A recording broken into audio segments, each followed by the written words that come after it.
Hello there. Welcome to Blitz Transmissions. I'm Tommy, and welcome to the Back the LAAT Maarathon.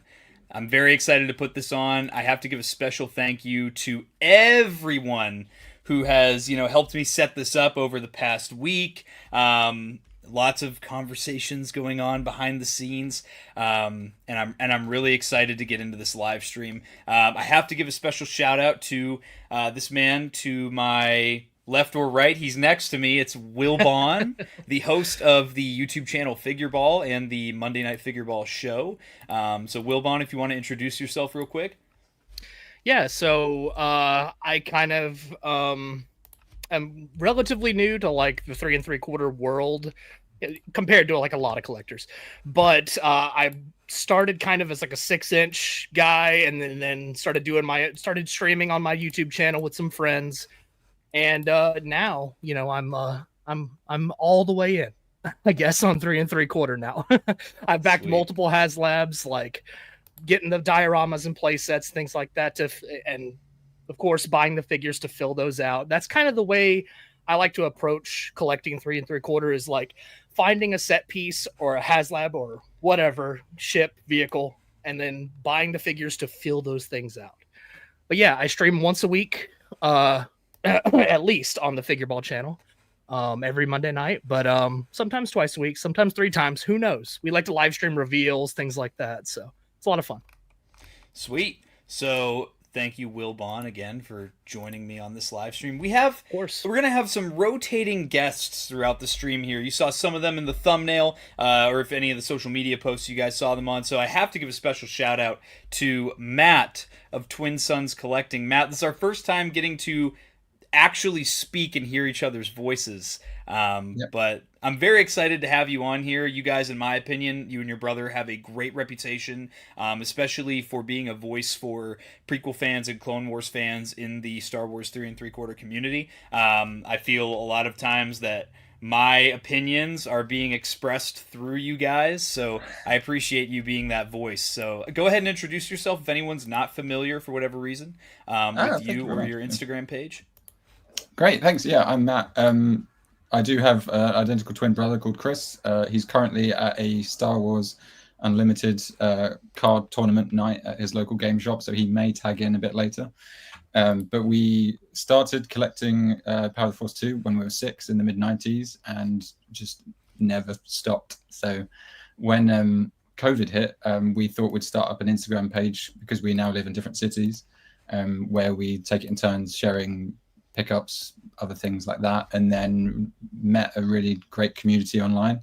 And now we've got loads of followers, which is really lovely, and it's nice to hear that people are liking what we do and getting involved, and we just love chatting about little plastic aliens and droids and everything with everyone. So yeah, absolutely. Yeah, it's awesome to have you on, man. It's again, I've been following you guys for years now. Even though predominantly I tend to lean towards the 6-inch scale. Yeah. I know 3 3/4 was always my that's where it started as a kid. There was no 6-inch when we were all kids. It was just 3 3/4, whether it be 30th anniversary, Power of the Force 2, the Clone Wars animated line, Revenge of the Sith, any of those lines. That's what we grew up on. We grew up on this scale, and I feel like this Republic Gunship represents a pivotal moment in Star Wars 3 3/4, and I feel like it warranted a 6-hour live stream where I waste an entire evening of my life just talking about geeking out about a $450 toy. So I want to give a shout out to some people in the chat before we start diving right into the conversation here. So got to give a shout out to Hellrunner Base, always first in the chat, always XP farming in the live streams. And he is also a member of the ARC Trooper tier in my Patreon. Link to that is in the description below, as well as, by the way, links to all of Wilbon's stuff, all of Figureball's stuff, and all of the Twin Sons Collecting Instagram is down there. All the other guests that are going to be showing up later, like the SWTVC crew, those guys are going to have their links in the description below for you. So also want to give a shout out to Owen P. Steve, hashtag get the gunship, hashtag back the LAAT. I want to see those hashtags in the chat tonight, guys. I want to see those hashtags and on the replay as well when we're done here. We got Livo, who's a channel member, hashtag back that LAAT up. Got Commander Bly, my beloved father, who, by the way, I think this is the perfect time to show this off. Shout out to my father for making me this LAAT gunship hat that I can wear on stream. So let me just put this on for the stream now. Is that a LAAT hat? Is that a cell hat? Let me think. What's the best way to put this on? I got my headphones. Yeah, look at that. Look at that. We got the LAAT hat. It's not on straight, is it? Now it is. Yeah? What do we think? Might not work with my hat, will it? Oh, no, we're good. Yeah, that's great. Yeah, I'm going to play with this a little bit, but yeah, I got to give a shout out to my dad. This was extremely last minute, but he made me a Republic Gunship hat. Fun fact, when I was a kid, I had the green version, and that was my favorite variant of the 3 3/4 gunship, so it's painted to look like the green LAAT gunship hat. So shout out to my dad. Shout out, by the way, to my boys, Sarlacc Digest. Go subscribe to them on YouTube. I'm a co-host on their Toy Chest show every other Monday night. We cover all things Star Wars toys.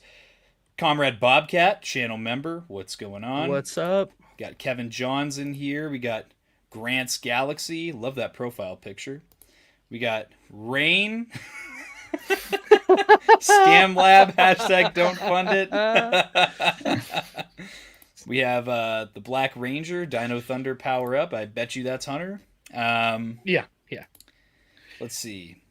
It's got 2 out of 3 tiers so far, but that's really, I don't know. They might be talking about something else. I think that's the Snowcat. The Snowcat. Yeah.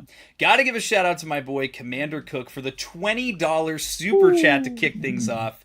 This is for Janice, the LAAT of the 517th, that is Cook's Custom Clone Trooper Battalion. Shout out Janice. Oh, Janice. So Howlrunner Base is keeping track for us. Before the stream started, we were at 3,305 backers, okay? So as time goes on, maybe by the end of the stream, hopefully we can get those backer numbers up a little bit. Part of what I want to do on this live stream is hopefully I can convince some of you guys that are on the fence, hopefully through our excitement and not getting into the weeds about all the debating and the negative talk about the gunship, we can actually sway some of you guys that are sitting on the fence to back the LAAT. For every, I'm going to say 15 backers. I'm going to say 10 because it's been going so slow. For every 10 backers we get during this stream, I will be changing hats. I have the Cell hat on deck.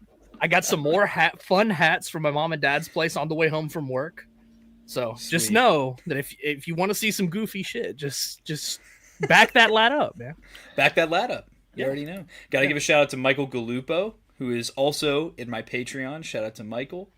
We have Bob Latale. I hope I didn't screw that up. Latale. Thank you for doing this Blitz Transmissions. I hope it helps the gunship get back. Me too, brother. I would love to see this thing back here. Shout out to Carbonites.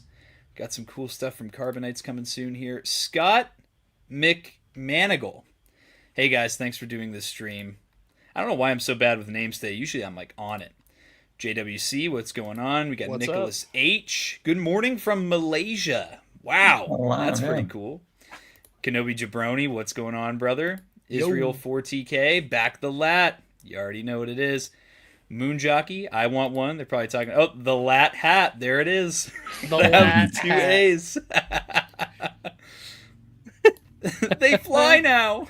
They fly now. What's going on? Bolts, Darth Stargazer, the Skywalker Club Productions, Dante Displays, Baymax, Shelf Life. Go subscribe to Shelf Life. Go check out his channel. I want that ship. No excuses. You heard Mr. Skeesler. That's right. That's All right. I'm gonna try and keep up with the chat as we go here. Also, shout out to Jeff Russell. Girl, you look good. Won't you back that LAAT up? Won't you back that LAAT up? I will back the gunship if it comes with the LAAT hat. See, Hasbro just needs to get Commander Bly on the phone. Have one of those included with every purchase. We'd have this thing done in no time. So, let's kick things off. So Matt, you're only here with us for about the first hour of the stream, so I don't want to waste a ton of time, not talking about stuff. So let's just get right into what's your deal, man? Like, why is this something that you're excited about? Does it have to do, I'm assuming, with your childhood Star Wars toys? Why you'd be excited about this particular project? Yeah, so Chris and I were 11 when Attack of the Clones hit. So we did get, for one of our birthday gifts, was the original Republic gunship. I have to, as a tangent, I have to confess, for the last 23 years, I've been calling it Republic Gunship. I didn't know what the LAAT stood for. I'd never heard that. I'd never seen it written down. In the past week, I've seen it about 1 million times. Still don't know what the letters stand for. I will say, until this HasLab, I don't think I ever called it a LAAT either. It was always the Republic Gunship up until now. Yeah. But anyway, that's tangent. So we had the original toy. And, being 11-year-olds, you'd go outside in the garden, set it up, lose missiles, have all the Jedi surrounding it, and pieces would get missing, pieces would get broken. And then, growing up, we didn't ever get any of the additional releases, like the paint jobs that changed or anything like that, or even the ball turrets that they did separately. The Legacy Collection was quite hard to find in the UK at some point. So I don't really ever remember seeing those in stores on pegs or anything like that. So I never got them. Okay. And then nowadays you look on eBay and people want £100 for just the 2 turrets. And then, someone currently has a complete Crumb bomber for £420. And you kind of think, I can't buy that, because that money doesn't go to supporting, the line I like. It would just go in someone's pocket. And then for only, I know it is very expensive for a lot of people, but for an extra £30 on top, you get the whole new thing, which is going to be massive. It's going to be, taller than this beautiful Razor Crest. And I just think it's really exciting. It'll be something that I can say is a dream item, because, we had the original as kids. It's completely broken. We have wanted to update it and get a new one. And now we have a chance to get a ginormous one that can fit so many more figures. It's got more features where you can, it's teased that we're going to have vehicle releases, mini vehicles to go inside it, which is really cool. I'm a sucker for a flight stand, so I do like the sound of that. You can display it looking really cool. Yeah. And then, I just think the detail on these things now, it looks like an ILM prop model. It looks like something that they would, when back at Celebration years ago, Favreau and Filoni showed like the model of the Razor Crest going through people's basements and to visual effects, and it looks like you could do, I can't wait to, if it funds, the stop motion animations that people could do with this thing would be amazing.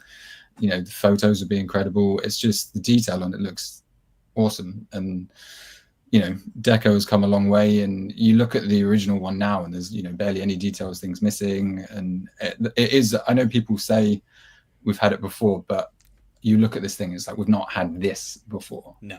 And it is one of those things that I just think, for prequel kids, hopefully it does really excite them. And there aren't too many other choices from the prequels where you could have loads of other characters interacting.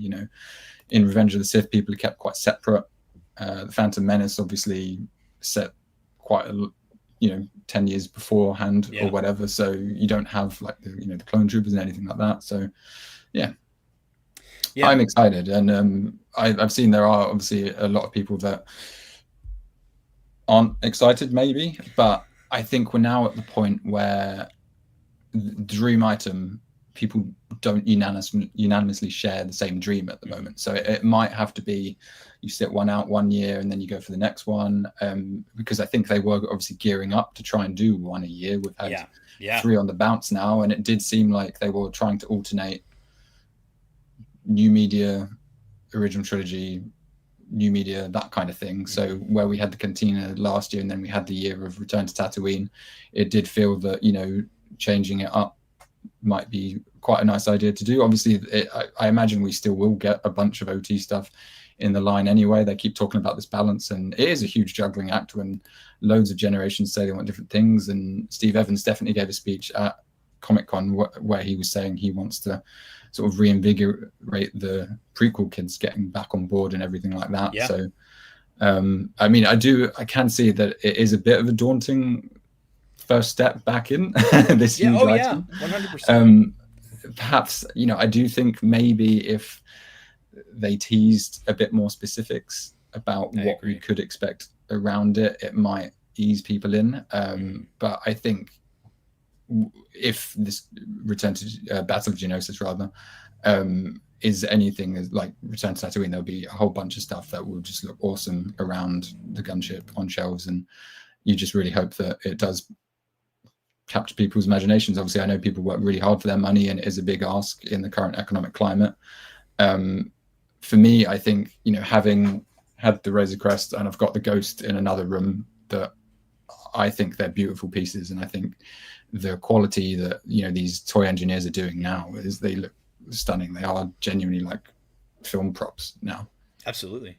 Yeah, I think one of the biggest takeaways from what you just said, you know, sharing all of the excitement that you have for this, is exactly like, you know, Steve Evans, Mr. Stevie, has said himself, and I think we all share this opinion. This is an opportunity for a new generation of fans to get back into a scale that we all collected as kids. That to me, this appeals. I backed the Ghost. I love Star Wars Rebels. I love the Ahsoka series. I backed the Ghost. I have all the figures on card on my wall. I'm working on building a coffee table, like diorama display for my Ghost with my dad.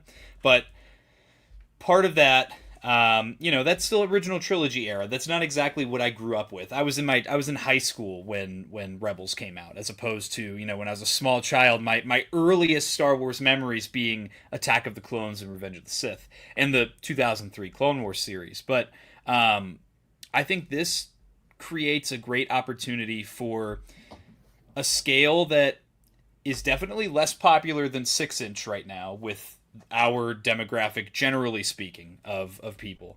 I think that this presents an opportunity for something new and something fresh for the 3 3/4 scale. And honestly, this is the first time that I've been so engaged with the 3 3/4 scale, honestly, probably since I was a kid. I don't think I've been this into it, like, you know, watching video after video after video, hearing, you know, different people's takes on things like that. And I think there's a lot of opportunity here, but I think that part of this is that the existing community needs to welcome the new people with open arms, as opposed to pushing away. That said, I think we should jump right onto the Hasbro Pulse website. Yeah, let's get a look at it. Take a gander at what all gets included. You know what? While we're doing that, I guess I'll add the Cheese Prince himself. He finally decided to show up. You know, a famous wizard once said, "A wizard is never late, nor is he early. He arrives precisely when he means to." Or in some cases, we gotta turn down here a little bit. There we go. There he is. 212th Hunter, the Cheese Prince. He's here. Dude, I got the rosy cheeks for the extra cheese day. It's from the sunburn I got today. Oh my god. So, Hunter, Matt from Twin Sons Collecting, he's with us for about the first hour of our marathon today. Yeah. Everyone, by the way, shout out to 212th Hunter. Go follow him on Instagram. He has probably one of the coolest 212th focused clone trooper collections I think I've ever seen. So check him out on Instagram, 212th Hunter. It's something special. I got to give it to Hunter. Absolutely. Also, if you like Commander Cody. Specifically Cody. I feel a little. That guy. But wow, that's cool. We're gonna be jumping in. Here's the LAAT. So what's all included with our LAAT gunship here, guys? So it's $450. I know everybody. I think that's probably the only thing that anybody on surface level knows about this HasLab is the price. Too expensive. No. So with the LAAT, I remember watching that initial campaign video. Is this it right here? This is like the 3-minute video? I think so, yeah. Let me make sure I have this muted. I don't want to get copyright stricken. But here we go. I'm just going to put this on. We could talk over it. But this, when I watched this at Comic-Con, when they revealed this, I was so blown away. I really was. I know Hunter and I, we were talking to each other on the phone like right as this got revealed, and dude, I was so over the moon because I was hearing rumors. You know, we saw that at SDCC, we saw that big display in the glass box with like the sand on the floor, and I was like, Sandcrawler, you know, it's 2 years in a row. I'll pass on a HasLab. It is what it is. Then I saw this. I watched this campaign video, and I lost my little mind. Wilbon, what was your like reaction? I don't think we've ever talked about your initial reaction to this video. Yeah, so we were streaming live when like all the reveals were actively happening, and they revealed this hype video, I guess, this reveal, and I had heard about the Sandcrawler, and that was like the big rumor that's what it was going to be, and I was disappointed, but also like my mind was kind of like turning over, like that case isn't quite big enough for a Sandcrawler. It's like it didn't quite add up to me. So like I knew it had to be something different, but I saw the sand all over the case, and I was like, Tatooine maybe still, but like when they revealed this, I was like, yes, thank you. This is amazing. This is awesome. So yeah, I'm gassed up for this. I don't own any 3 3/4 gunships. I had been looking into getting them, so this is perfect for me. I'm geared up for this, man. This is awesome. Mm-hmm. I won't lie. When I saw that sand and I saw the LAAT, I was actually disappointed because I really wanted the Jakku Star Destroyer wreckage HasLab. Get out of here! Get him out of here! Matt, what was your initial reaction to this video, man? Yeah, I think I was pleasantly surprised because I didn't know. Well, I mean, they didn't really give us much time. I mean, I think in previous years they sort of teased HasLabs would be coming in April kind of time, and then July they would launch. Whereas this was just an Instagram post about 48 hours before the panel. So I hadn't really thought too much. I thought maybe I was kind of secretly hoping for something from Andor, possibly, but you know, you always get different debates about. Mm-hmm. You know, you got fans that aren't into the Disney stuff as much. So you know, to go to a classic Lucas, you know, design, and it's this image here, the front on look is the one that really got me, because the old one doesn't look like that from the front. I mean, that looks like straight out the movie when it comes down with the lasers sweeping out. That looks like that. The old one with the ball turrets, they're not in scale with it, so it looks it's got these giant things hanging from the front of it, and that front on shot was, you know, instantly sold. As that is something that I've got loads of Jedi figures that I want to have around it, and then if they update some of them, that would be fantastic as well, because the Black Series ones that have come out last year and this year, you know, those look incredible sculpts, and they do sometimes seem to share digital files between scales a little bit. So if, you know, if they do a Shark T that looks anything like the one that's just come out in Black Series, that'd be fantastic. And you know, as kids, we would be pausing the DVD to, you know, see what Jedi is where, who's getting on the running and all that kind of stuff, who's fighting where, trying to, you know, figure out where everyone is. So we love Attack of the Clones. It was the first movie I think we saw more than once at the cinema. You know, back then, you know, being like 10-year-olds or whatever, your dad would be like, oh, you've seen it, you don't need to go again. And then that one, we went twice, and it was still, you know, bits where, you know, you second time around, you're like, oh, the super battle droid punches the battle droid to get into the circle. And it's just like little things like that in those movies that I just love. It's got so much going on, and we can't wait to, well, I mean, I say we can't wait, we do really hope it still backs, because we would love to display this with loads of figures around it. And you know, they are obviously, Steve Evans has been teasing some little bits. Obviously in this video, the shot of the clones inside it looks like a version of the clone they haven't yet released. Absolutely. So I think that will sell like hotcakes if that's a troop builder pack. Really, I was ready to. I mean, before I saw that these are possibly, you know, new clone troopers coming, I was ready to pull the trigger on like 2.5 dozen clone troopers, like phase 1 clones. I had them literally in the big bad. I did the same thing. I had them on Big Bad, bro. Yep. I was gonna do the same. I had 28 clone troopers ready to go. I had like 4 or 6 of these guys as well. The new quote unquote lieutenant. Nice. Just phase 1501st, if you know. But yeah, I was ready to go, but then I realized, oh, these are probably going to be new clones.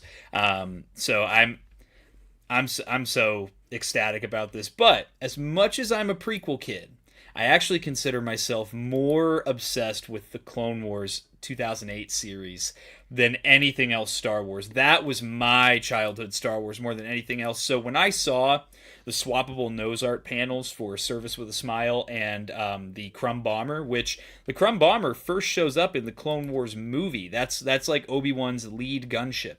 So that for me was so special, and it actually made me back 3 right out the gate. I backed 1 because I wanted one of each look. I wanted one of each nose art. And honestly, if That's they, cool. between now and the end of the campaign, if they hit me with that Lucky Leku as like a sweeten in the deal type thing, man, it's game over. I'm getting a 4th one just like that.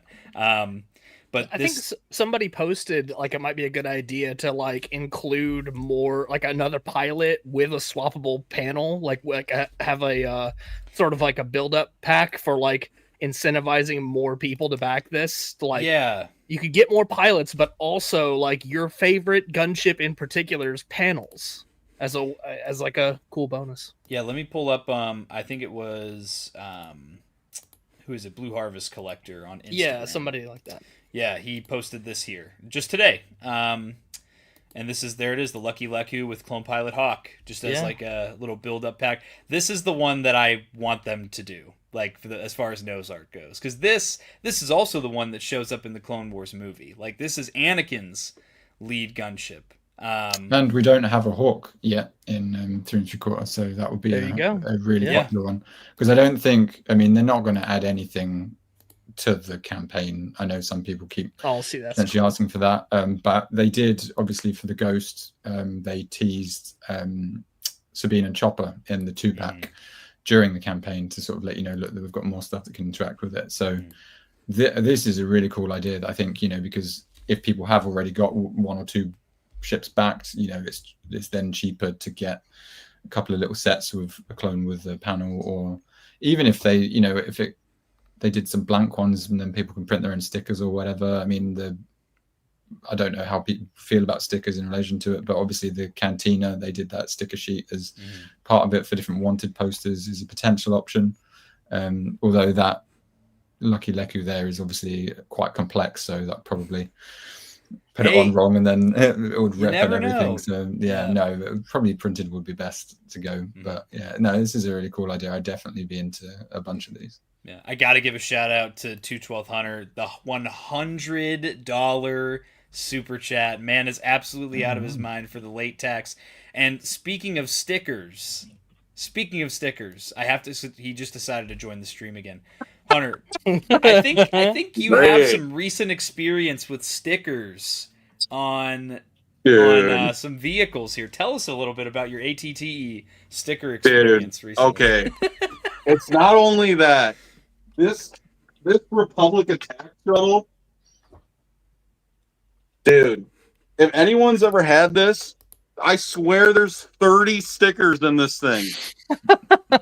Dude, there's stickers everywhere. It's so annoying, like in all the dumbest spots too.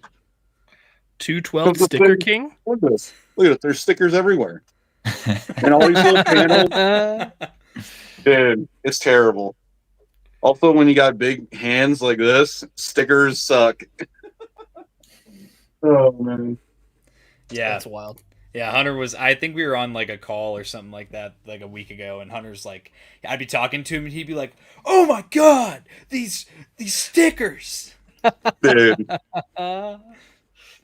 I saw someone ask in the chat. There's a ton of people in chat. We have 80 people watching already, which is awesome. Let's go. Really happy to hear that. Thank you guys for the support on this. Make sure to smash the like button for the LAAT hat. I want to get those hashtag back the LAAT, hashtag get the gunship. Start spamming the chat. But by the way, someone asked earlier, between the 4 of us right now, how many LAAT gunships are backed? Because I know I have 3. You got 1. I just got 3. Yeah, 1 each. So you and your brother have 2. So that's what, 6, 8, 9 gunships between the 4 of us alone. Let's go. So I'm just saying. But yeah, I'm so excited for this thing. Let's get back to this real quick here, because if Hal Runner's still in chat, let's get a live update on the backer count. Has anybody backed yet? Let's refresh the page. We're up to 8. We've gotten 3 or 2 or 3 since we started the stream. Yeah, if Hal Runner wants a chance to win this XP grind, he's gonna have to keep updated with the backer count. So again, I kind of just want to cover this real quick, just to make sure everybody knows, exactly what gets included here. Hey, shout out Sith Lord 229 here. Great to see you in action on YouTube, Matt. You'll have to join us on Toy Talk sometime. Yeah, that'll be fun. Thanks. Yeah, I mean, it's only been half an hour. I hope it doesn't go wrong at any point. Just start drooling and all over or something. Oh my gosh. But so the gunship, you get the alternate panels, so you can have up to 3 different unique looks. You have the extra panels to have the completely enclosed look, like you do in the Clone Wars animated shows. You have all the different missiles that can be plugged in and taken out individually from under the wings, as well as in the rotating chambers up on the top on those artillery cannons. You have 2 different flight stands. I think this was another thing that I got particularly excited about, was the flight stands. I love that they give you the option for a hovering one and one that has it kind of taking like evasive action, like it's landing or taking off. Yeah.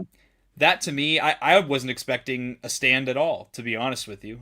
So to get 2 of them for, up to 3 unique looks is pretty awesome. But Hunter, I know Matt, you brought it up a couple times now. I know I've brought it up on videos that I've done about the gunship. The ball turrets, I think a lot of people are forgetting about, because that's a big point of pushback that I see on this particular HasLab. One point being the price. We kind of covered that already. The second point being you could just get this on eBay for $150. You could just get this, new in box for $250, the 20-year-old version. Now, Hunter, you have first-hand experience, as opposed to just us analyzing recent eBay sold listings. You have a pair of ball turrets for one of your older 3 3/4 gunships. So I'd be really interested for you to share with everybody here today why the ball turrets are actually such a big deal being an inclusion on this HasLab. Oh, because I mean, before the vintage collection one, I've talked to Tommy, in party chats and whatever for years now as like a 3 3/4 inch vehicle collector. Like that's my main focus. Is I like the vehicles and I like putting whatever figures I kind of want in the vehicle, to make it feel full, with whatever. But for a long time, I've told Tommy, looking at how hard it was to achieve that, of getting those two ball turrets, I basically told him, if they don't make a new one, I'm never going to own one, because the ball turrets only came in the Assault on Geonosis set that came with 2 pilots. It was sold with like a freestanding thing where it could be like a ground turret. I don't know why you would want that. It was never shown that way, but the gunships were molded with the pegs on the back, like behind the little door there before the hangar bay. It was molded with those 2 pegs on each side. So they had plans to do it, but the only release that they did was the 2 pilots and the ball turret in a pack. And that pack goes for so much money on the aftermarket. The first time I saw it was at Daryl DePriest's booth at ICC-Con, and I think he had it for $170 or so. I think that was his I don't want to sell it price was $190 for one of them. Okay. Yeah. I was shocked when I saw that. When I saw that, I was like, dude, almost $200, or let's just say 140, 150. Is that, or do they go for like 120 now? It's over $100 at least. So, and when you look at an in-box gunship, that like I got the Tiger Shark one, and shout out to Piercing Bullet. If I didn't get that Tiger Shark gunship from him for a decent price, I should say a really good price, because he really hooked me up. If I didn't get that, I wouldn't even have the one that I do, because the alternative was the TVC gunship that came with the ball turrets. But dude, I was not spending that kind of money. Not when I'm somebody who also is into like things like Hot Toys, or that level of like that much money on a collectible. For the price of that TVC Gunship, man, you could buy like multiple Hot Toys. So it just seems so wrong to me to spend that much money on something like that. So like this HasLab is a dream come true for me. That's why I'm going all out back in 3. So that's something I really want to point out, and that's I think an interesting point here is that because so many of us are like, this HasLab has really brought a ton of new people in. Interest in TVC, interest in 3 3/4. For a lot of us, it's reigniting, as I said earlier, reigniting that interest in this scale. A lot of people are not familiar on the history and the aftermarket value of a lot of older releases, and that's something that I guess found a little bit, maybe I guess tone deaf is a good word for it, because I see a lot of like, I've been collecting Star Wars for 30 years. I already have a Republic gunship. Well, yeah, you have a Republic gunship that you got for $40 on clearance back, 15 years ago. However, there's a lot of us that the only opportunity to get a gunship with ball turrets included, aside from the HasLab, is the TVC version from 2013. So not only has the gunship in any capacity for 3 3/4 not been released in 12 years. This is the first time in 12 years we've had a gunship offering. This is the last one. It sells for between $650 and sometimes over $750. You have one sold May 9th of this year, $900. That's crazy. For one in box. Insane. And even still, okay, let's, for the sake of argument, you don't have to get the TVC version. You could go get the one that's like an actual toy from 2002. It doesn't have the ball turrets. It's too small. It's a toy. It's you. Good luck finding one with all the parts that's sealed. There's one left for $240. Okay, it's not going to be as good as this one in the campaign. It's just not. And as an adult collector, I'm going to prioritize what I think is the best quality version of this that I can possibly get. I'm not going to settle for a 20-year-old toy. I already had this as a kid and it was fun to play with, but for my collection, like, I'm into Hot Toys, I'm into imports, I'm into the like higher end stuff, and settling for something that essentially I played with as a kid doesn't really meet my expectations as a collector. So just saying, oh, just go get the old one, that doesn't work for me. Like, I would rather Hasbro put out a high quality new one, and the HasLab is a perfect fit for what I want. And they do. I mean, this year we've already seen a new. We've seen updates to the Bantha, the Landspeeder, Vader's Tie, and they've been quite positively received. And people have, 3 Landspeeders already. The Vader's Tie, admittedly, it had the nerf darts or whatever, but that was released 6 times since the mid 90s or whatever. So it's interesting seeing where the kind of line is of what people are happy to see updated, because the new vintage collection versions of those things are certainly more expensive than they were back in the day. And this is still a Lucas design. It's something that he did. It's not like it's bad Disney stuff. So yeah. So to both of your points here, I want to definitely get out there. I mean, there's a reason the LAAT gunship gets me so excited. There's a reason I'm wearing a hat that is representative of the green version of this gunship that came out in 2005. It's because it's an amazing toy. I mean, not only is it one of the most iconic vehicles from the prequel era, and shout out to Darth Moocher, the host of Sarlacc Digest, it is absolutely insane. He brought up a wonderful point on one of my previous live streams, Blitz Barracks, that for prequel fans, the LAAT gunship is the same level of iconic as the X-Wing is to original trilogy fans. I thought that was a fantastic analogy to make, because it's true. When I think Star Wars and I think the Clone Wars, this ship that I'm wearing on my head right now is one of the first things that I think of. And it's there's character moments that happen in Revenge of the Sith with Obi-Wan and Yoda and Mace Windu speaking about huge plot points in a gunship as they're flying from one location to another. You have the fight between Anakin and Obi-Wan on Geonosis after Padme gets knocked out of the gunship by incoming flak. And then you have the Clone Wars constantly. You see these ships everywhere, the nose arts, the different color schemes, and the customization. This vehicle is so iconic, and again, a huge part of that is these original toys. I have to give a huge shout out and pay homage to these toys.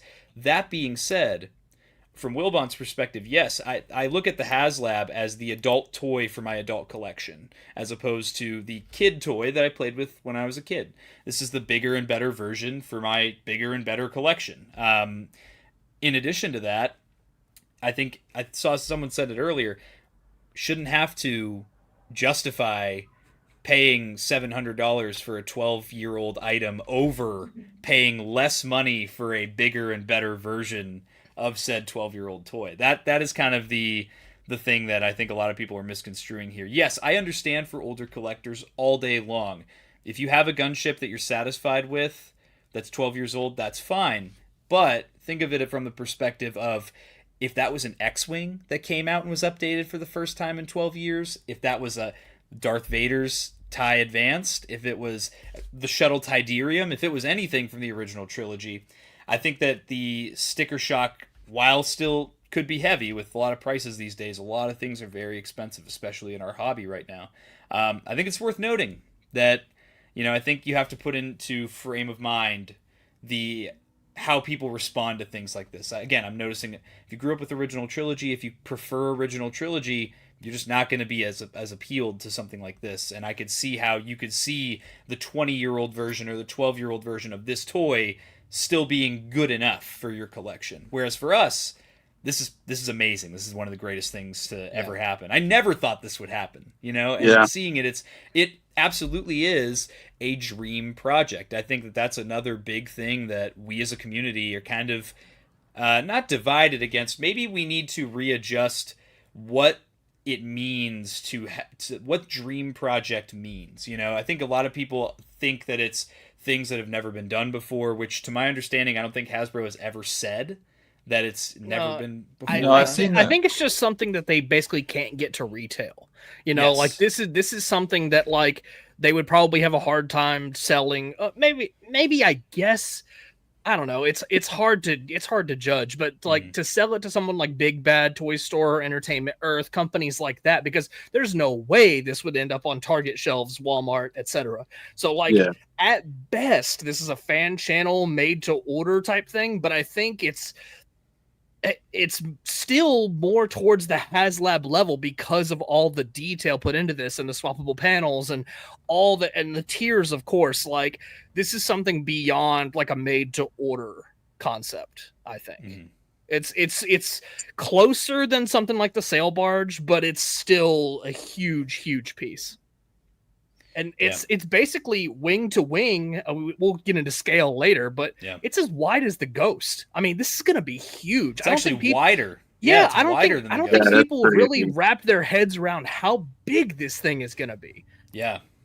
Matt, do you have something to say on this topic? It was just in relation to the dream item thing and about whether or not HasLabs have to be all new or whatever like that. I think it was just at a convention a couple of years ago now. I think it was basically someone on the show floor, with a phone or whatever, was just chatting to one of the reps. And I think they, at the time, were asking about the Imperial shuttle. And I think at the time, the rep sort of off the record kind of chattingly kind of said, we would probably look to do something that hadn't been done. And I think that perhaps was, whispers passed on and all that kind of thing has been built on. And then people think it is this big thing of only new, never before done, where they haven't officially put that in a press release anywhere. It's not written down anywhere. I think it was, from what I've seen of various interviews and Q&As, it was sort of an in passing kind of chat, not an official on the website, this is our mission statement kind of thing. Really. But, for those saying, oh, we don't want the gunship redone, there are plenty that want the Sandcrawler or the Imperial shuttle redone. So, people are going to have different dreams, different what they want to see updated and all that kind of stuff. And at least the Cantina is shipping imminently. It seems we've all had to confirm our addresses, so if that's exciting, it's right around the corner. If there is an older crowd that aren't big prequel fans, they've got this big amazing original trilogy dream item coming that they can enjoy for the next year, and then hopefully if this does well, they might want to do another TVC one next year. They do seem like they want to alternate each year with it, but we'll have to see, I suppose. I think there's a point that I saw get brought up. I don't remember whose YouTube channel it was. I heard someone make the point that prequel fans need to show up. They're not really showing up right now because the backer number is so low. I think that's kind of a twofold thing. I think that on one end of it, you have that there's most people wait till the last day to back a HasLab anyway. Mm-hmm. I don't know why people do that, but it's happened with every HasLab ever.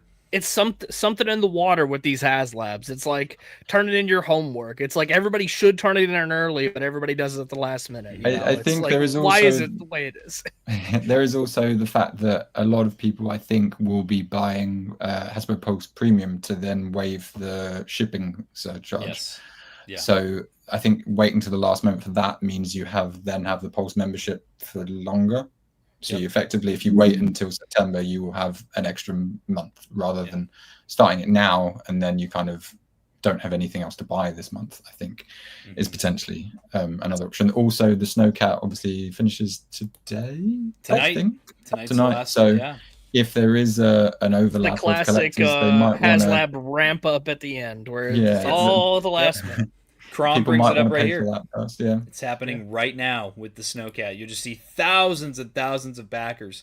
And it's just one of those that I think the other part of this issue is I think that the reason you see more with Original Trilogy, obviously Original Trilogy is always going to be the most iconic Star Wars thing ever. Nothing is ever going to top the first three movies in how iconic it is.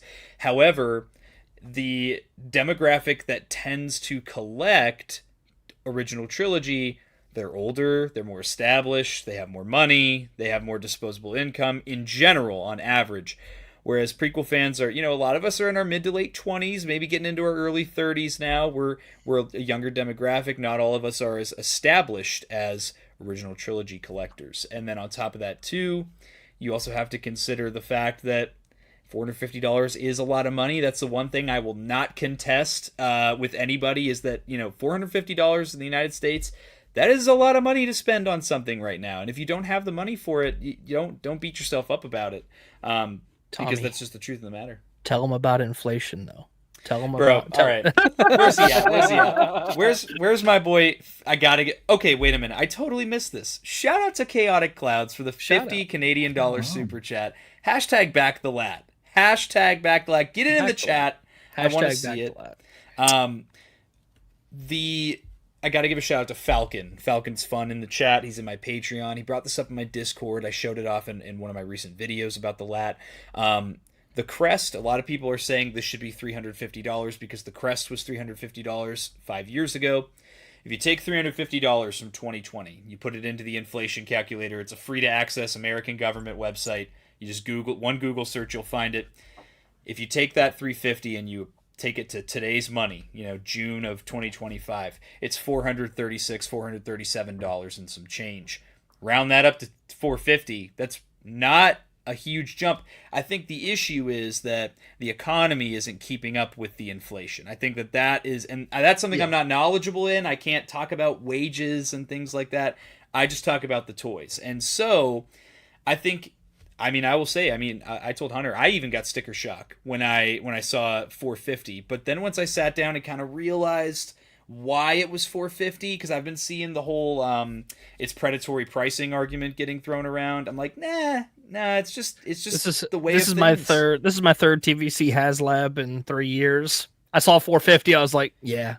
That's I'm used to paying that every year for whatever the HasLab is. It's in between the canteen. It's it's less than the Ghost and the Deluxe Cantina. It's more than the base Cantina and the Razor Crest. So it's kind of in the middle. It's sort of right. Yeah. You kind of expect whatever the HasLab is to be around this kind of price. I'm not and I have we had 45 days to figure out how to pay for this, right? Like, to me, it's like you either want it or you don't. Like, if $50, like, let's say this was $3.99, if $50 is really what's keeping you from backing this, like, just go out to eat one less time and you're good, and you get to have your Republic gunship. You know what I'm saying? Like, I don't know. I just think getting mad at your money with something like this is just kind of silly when it's all just toys anyway. Like, it's all luxury purchases. It's all luxury it's purchases. It's all anyway. Completely unnecessary. Yeah.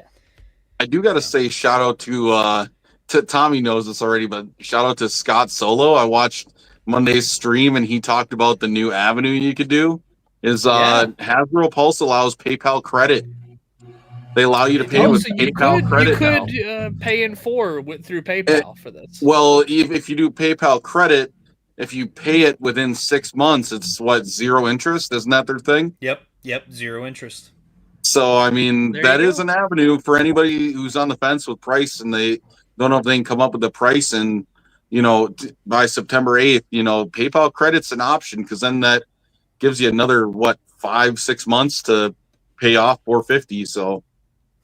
Yep. And I mean, look at this right here. I remember this, Matt, if I say anything wrong about TVC stuff, please correct me because while I do try to be as knowledgeable as possible and I try not to talk out my ass, if I say something that's wrong, just correct me on it.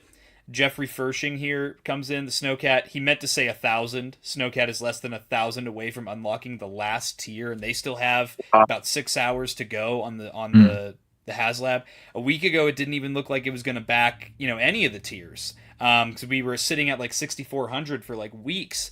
I gotta say, I remember the Ghost being like this. I remember never thinking we were going to get Zeb right up until that last few days because we just blew through all those stretch goals. Because the Ghost, if I recall, it backed right away, but then it didn't. It kind of was a slow march up until those last few days, and then all 3 stretch goals got blown out of the water. Yeah, it backed on, I think, day 4 or day 5, and then you always get the mid-campaign flatline doldrums kind of thing where you're obsessively checking it only goes up by like 10 or 20 or whatever, and all that kind of stuff. But there was conspiracies that like they're gonna drop the international backers at the end or whatever. I was like, no, that's not how this works, man. It's just backers on one continuous scale. they don't do that. I think they did before Pulse launched in certain territories for the Razor Crest. I think it would jump up by a significant lump. But I must admit I've lost track of what markets Pulse now goes in because I think Pulse Asia recently shut down, I think. Yes, it did. So I don't know if any collectors from those areas are having to buy through a certain store, and if they will add it at the end of the week, I'm not quite sure. Yeah, it's when those mail-in backers come in. Yeah. it's the backer dumps at the end, right? That's the mail-in backers at the end after it's over, right? That's what happens after 45 days. Everybody's finally off work, and then all the backers come in. Yeah. So Matt, I know it's coming up on your time being up on the stream right now. So I wanted to make sure, again, plugging your Instagram. Something we're doing a little later in the stream is some of our Battle of Geonosis like wishlist releases. So I thought it'd be awesome just to bring up your Instagram page for some of these. Also, go follow these guys on Instagram. Thanks. They're awesome. They've been doing a daily series for Jedi that need redone. And it's twin sons with an O because there's 2 of us that share the account that are brothers, so it's a pun, not a typo. Same with the name of the stream. I put 2 A's in marathon as a pun for LAAT. Okay. So Matt, which one do you want me to start with here? Because you have, I think, 2 here, right? I mean, either would be fine, really. Yeah, they're kind of this one. We're just thinking of things that have never been done, and this one in particular would obviously go with, it looked great next to the gunship. They've obviously TVC recently has been doing various. I still call them play sets. I don't have a problem with it. People like to call them dioramas, display sets, things like that. Companion pieces. Yeah, there you go. So obviously we had the Mos Eisley Streets. I think came out this year. Obviously pre-ordered last year, I think.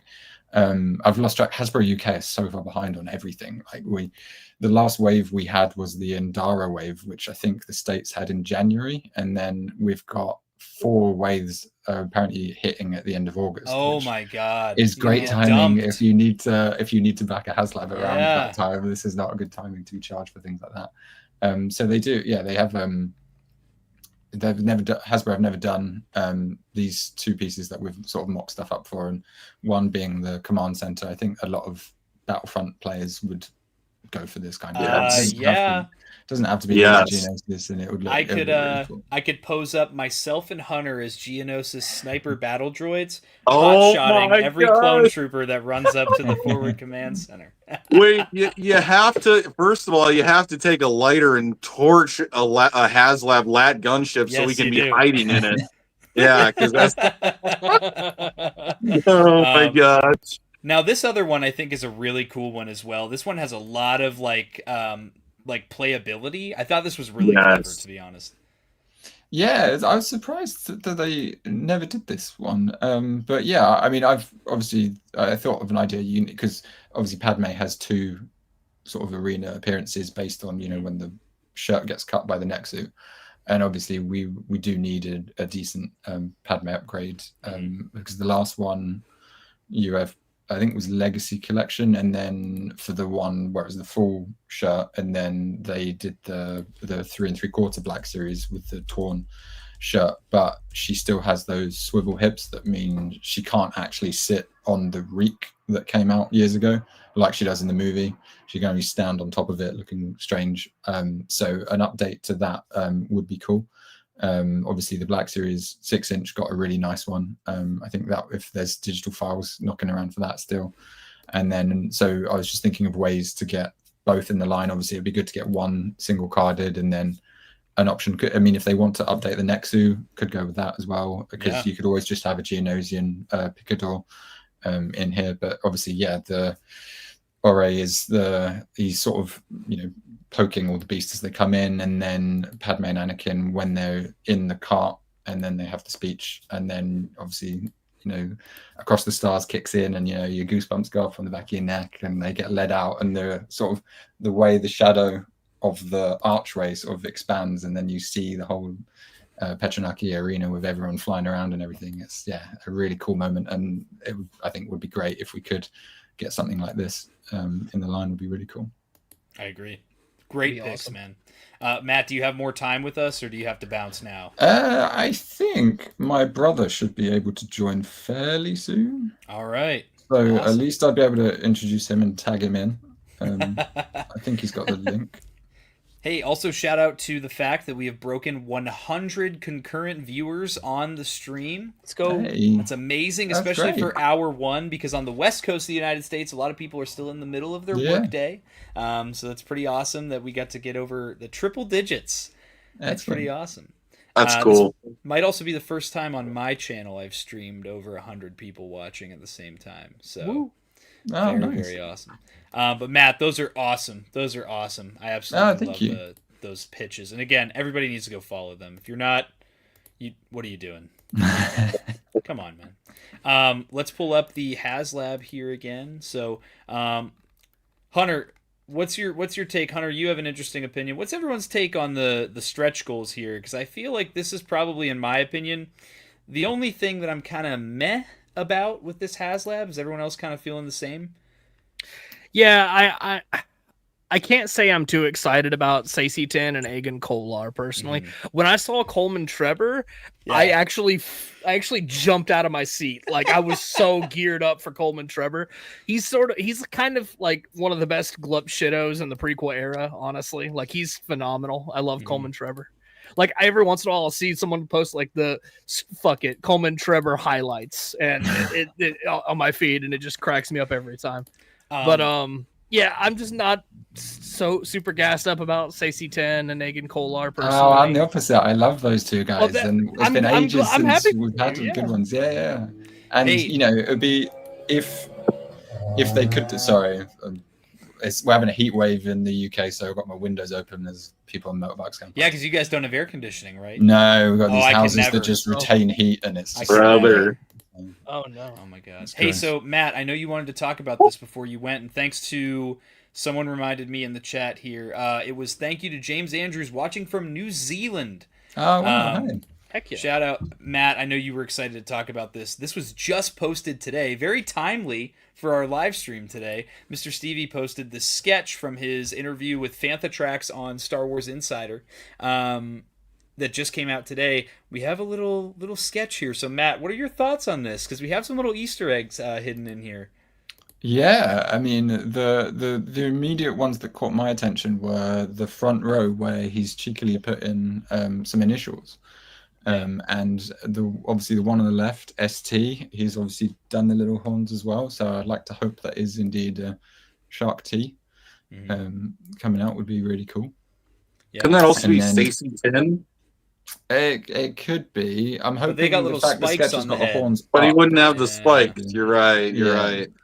So I'm hoping that. And then we've also got a P in the front that's holding a blaster rather than lightsaber, which would suggest a Padme. So we would be hoping for an update rather than a straight repack of the previous one, because I do think she does deserve better articulation, really. And then yeah, I'm not sure on the other ones. We definitely look like we've got some troop builder packs, Definitely. which would be really cool. Yeah. Do you I'd think be that so they'll stoked. do? Do you think they'll do a just generic random Jedi like 4-pack army builder? I'd Because like them to. because in those scenes there are a bunch of Hmm. Jedi that just are nothing. You don't even have a name. You know what I mean? Yeah, like yeah. you don't have anything to them, and it's just like I feel like they could do that. And they certainly did the pilot pack recently had 4 different Yeah, that's what I was generic thinking. heads that don't do that. So I think that will be cool. And you could even, Yeah. sneak in some ones that are named that they haven't yet done that look True. generic enough. Yeah. Because I know a lot of people keep talking about Aegon Kolar's Padawan, Tan Yusta, I think. He's the one that when they're in the circle, Obi-Wan is bent, kneeling down with his hand on his cheek, checking if he's okay, and he's not, unfortunately. And then so they could pick up loads of He's checking on him. He's Yeah. not good. He's not okay. He does not get the gunship. He is left behind. This sparked a ton of conversation. I think I had literally every person that was a guest on today's stream message this to me and say, when it's my turn to be on the stream, like, we're gonna talk about this, right? I'm like, yes, we will definitely talk about it. This might just stay up the entire time, honestly. Yeah, dude. This is I like things like this. I think it's fun, just to see little rough sketches of an obvious display that Stevie has built out. And I really hope that sometime this month Hasbro keeps up with their streak they've been on all year of monthly Star Wars fan streams to some capacity, whether it's at an event or an actual just online fan stream. They've done one every single month. And if they do one for August and they reveal some stuff for Battle of Geonosis, I think that could really, really help garner some more excitement for this HasLab. Because they are going to be at Fan Expo in Toronto on the 23rd. Yep. And people that keep track of Entertainment Earth always have their drop zone where they have kind of company logos and dates of pre-orders. Yeah. There are some Hasbro things listed for the 26th. And they used the line "out of this world," which they've used on Star Wars drops before. Yeah. So it could be that weekend we might see something at the Hasbro panel, maybe, that is dropped then. I don't want to hype anything up if that's completely wrong, but that is a possibility. I did hear that there were going to be reveals on Saturday. I did see. Okay. I forget who posted it, but there are probably reveals. But yeah, I'm absolutely floored for this. I'm so excited for this gunship, man. I again, my favorite vehicle from the prequel trilogy, my easily one of my favorite just play things as a kid. Just my favorite toy were the originals. Again, got my LAAT hat on. And I know that's the other thing is a huge part of the excitement of this is when I talk to other people. I think I have yet to meet a person who backed this that's planning on displaying it the same way as me. Hunter, you and I have talked pretty extensively. What are your plans for displaying your HasLab gunships? Oh, dude. Well, 2 of them guaranteed.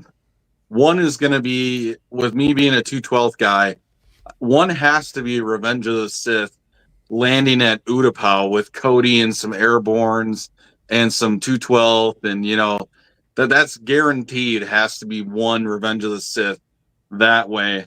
And the other one I'm going to do, since we're doing, you know, see, I wanted to talk about this on the stream too, is there's more than one Battle of Geonosis.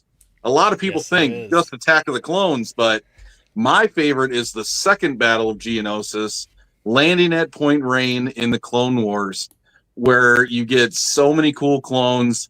I would love this. I'm going to display mine as the animated Clone Wars 3 3/4 inch. I'm going to have Commander Jet. I'm going to have the ARF troopers, the camo ARF troopers in it, the flame troopers. I might even stick Kiani Mundi in there, Ahsoka, Anakin, Obi-Wan, just anybody from that arc.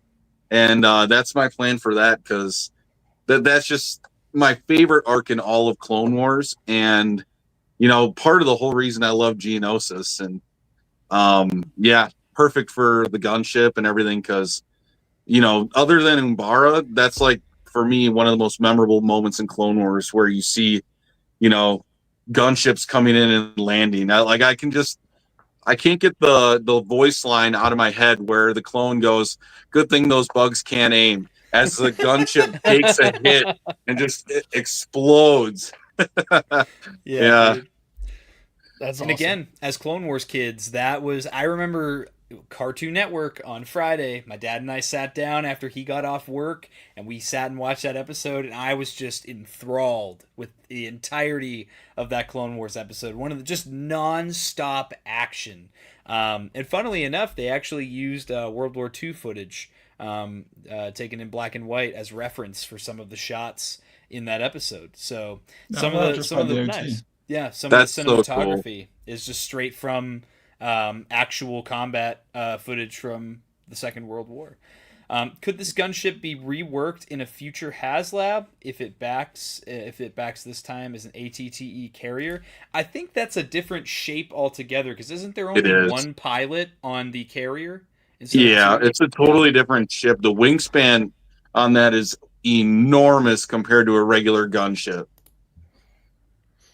Yeah. I'm so excited. For me, I think I want to do 3 gunships where it's like I want to do a big diorama, like not Geonosis, but like a random Clone Wars era planet, and just have a bunch of droids and a bunch of clones going head to head with vehicles and everything. And obviously, I got to have one of my gunships carrying Commander Blitz. You got to, as well as the rest of the Rancor Battalion commanders. I feel like that'd be sick. Let's see. So I think we've hit hour 2 of our 6-hour live stream. So thanks to over 100 people watching in hour 1 of our Back the LAAT Marathon. Let's go. Let's do a live check about every hour. So we're a little over an hour into the stream. Let's do a live check on how many backers we have. Hal Runner, where are you at? Give me that. Yeah, where's that boy, Hal Runner? For me, I'm just planning on loading this gunship up with just a bunch of Phase 1 clones. I'm a Phase 1 guy. So when I saw it was the Phase 1 pilots, I was like, let's go. This is for me. So hopefully they get some plain Phase 1s out. I've got some ARC troopers I'm going to throw on there. It's going to look sick. Yeah. I can't wait. That's cool. Yeah, I'm thinking about repainting one of mine, maybe getting a 4th one depending on how much overtime I work this month, to repaint. I was telling Hunter, as the Munilus 10 Tiger Shark gunship. Oh, I can't wait to see that. Or Tommy, because I love the Coruscant Guard, I was thinking about painting it as the red from the arc where they're chasing Ahsoka down when she gets framed. Nice. Dude, Tommy, you got to do a 5th one now, so you can paint another one green. I really should do the green one, shouldn't I? Dude, I'm just saying. Hey, if this stream gets enough donos, maybe that's enough for Tommy to back another one. Bro's already $150 there. I'm just putting that out there, chat. It's up to you. Bro's already at a $300 lat right now. That's crazy. That's crazy. So we're at hour 2. So I had a lot of people send me wish list stuff. So I have a slideshow that I put together of some of my wish listed items. I think this is also a combination of me, Hunter, and Wilbon. So I have a nice little slideshow here. I wish I could full screen this, but stupid StreamYard won't let me switch tabs when I do that. I love StreamYard, the service we're on right now, but sometimes it's just a little frustrating. So can everyone see this nice and clear here? Yeah. So this is a combination Sorry, of just myself. before you begin, I am afraid I'm going to have to tag out. Oh, dude, perfect timing then. I don't want to interrupt while you're in mid-flow. I will catch up on this in the morning. Absolutely. Once time difference, because it is quite late here now. Yeah, let me give you one more shout out on the Instagram here. You have anything you want to let us out on? No, I don't. As I mean, at the moment, I am each day going through the existing Geonosis Jedi figures that they are, sort of whether or not we need updates or they're good enough for repacks, or whether or not they actually got on the gunship at the battle, or if they didn't make it on there, which has been fun. It's been nice, getting lots of comments, loads of people chatting about it, which is cool. And yeah, it's nice sort of seeing what people want and are looking forward to, really. Yeah. Oh, so, Matt, it was a pleasure talking to you. It was a pleasure getting to hear your voice and talk kind of face to face.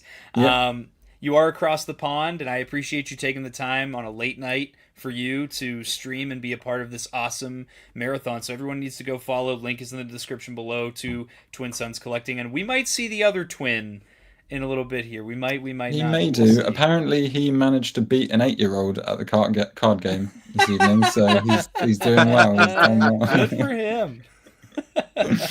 But I'll nudge him and see if he's getting back or not. Yeah. But otherwise, I'll catch up on this later. But it's Awesome. great to meet you all, and good luck with Matt. 6 hours. Yep. It sounds. Hey man, I'm feeling good for hour 1. We'll see how I feel in 5 more.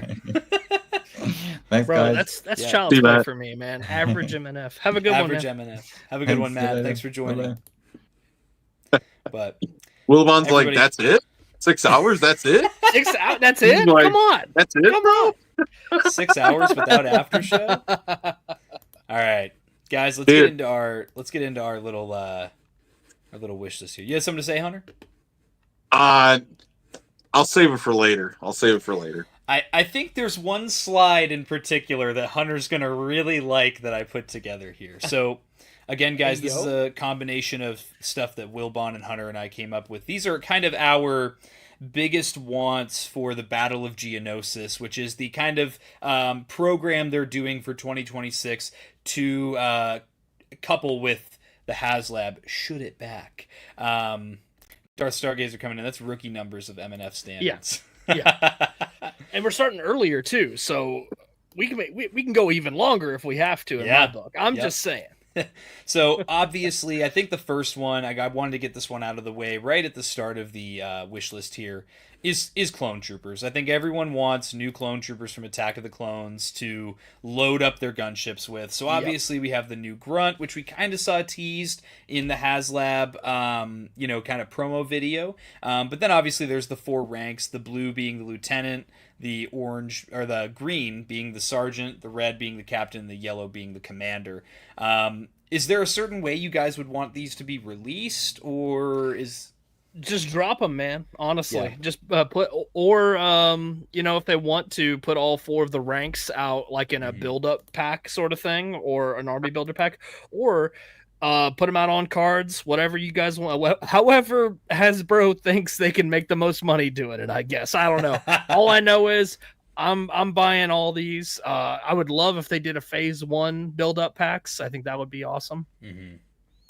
Yeah. I won't lie, the thought just crossed my mind, but it's because just like seeing all of them together like this, Dude, Battlefront, Phase 1 clones in Battlefront, like that's what this makes me think of. That's how I would display them. I would have, you know, the red is the sniper, the blue doesn't have the pauldron and everything, but the green jet trooper is so cool from that game. I agree. But I would get all of these, even though I probably wouldn't put them in the gunship. I would get all these. Like I said, I would figure out a way to put them in the collection. Yeah, I'd if put they them out the Battlefront 2 specific clones, I'd be all over that in a heartbeat, man. Brother, I got them. Cool. I got them. Are they modern? Are they modern TVC though? No. They're that's what I want. They're the original whatever legacy collection, and I got one loose and one in box. But yeah, you best believe those torsos are turning yellow. Ooh, yeah. See, they need to make some modern versions of those. Yeah. Hey, shout out to Matt from Twin Sons Collecting jumping in the chat. Thanks for inviting me to join, guys. Great to meet you all and see fun conversations going in the live chat. May the force be with you. Thank you, Matt. Thanks again for joining, man. It was really awesome talking to you. I would honestly take both of these as 4-packs. Give me a Phase 1 4-pack that is just one of these guys right here, which, by the way, I'm going to be randomly giving this away at some point in the stream, this 4-pack here. But I would take that as that, and then honestly, I think a lot of collectors would be excited if they did the 4 ranks as a carded 4-pack, because I think a lot of people would want those guys on card. Would you want it to be the special, like how they did the ARC Trooper 5s, Jesse and Echo? Would you want it to be like that card? Oh, okay. No. I'd want kind of like the Bad Batch 4-pack they did, where it's like okay. Figures. Yeah. I see the other half of Twin Sons Collecting in the stage here. I think he's still setting up, so I'll give him a second here. Just give me the thumbs up when you're ready, and I'll have you join in here. He's ready. Look at that. Saved by the Bell. You just missed your brother. Hello. Can you hear me? Yes, we can. Hey, Matt's back. Matt's back. What's going on, Chris? How we doing? Yeah, having massive tech issues here, so I've had to join on my phone. So if it cuts out or is slow, apologies. I might have to drop off. But no turns out both laptops we have in the house don't work with cameras on this StreamYard software. Wow. So sorry about that. Uh-oh. It's all right, man. It is what it is. So right now we are going over our wish lists for the Battle of Geonosis campaign stuff. However, I kind of wanted to get your opinion on the HasLab in general. So because obviously Matt spoiled it for us that you also backed the HasLab.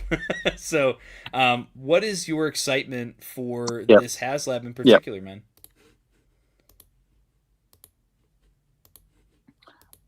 It just looks amazing. It's like such a total upgrade on the previous toy. I'm sure you guys have covered it already in terms of, look at it. It just looks incredible. As you can probably tell from behind me, I'm a sucker for troopers carded on vintage collection cards. So I have to say I do love the look of that clone pilot carded. It looks amazing, but the over-the-shoulder shot of him as the pilot just looks great. So I think that's a great standard offering. On the flight stand, it just looks brilliant. And I think Steve said you can detach one of the wings so you can sort of display it, so it could probably go up there against the wall, so that just make it look like it's flying. It'd be amazing. I don't know if Matt said that we never got the ball turrets for the original gunship, so that's also quite exciting that we could use those. It's just there you go. I'm very jealous, very jealous. It's just amazing. I mean, look at it. Look at it. Yeah, it's amazing. Really cool. How do you plan on displaying yours? Like, what characters are you planning on filling up your gunship with? I quite like the idea of doing the one with Yoda, Mace, and Kiadi. So I would really hope for all three of those new, to be honest. That was one of the debates I was having with Matt, as what Jedi would we put in if we were running the HasLab instead of the 3 that we see as the offering at the moment. And I think I kept coming back to Yoda, Mace, and Kiedi as the kind of 3. But it kind of feels, you can't lock those 3 behind HasLab, I don't think. But I would hope that new versions of those 3, I think, would be the ones I'd want to go for in there. And fill it with clones as well. Yeah. I'm so excited. Matt, are you more of a prequel trilogy guy? Or I'm sorry, Chris. Good Lord, I'm already doing it because people in the chat keep saying. Yep. I read a chat here. It said suspicious that Matt and Chris are not in the same room. So Chris. Yeah. Are you more of a prequel trilogy guy or a Clone Wars guy? Prequel trilogy, I think. I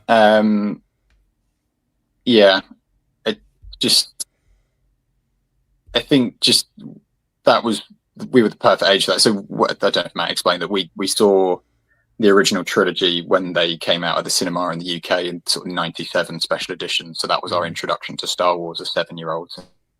Yeah. Blowing, and then Phantom Menace then not too long after.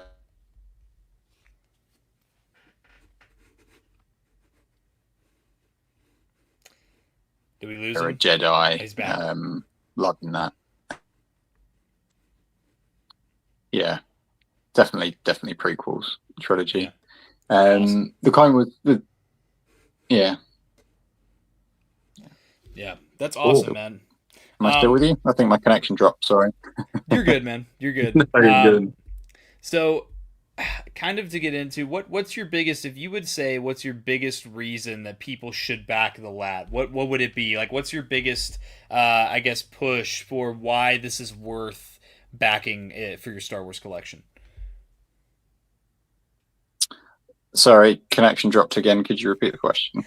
Yeah, what about this HasLab do you think is the biggest reason other people should back it? Aside from the ship itself, which I think is, it would, if people haven't got the gunship already, this is, the perfect version of it, I think. Those that already have the gunship, I would hope they can see how much of an improvement it is. It's really cool with the interchangeable panels. The tier offerings, I think Coleman Treeball is cool, but I've got the legacy one here. So I wouldn't have said he was top of my list for an upgrade. But this guy can't really hold the lightsaber with 2 hands, which I think he needs to be able to do. And I know we've only seen, I suppose I can't remember. He was they had the prototype, didn't they, at Comic-Con? Was he holding the lightsaber in 2 hands there in his iconic pose as he is on the card back? I don't remember. I think they all had the force push hands, right?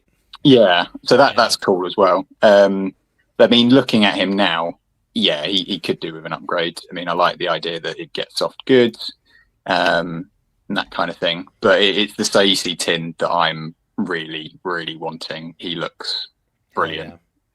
If I were to say anything is missing from this set, it would be like some people have brought up that it's like, well, the gunships have done before, but like also the Cantina had the Tonica sisters kind of going for it, where those were entirely new figures that have never ever been done. So I guess that's one thing maybe this is lacking, but it's such an upgrade over what we have before in 3.75 that it's worth it to me. Mm-hmm. Yeah.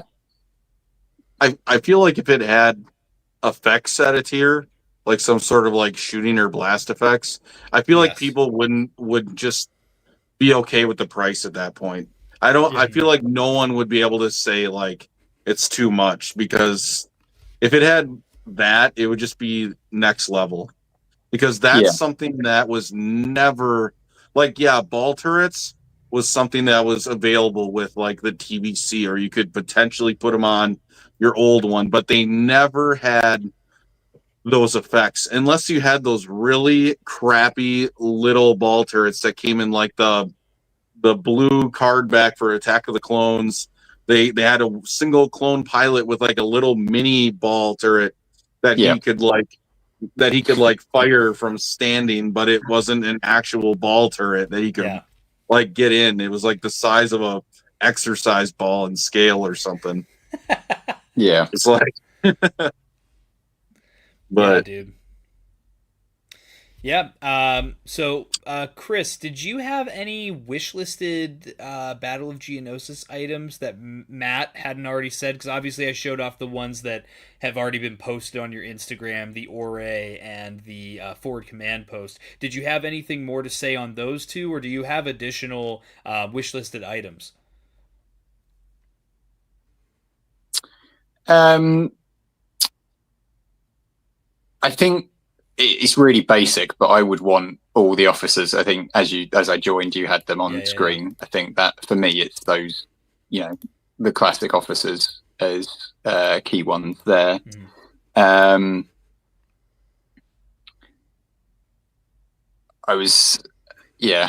guys there. I think they just need to do a multi-pack of those or something. Just we need all of them because we don't have them yet. I guess creatures would be cool to. I mean, we're talking about redos there. I guess we've already got the Reek, Nexu, Acklay. I'm sure they could do amazing new versions of those. Smiling Kit Fisto, I think a Geonosis Sonic Cannon would be really cool because if you talk about kind of That would be cool. awesome sound effects from Star Wars, the sound of that Sonic Cannon when it fires, that's a really cool sound effect in the cinema. That was like, oh yeah, I felt that. And the fact that it just like throws a Jedi into like a pillar and he just like so that would be really cool, I think. And since this has the ball turrets with it, I think Hunter brought up like the blast effects, specifically the lasers coming off the ball turrets. Just like that always sticks out in my mind when I think about that scene where all the gunships drop down in and save everyone. Like just how cool all that was. Yeah. So Chris, what since you're much more of an avid 3 3/4 collector than any of the three of us here, what is your ideal for the grunts and the four officers? What's your ideal packaging for these? Because I see some people say carded 4-pack for the officers. I see other people say doing a pack like this, where it's just, the 4 troopers in there in tissue paper. I would want all of them on single cards. So like, the Ahsoka and droids set. A 4-pack in that packaging would be my ideal, I think, with film outs of each of them. I suppose though you don't see all of them in the film, do you? I don't think the green one you ever get a good look at, do you? I can't remember. No, I don't think so. It might be a bit of artistic license you need there. Yeah. I mean, I wouldn't be averse to it if it was in the cardboard with the tissue paper style box. I feel like just because they've already done that on the old sculpt, I'd maybe want to do something a bit different, maybe. But I mean, certainly they should be getting more standard white clones out now, I think. So I agree. Multi-pack of those would be quite good. Because I know they're saying, I don't know what their stance is now on not having a officer character, because they seem to have gone one way with it and then back. Because before it was always 3 standard troopers and then 1 with a rank insignia or a pauldron, and then they did, I always mix them up, wax or a boil, one of them in the 212 pack, and everyone kicked off. Yeah, thank you. It shouldn't be a named character in that. Agreed. And I think Hasbro misinterpreted that as we didn't want a commander. And then I think the Snowtrooper pack is now just standard. So I would be tempted to do 3 normal clones, and then there you go, a Republic Commando in it as well. I don't know, maybe they could how they could get an extra pilot out. If people wanted extra pilots, you could do 1 pilot, 3 normal, maybe. Yeah. I can't wait for them to do 3 phase 1 like plain white, and then reuse the 501st for the lieutenant. Can't wait for that. I hope not. So kind of going into our wish list here, back again. The next one I feel like that I would really like to see is Anakin with 2 lightsabers. I feel like that is my. Oh, let me share the correct tab while I do that. I'm sitting here staring at the presentation. I mean, I like looking at the gunship. This is one that I'd want, specifically the 2 lightsabers for his duel with Dooku. Obviously, one is Obi-Wan's and one is his, but having them with like they're like not found lightsabers, but they're loner lightsabers from the from the battle in the arena. I feel like that'd be super cool. How would you guys feel about having like a Geonosis arena version of these characters, like Anakin, Padme, Obi-Wan, versus like single carded versions with their like normal lightsabers and their robes and things like that? Like Anakin gets like the 2 lightsabers, and Obi-Wan maybe has the spear when he's fighting with the Acklay, and Padme has like the blaster she uses that she picks up off a battle droid, and versus like her normal appearance in the film. That'd be cool. Yeah, I think for single carded release, it should be their main appearance. I think on a single card. So like Padme, you'd want, unspoiled outfit kind of thing. Obi-Wan, you would just want in his normal kind of outfit with just a lightsaber, I think. But maybe they could, like they've done with the Anakin Vader 3-pack recently, in that style packaging, you could do a Geonosis arena version of that. So you could do Padme after the Nexu attack. You could with Obi-Wan with, like you say, the spear. More scene specific, I guess. Yeah. You're saying in those like special 3-packs that they do, like the one that they just did with like the Anakin with Darth Vader, like where it's 3 figures, but they're like special to that set. Like that'd be a good way to do it. Absolutely. Yeah, that'd be super cool. Obviously, the 3 mains I feel like are big for me. I'd want all 3 of the mains from their arena looks.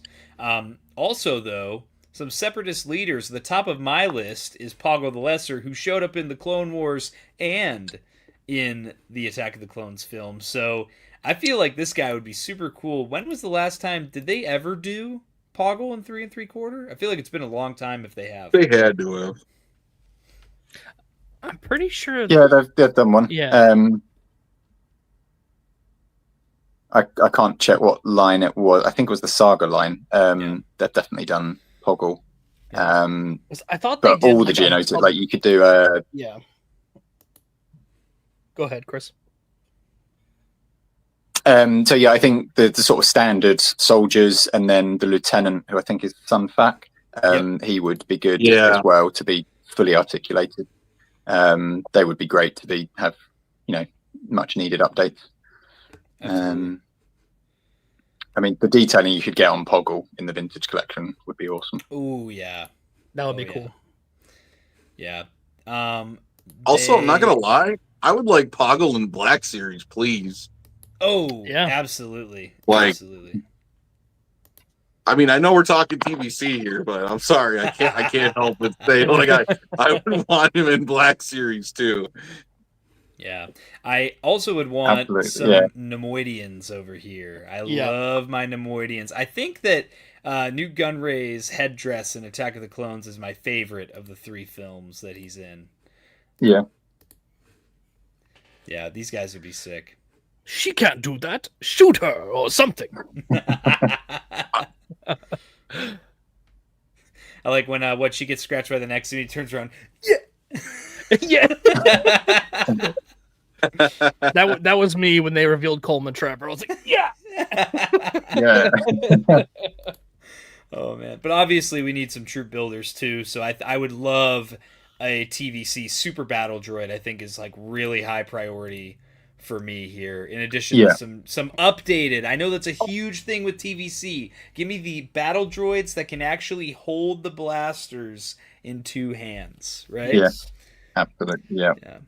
So here's one. Do you think TVC fans would like it if they did a pack of the C3PO head battle droid, and then the opposite, like in a pack, or like even just a single carded to go with the HasLab.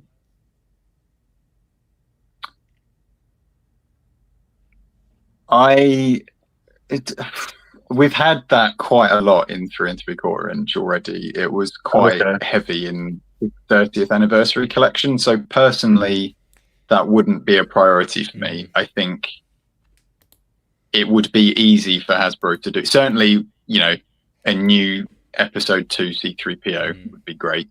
How easy is it So to it would be easy track for them. down? I'm sorry. How easy is it to track down those old versions of those? Are they relatively affordable? It really varies. Some of them are a lot harder to get than others.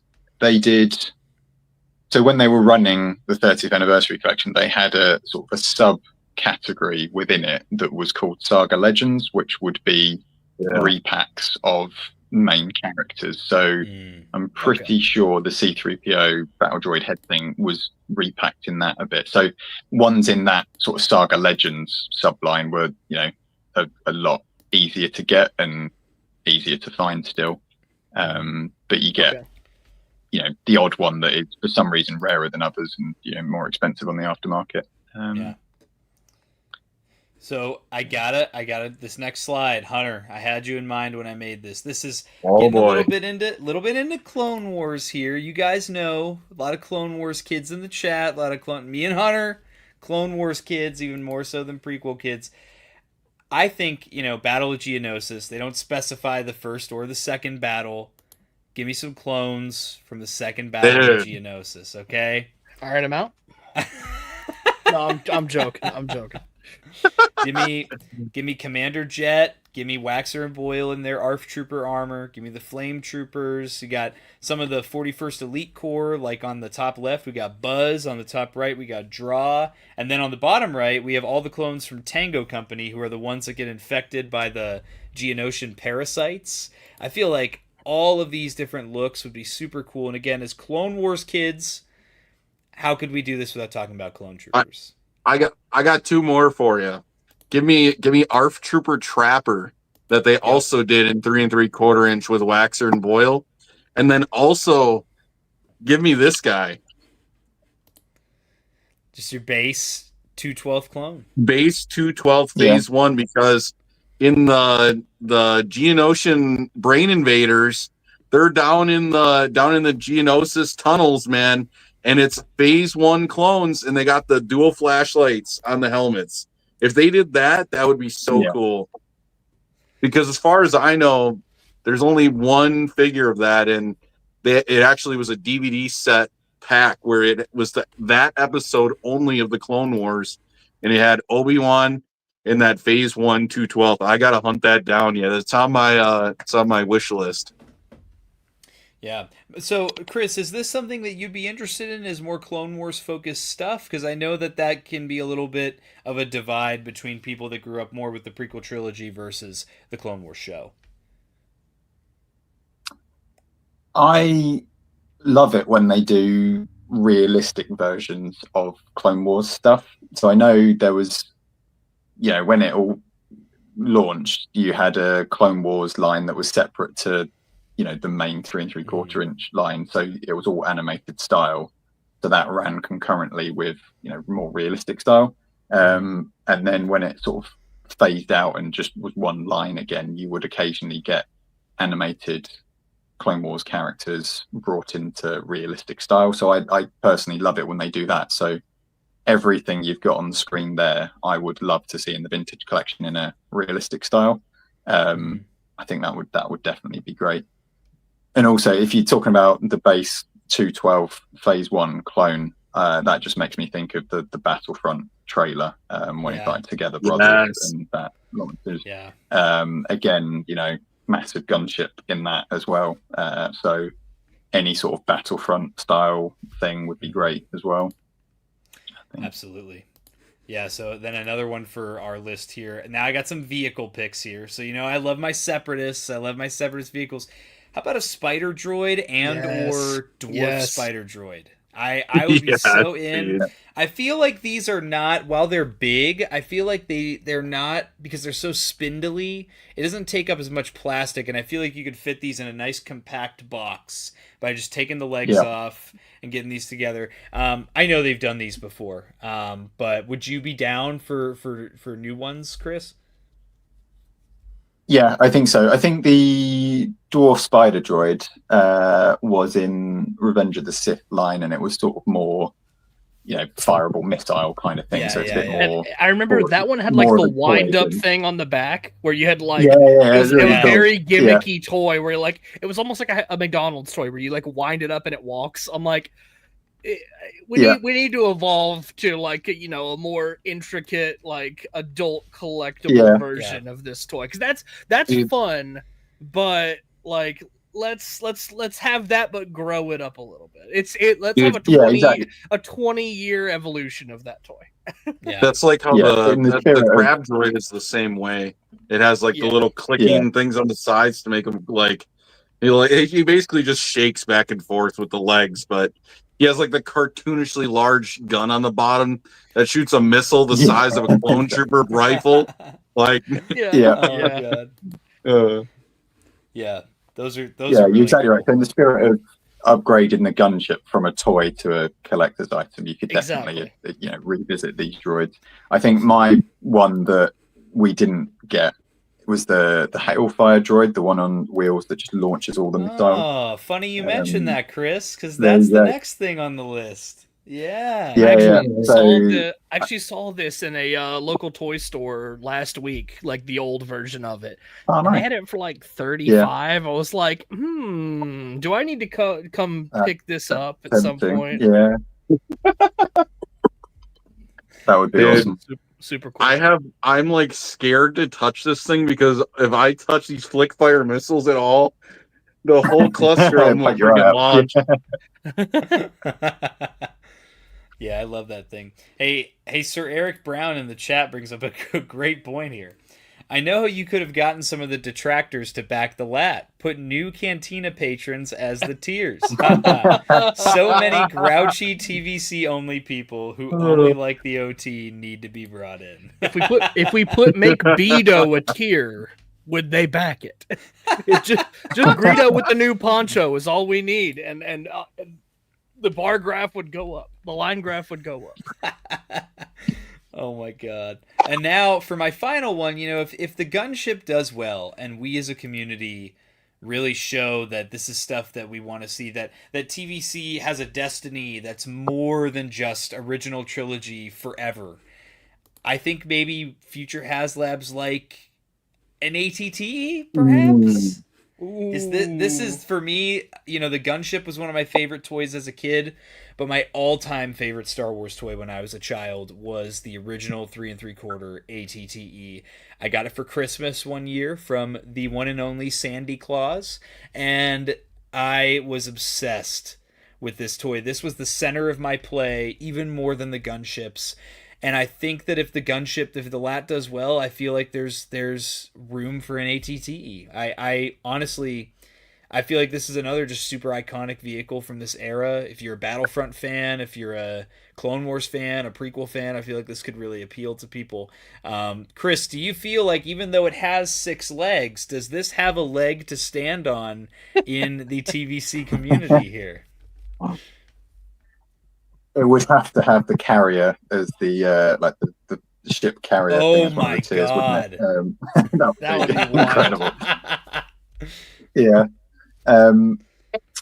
I mean, like you, we loved R1. It was brilliant to play around with. So yeah, I would be excited to see what they could do in the same vein of upgrading the gunship. How they could upgrade an ATT would be pretty special to see as well, I think. I mean, I don't know, like, I just think of the Clone Wars episode where they start going vertically and climbing the cliff. Yeah. Yes. Make it do that. I don't know how you do that, but make it do that. Hey, Micro Galaxy Squadron did it at the 1-inch scale, and all you had to do was just have a ratcheted joint that you could bend and it could fold. So I'm just saying, I'm just saying. That'd be cool. I got Tommy. I got 2 more vehicles to add to this wish list. Let's see it, Hunter. I'm gonna make you big. Ready? ATRT, absolutely. The Geonosis camo one, though. Yeah. Yeah. And then also, this is from the Landing at Point Rain arc. Artillery cannon. Oh. Yeah. You remember that from the arc? They use this when they're shooting at the giant shield that they can't penetrate with the guns. And Anakin and a bunch of them have to run inside to try and take out the generators. Yeah. Dude, that'd be sick. I think that'd be awesome. So, Chris, by the way, you like the LAAT hat? What do you think of my LAAT hat? Very cool. Yeah. Thank you. I like that. Yeah, shout out. My dad made this for me. Oh, wow. My dad will be taking orders for these if anybody wants a LAAT hat. It costs you like $10. He'll send you one. Be honest, Chris. Be amazing. honest. Did you just find out that was a LAAT hat? I'll be honest, you've been covered by it because I'm on my phone. There's been a live and the red bar with the counters been over the top of your head all this time. He's spitting because I'm in the same boat. He's spitting. Yeah, I'm in the same boat. Oh my god. But no, that is an awesome hat. Very cool. Thanks, man. Yeah, my dad made it and painted it today. He was like, it's on the dining room table. So I had to stop to my parents' house after work and go grab it. Hashtag hat that LAAT. Hat the LAAT. Hat the LAAT. So, Chris, were you on here when we were talking about Mr. Stevie's sketch from today that got released? No, I haven't caught up on that yet. Matt messaged me about it, but I was out this evening playing Star Wars Unlimited. So I heard you beat an 8-year-old. How was that? I mean, a win's a win, so happy with that. No, I mean, yeah, I got my butt kicked in the 2 earlier rounds, so yeah, I needed an easy win. It wasn't easy though. He was like the 8-year-old was a really good player. Like it's best of 3 in the rounds, and I won the first one, he won the second one. So going into the third one, it was a bit nail biting, but I managed to win. So. That's amazing. So yeah, I haven't seen this sketch. You haven't seen it? Here it is. What does it look? No. So there it is from Mr. Stevie's Instagram. This is a sketch that, so basically a Star Wars Insider article got released today. Fantha Tracks interviewed Steve Evans, and this is part of that. He posted this to his Instagram in relation to this article. This is a sketch he made of the Battle of Geonosis, and there are some initials on some of these little silhouettes that may be hinting at some new characters, such as Shakti or Padme or some other Jedi over here, or some multi-packs. What does this get you? What kind of excitement does this build for you as an avid 3 3/4 collector? Yeah, so when I think of the Battle of Geonosis and the figures, I think back to the blue carded line that came out before we saw the film. So, you know, growing up, me and Matt would get the toys before we saw the film. So Shark T was in the early wave of that. Kit Fisto was as well. The Nikto Jedi, who they did eventually do again in Vintage Collection. So those awesome aliens are ones we would definitely want to see in Vintage Collection. So Shark T coming to Vintage Collection, very exciting. Yeah, Kit Fisto, I would want it to be, you know, his episode 2 appearance, because the one we got in the first run of Vintage Collection was his episode 3 head, basically on a episode 2 card, so not quite right. So getting the episode 2, possibly smiling like someone in the chat said, would be really cool, because his outfit's different as well, so we'd want that. So and then I'd love to, that's why I'm so excited for the potential Stacey Tin as well, is that I felt like they've never nailed his episode 2 appearance, so it looks like this one will nail that. So I'm really excited for that. So yeah, all the other Jedi. I mean, I was thinking that if you think of when it flows through the Geonosis arena, so you've got it's Plo Koon, Kiedimundi, and Ayla Sakura on the first balcony, isn't it? And then it drops down, and you've got Luminara, Barris, Colin, Bolter Swan, Pablo Gil, Aiden Kohler, Barris Afi, all of those on the cards with their kind of poses as they ignite their sabers would be awesome. Yeah. Yeah, good point. Yoda. He's needed. He is on the ship. Much needed. I was thinking. Yeah, I was thinking he would be a cool packing figure with the gunship, with the card back showing that shot, either when it's over his head and you can see everyone below, sort of over his head, or when it lands and sort of the troopers jump off and he's sort of framed really nicely. Either of those would be awesome card back images. So to have him redone as well would be really good. Absolutely. I feel like Yoda, they could do like, I know you guys did the command post, like what if kind of thing, if they did that as a future release for the Geonosis theme. I feel like Yoda would be a good one for that, with the card back being like when he's at that command center. And then like maybe you could even pack in the commander with it and have him there too, because there's a really cool shot of him with the binoculars, you know, as he's talking to Yoda, and he says like all forward positions are advancing, you know. Like that'd be a cool, you know, two figure thing. And who's really gonna buy like a ton of these sets? I mean, I don't know. I feel like most people would just buy one. I mean, you could potentially buy more than one, but I feel like this is definitely a one and done, whereas like the Streets of Mos Eisley was like you can build it up into however much you want. Like that was definitely a part of the appeal for me, was like I bought two and I like built a whole like setup for like all my 3 3/4 figures that aren't going to be in the cantina, to just be walking around out there. So yeah, it'd be sick. So we're coming up on hour 3 here. So we've completed 2 hours of our 6-hour Back the LAAT Marathon.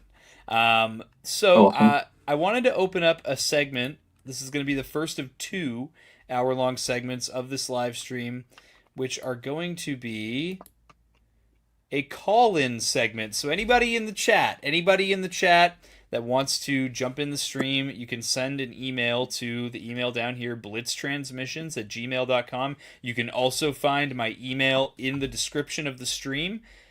Join in. I will set a couple ground rules for this segment. The point of this segment is to get community members on to talk about their excitement for this HasLab. I don't want to debate people on the same 3 sorry topics on, you know, why you're not backing the LAAT. I don't want to have any ridiculous profanities on the stream. So if you're going to come in here and save that for MNF when we do our email segment, send all those emails to us. Don't send them here. I'm gonna have zero tolerance for it. If you come in and you're swearing like a sailor, I'm booting you out. If you come in and you're trying to like debate us or call us out for our, you know, if you have a differing opinion than us on this HasLab, that's not what this is for. This is for you guys, the community members, to have a say in a little bit of the stream, and kind of get yourselves involved here. So I'm going to keep an eye on my email if anybody wants to jump in. We'll probably let 1 or 2 at a time, depending on how many people jump in. This will go for about the next hour here. Whoever wants to join, blitztransmissions@gmail.com. You can come in and share your thoughts on the LAAT. As Hal Runner lets us know, we are at 3313 backers. So currently we have gained 7 backers on the HasLab since we started our stream. That number, Tommy, everywhere you go. Everywhere I go, I see his face. That damn 13. Tommy, I got a quick question. Hunter, I have an answer. After this segment of the call-ins, do you want to do a giveaway?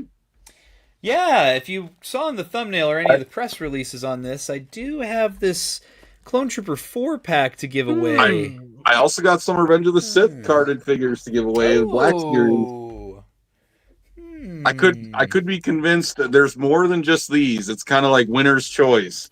I do also have a Magna Guard, so that one is kind of an opener, but still it's a brand new paint on a figure. So you know what? nobody ever wants this when we do it for the giveaway on our channel.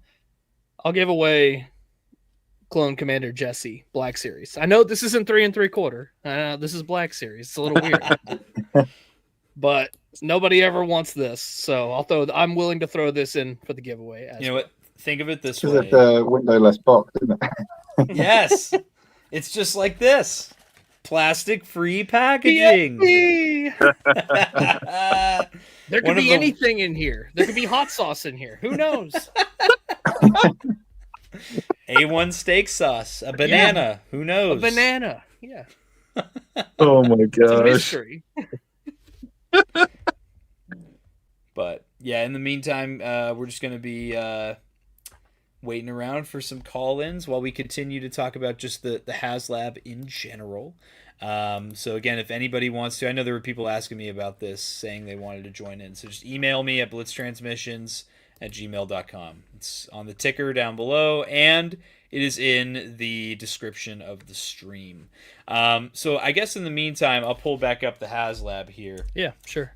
I did want to talk about, like, as a kid, the experience of, like, when the clones all show up at the Battle of Geonosis. Like, Yeah. I remember the first time I saw that movie, and, like, just the intense moment where, like, all the clones drop in and just start hailing fire down all over the droids. Like, it just completely blew my mind that, like, the sheer scale of that battle. Yes, this exactly.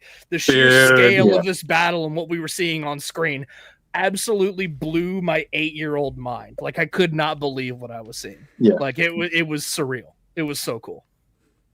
So for me, like, Yeah, this is super iconic for my childhood. Like, I was 8 years old. I was the target demographic to be playing with one of these toys.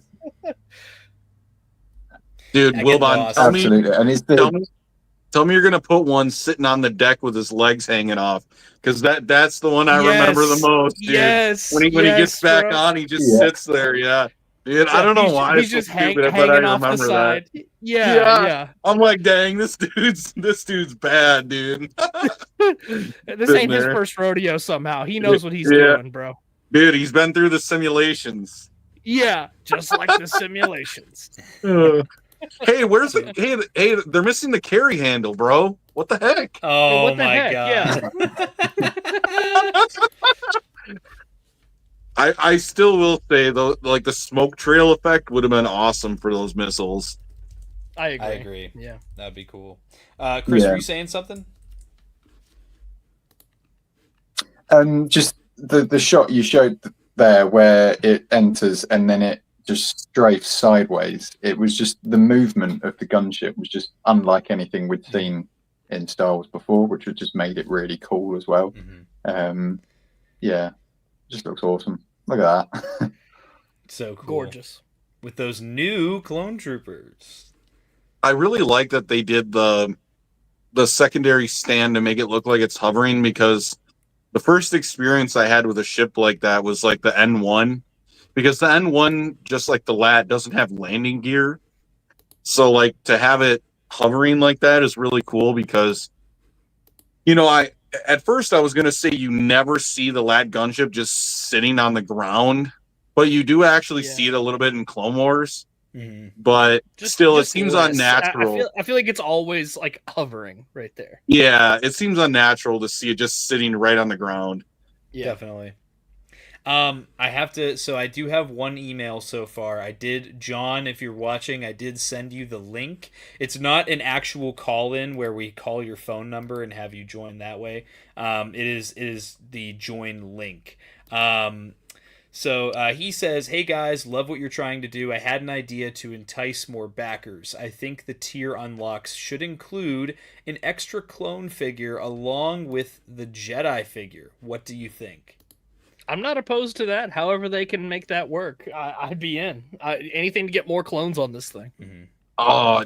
See, now I just thought, wouldn't it have been cool if they would have done like a Jedi and a like ranked clone per tier? That'd be cool. Yeah. I bet you it would have like skyrocketed if they would have done as that. long as they made it clear that the ranked clones would also be coming out later. Like they're not locked behind the figures True. aren't locked behind the tiers, but like True. maybe the carded version was. But like, let's say you could get like the plastic free packaging version of it, like somewhere down the line. Yeah. I'm cool with the carded versions being exclusive to the HasLab because typically I'm not the person that was all, I have to keep these on card, Dude. typically. But I kept all my Rebels figures from the Ghost on card, so I'm a hypocrite, I guess. Dude, I gotta say something about that too because my first HasLab ever was the Razor Crest, and I was just getting back into Star Wars collecting for like 2 years at that point. Had not had many 3 3/4 inch stuff. So then when I got the HasLab in hand, and I knew it was the first time Mando's got soft goods, so we can actually sit down in the seat in the cockpit. And then he comes in some wax paper, and I'm like, bruh, what? I'm like, what in the world is this? Like, he's not on card, but Grogu and the Jawa are. Come on, That's bro. weird. That's odd. Yeah. But I think for all the figures that come with these projects, you should have one version on card, one version loose, except for the pilots. I feel like those two, it should have been 3 pilots total, 1 on card, 2 loose. That way you can fully kit out your gunship, even if you just buy 1, and still keep a figure on card. Yeah. And honestly, I would even be pro numbering every single one of those cards. That way it's like, you got HasLab Gunship number 630. Yeah. Right? Like, and having the numbered cards was a big deal for the Starspeeder 3000.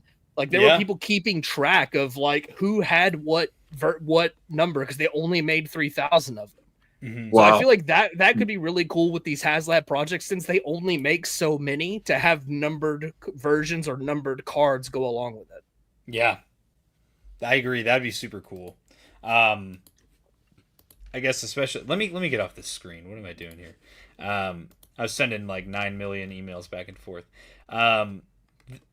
So the scale is, I know we touched on it earlier. I think the scale is something that some people are kind of not understanding how big this thing actually is. So I want to pull up Mr. Stevie's Instagram once more here. I know he posted this a while ago now. The kind of video of the actual gunship. Where is that post? Tommy, you don't like your clones hitting their head on the gunship like they're on the Death Star when you put them in there? Bonking their heads? Just like I'm bonking their heads. Yeah, it's like the Stormy bonking his head on the door.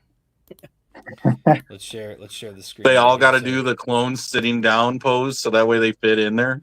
I think this is the best representation of just how much larger this vehicle is in the previous iterations. I think this does a much better job than the picture they show in the actual HasLab campaign.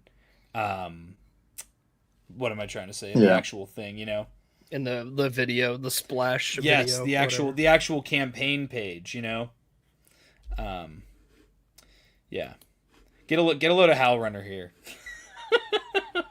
Everywhere you go. Everywhere I go, I see his face. Oh, look at how much more peak that other one is. You don't even need a flight stand when you have a carry handle, bro. Yeah, it's way better. I was saying this, Chris. I was saying this when Matt was on earlier. I was like, this is an amazing toy. The original one was like such a central part of my play when I was a kid. Yes. My Doinky Doink play, and I really love that the new one is like the adult version of my childhood favorite toy for my adult collection. It's the bigger and better version for my bigger and better collection. Yeah, completely agree. I mean, stuff just moves on, doesn't it? That's like why we prefer the modern articulated figures to the 5 POA or the action posed ones. Stuff just moves on with times. So absolutely, it's a massive upgrade. It's so cool.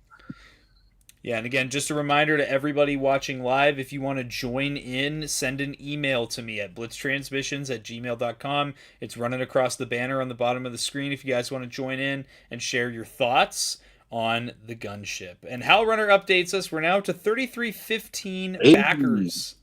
So that puts us at what? We're 2 away, and 2 more backers. Wilbon will change his hat. Because every 10 backers we get during the marathon, Wilbon will change his hat. Come on. two of you people in chat I know haven't backed it and you're on the fence about it. You know, that's all it takes. I'm switching hats.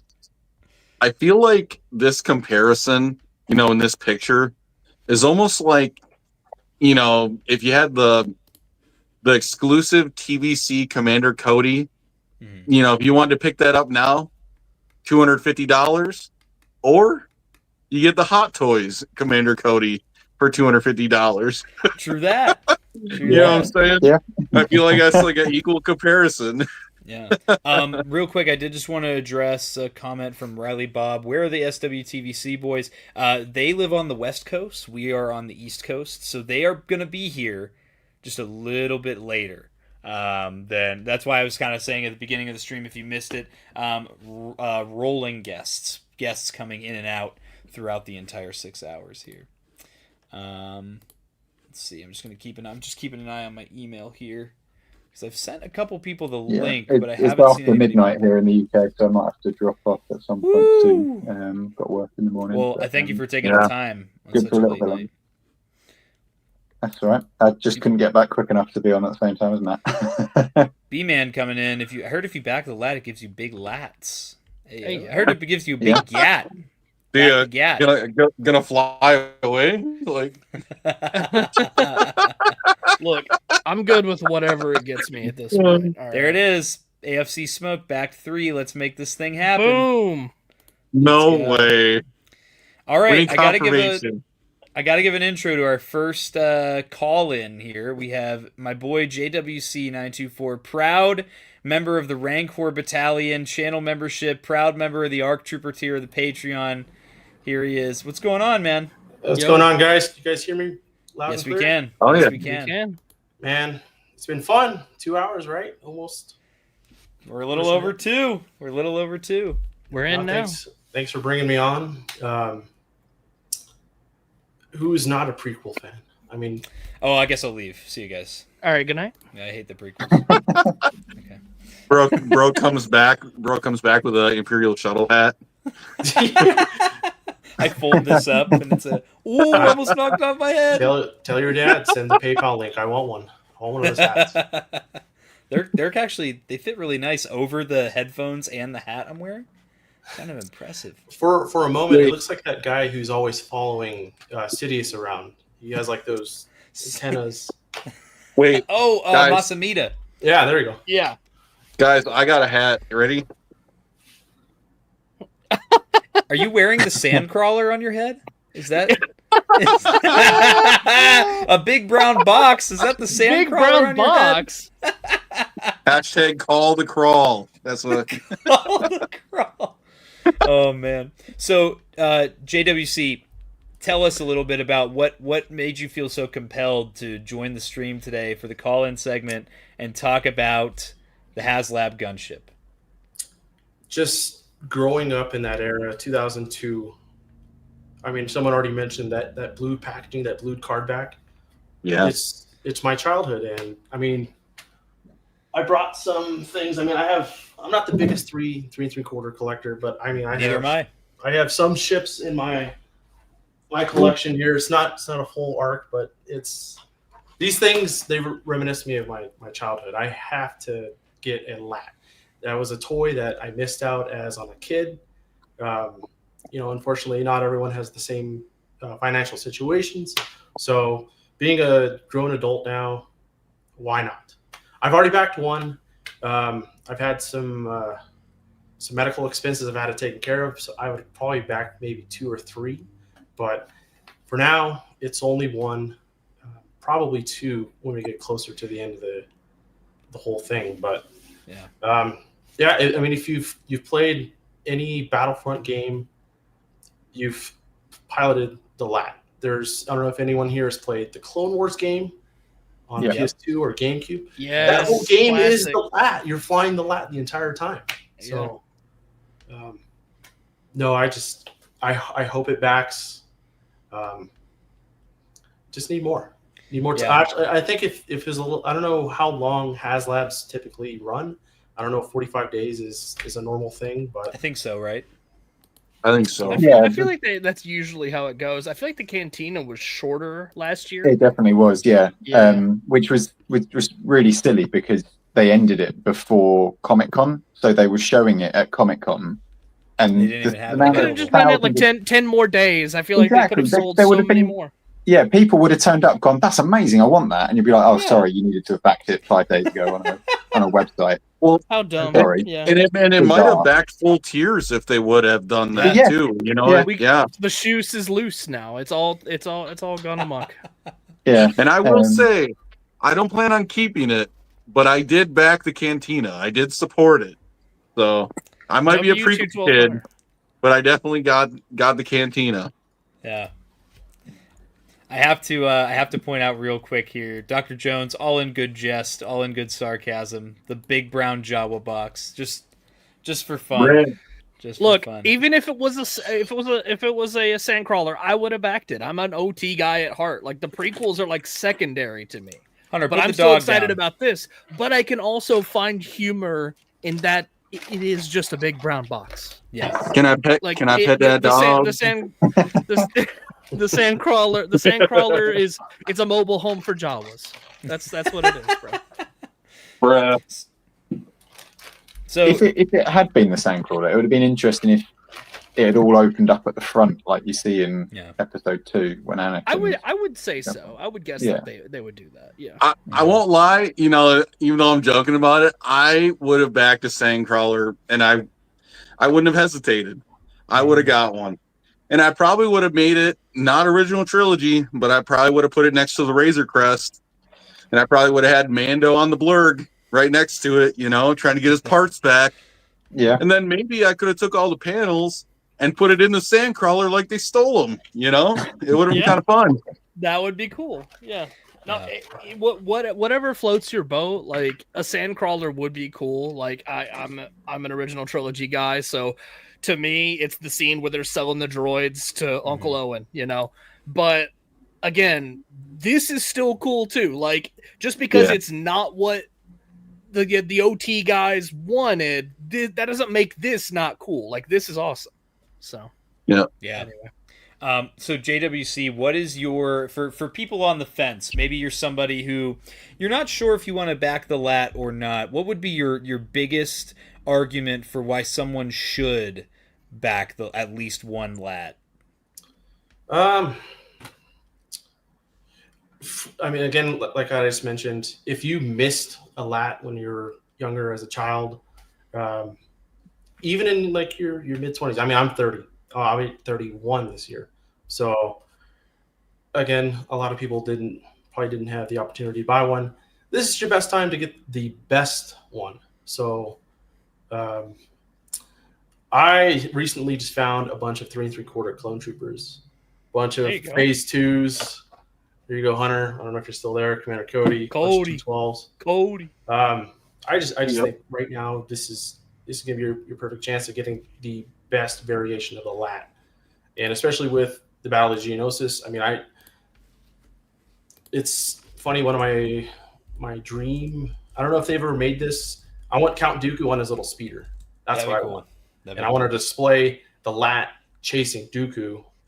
That'd be my ideal way to pose it. But That'd be cool. this is definitely the best opportunity to get the best of the best. So That's the way to go, man. That Dooku speeder they made in the Saga loop line. I think it was mainly in America. I don't think it came over in the UK that well. So Matt spent ages trying to track it down, and he only got it, I think, last year. Nice. So yeah, pretty cool. But no, most of you guys covered the wish list that I would have had. So nice. Most of the vehicles, hopefully, they all get produced. The one figure I want to pose the most is my magnetic Jango Fett, the head that pops right off. I want that guy just lying on the floor. Yeah, classic. Oh man! And I don't know if everyone remembers. There was, I think, Moon Jockey had a video on like a recent pickup. There was an Anakin and a Geonosis 2-pack, and the Geonosis was like split in 3 pieces. Yeah, it gets cut up. I had that. Yeah, Gets cut up. It's like one of the only figures I remember that has blood, kind of gory. Yeah. But no, it'd be cool to bring in all those old figures and display them as well. But I agree. Hey, Wilbon, stream question for you. Sure. What is the best way? How do I do a poll from the live stream? Oh yeah, so you'll go to YouTube, like you'll do it from like the YouTube window itself. I found it. Okay. Yeah. You just can't do it from StreamYard. I wish you could, but I wish. Yeah, they need to get on that. Get that. All right, guys. I'm gonna be sending in a poll here because we got about 100 people watching right now. So I'm sending in a poll. Did you back the LAAT? Let us know yes or no in the chat here. Should be rolling. I can't vote. I can't vote. So, I think because I saw Dr. Jones brought up an interesting point here. Do you guys have data for the age brackets of who has actually backed this? I would love to see the ages of backers for all HasLabs. So this is an interesting point. I think we touched on it a little bit, but it's something that I really wanted to talk about. Maybe a little more in depth.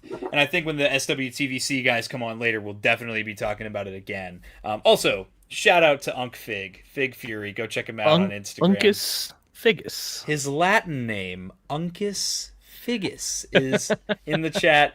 Co-host of Monday Night Figure Ball. Shout out to the man. He does awesome figure photography on Instagram. Go check him out. So the thing about TVC, obviously, generally, Black Series tends to lean towards younger collectors, right? Because a lot of us, and I've said this on streams before, is a lot of us younger collectors, we gravitated towards 6-inch because the character selection kind of caters more to us with more Prequel and Clone Wars love and things like that, as opposed to 3 3/4 definitely doesn't give us the character selection in general, but also leaning more towards Prequel era stuff like Black Series does. So for us who are big Black Series collectors, that's kind of what's always kept us a little bit away from really diving into TVC. However, with the LAAT HasLab, that's my biggest reason for being so excited about this. I feel like I can now relive my childhood the same way that a lot of OT kids can relive their childhood with all of these original trilogy releases, like the Katana, like the Cantina, like there's just the Ghost and the Crest are the other two, right? Yeah. All original trilogy era stuff. I feel like we have an opportunity, to really change the game and kind of bring in a lot of new people into this scale that have otherwise not really cared for the scale. I think that's a commonality that I see between myself, Wilbon, Hunter, JWC. I know we all collect Black Series, we buy Black Series figures, but when it comes to this particular release, I'm ready to dive headfirst into Battle of Geonosis. I'm ready to support everything Battle of Geonosis because this is what I grew up with, and we're hitting that 20-year rule that Daryl DePriest came up with. So I think that, and I see Dr. Jones bring up another point here, and TBS is for men. That's crazy. You got big man hands, brother. You got to handle. My hands are too big for those Black little toys. Series. No. That's silly. That's silly. But we have. That's crazy. That's silly. Do we think that character selection is intentional by Hasbro? Black Series for age bracket, TVC for OT. So this is true. That's another thing. Is Hasbro will tell you that the idea with Black Series is that that's the line that brings them in more money, and so that's the line that they use to bring in new collectors, whereas TVC generally has been, retaining its core audience of 3 3/4 collectors who have been collecting for decades now. But I think that the LAAT excites me because it's like a change of direction. It's a change of pace. It invites new people into this line in a way that I haven't felt like it has in a really long time. And again, I buy every TVC clone trooper that's come out. I have a complete collection just about. I think I'm just missing Commander Cody and maybe one other carded TVC clone from 1.0 and 2.0. I've always been like that. I've always collected my clones because that's what I grew up with. So the LAAT gives me that opportunity.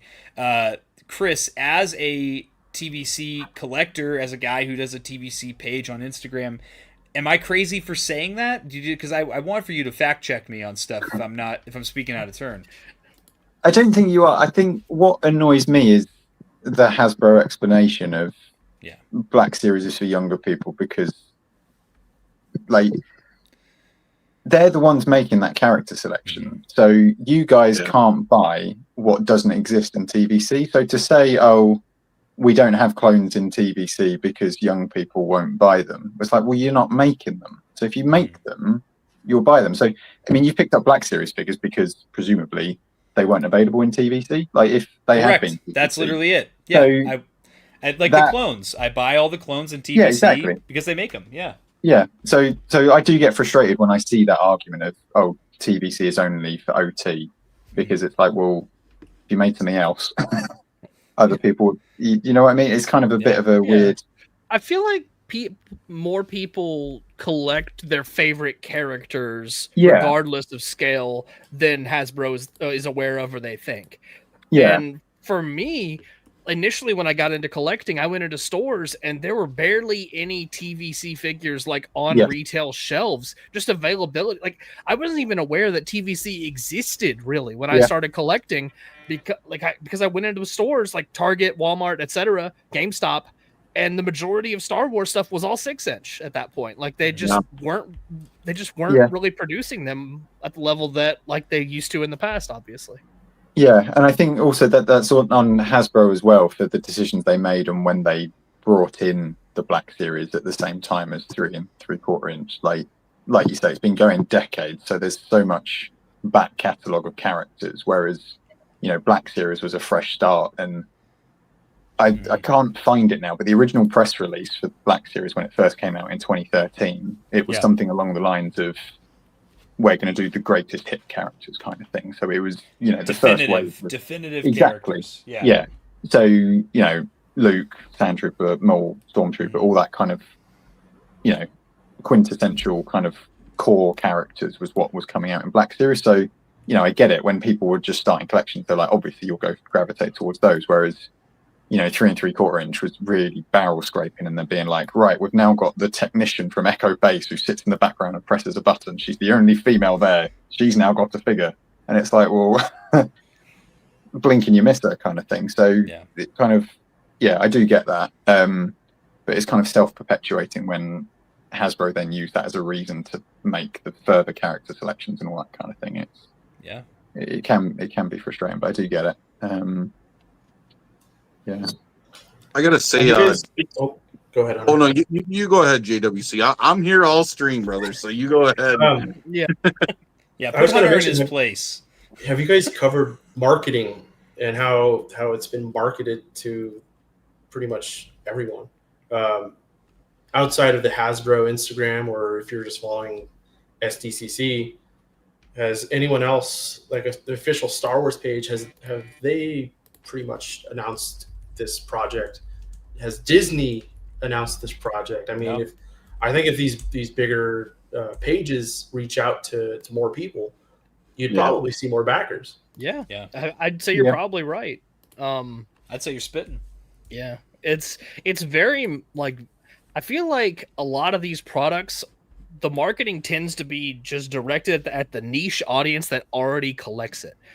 So that's actually what they say too. That's exactly what they say. They have their target audience and they're like lasered in on them.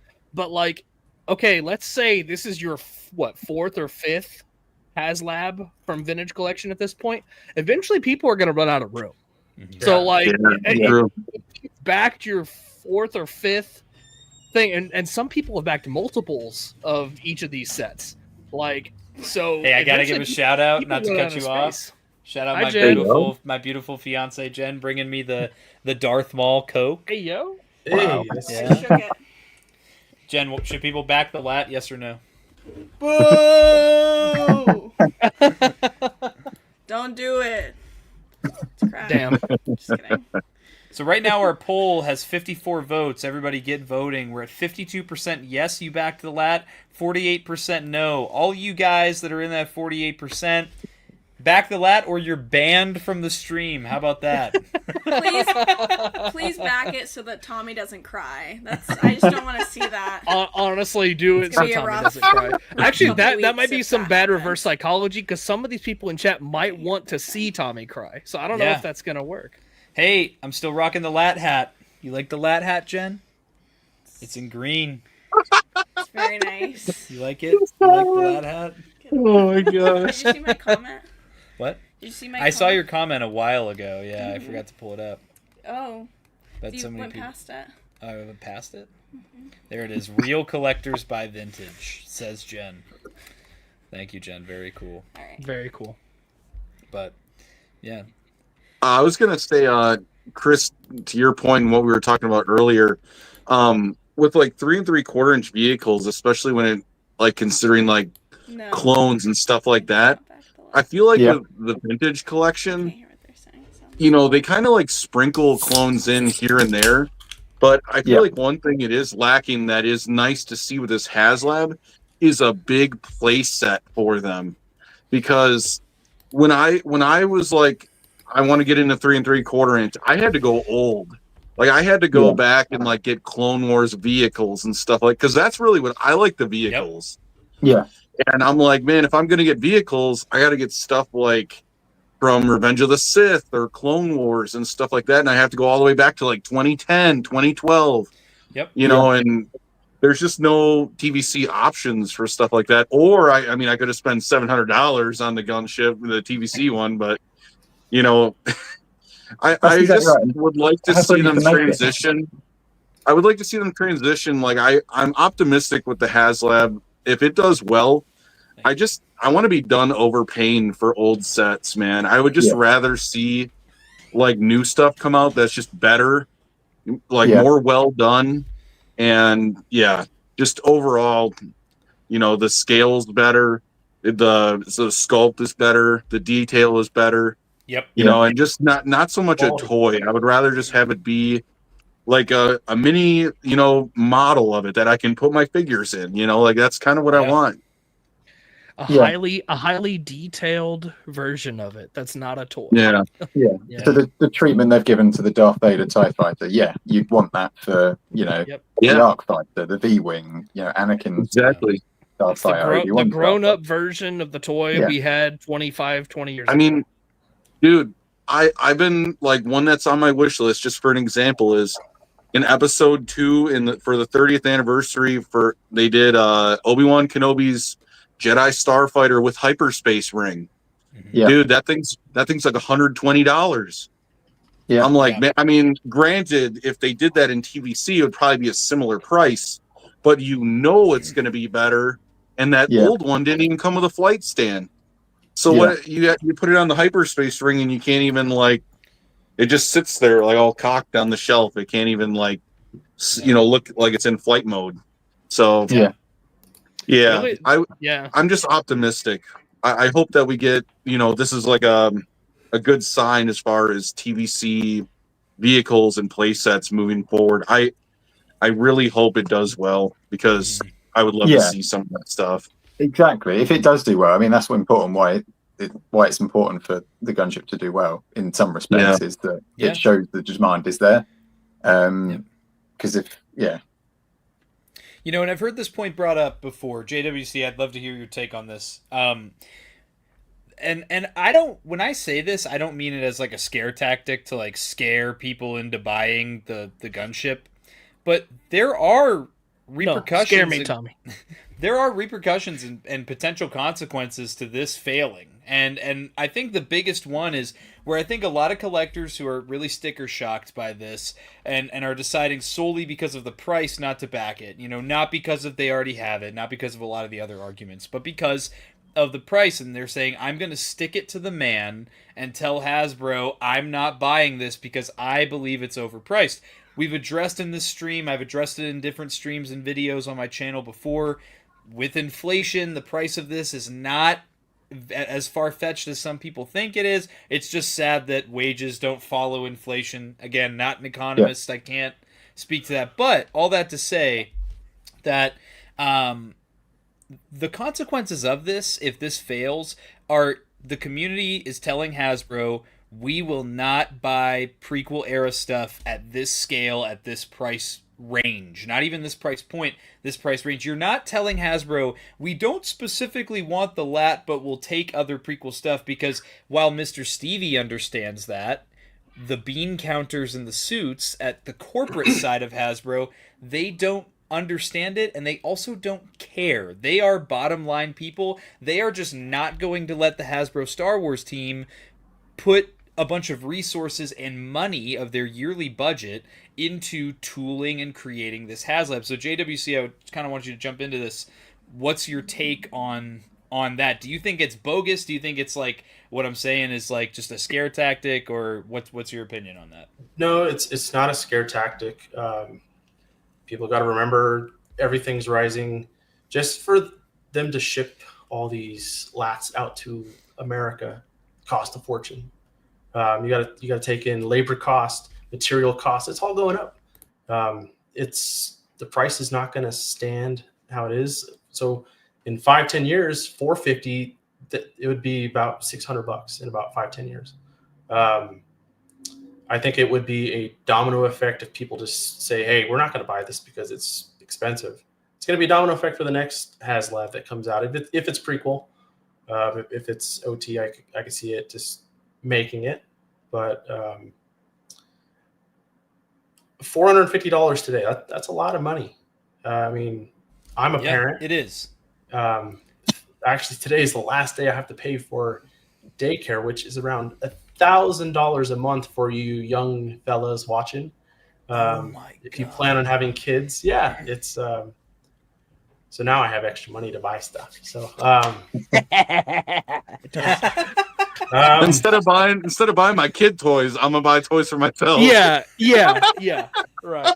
That's the fun part about having a kid. You get to experience kind of your childhood a second That's true. time. You get to play with him. Yep. He's all into. We've been watching the Clone Wars. He's all Good into man. the OT. He's all into the OT. It's funny. We watch Based, I gotta give it to him. We'll watch episode 1. We'll watch episode 3. Attack of the Clones. He's watched it plenty of times, but he will sit there and enjoy those movies. But it's fun. I can't let him play with those toys for much or for long because eventually they will break, like my ARC 170. We don't know anything about that. I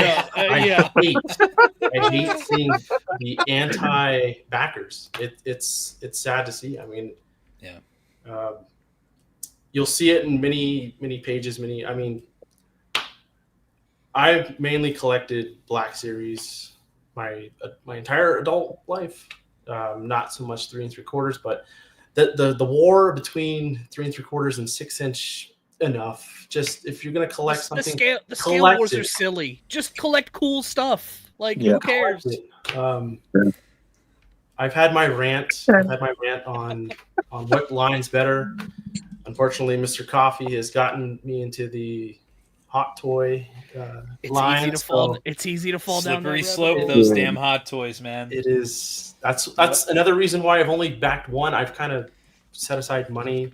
I know they're about to release Bly here soon. So no, don't say that. Don't say that.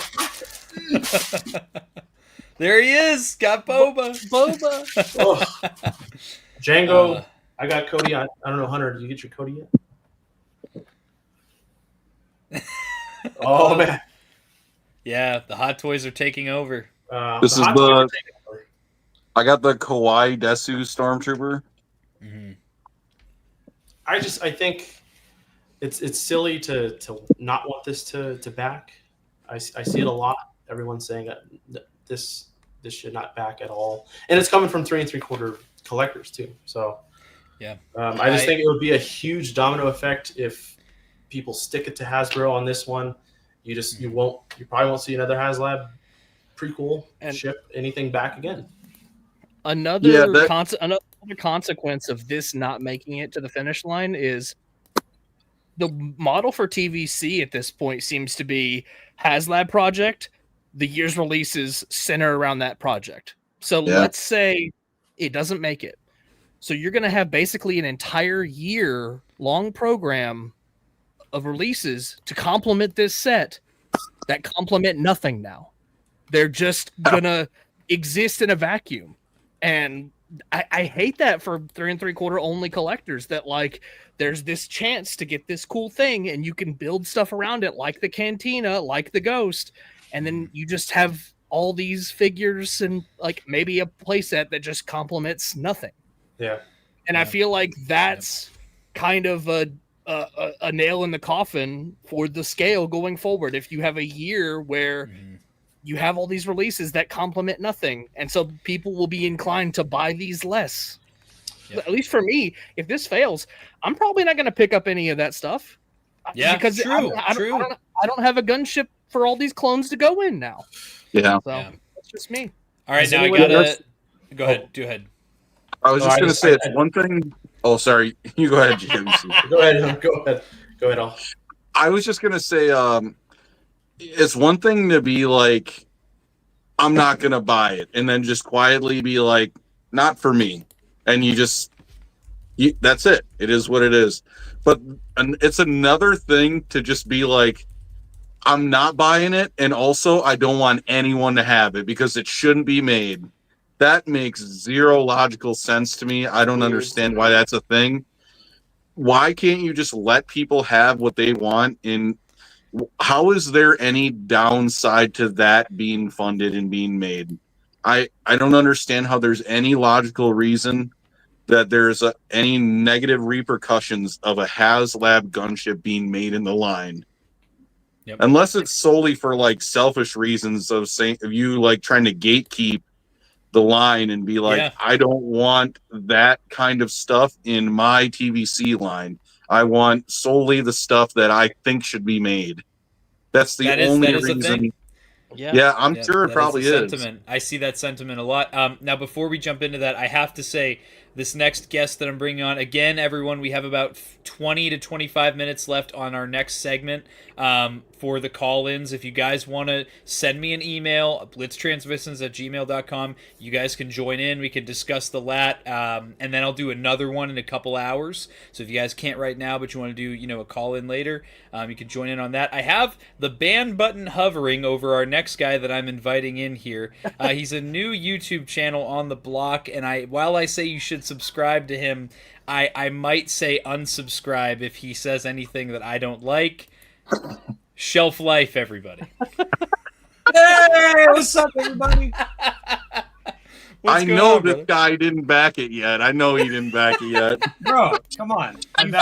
You fake LAAT supporter. I backed it. It's backed. I might unback it now. Uh-oh, wait a minute. Watch yourself. Hang on. Watch yourself. Now, what's going on, guys? Happy to be here. Yeah. So, Shelf, talk to me. What's going on with LAAT Gunship? I know you and I have talked privately extensively about the LAAT in many capacities, whether it's the outrageous price or it's the community's kind of backlash to it, or our opinions on tiers or features, or you name it. You backed the LAAT. So what ultimately got you to that point, even though you are critical of aspects of this campaign, which I think is an important point to bring up. So I kind of want to hear twofold. Did Tommy threaten you in any way? Is that why you backed it? Watch what you say next. I have my finger over the ban button. Get him! Get him! Say next. Get Tommy! No. Tommy, if you didn't know, Tommy and I, we've been talking a lot, and we've been having some pretty heated, not mean, but spirited debates, talking both sides of it. There's a lot of things I'm not a huge fan of. There's things I'm a really big fan of. So where would you like me to start with this, Blitz? Any specific area? I think I want to hear, I think that a lot of people that are on the fence need to hear that you can be critical of this and still make the decision to back.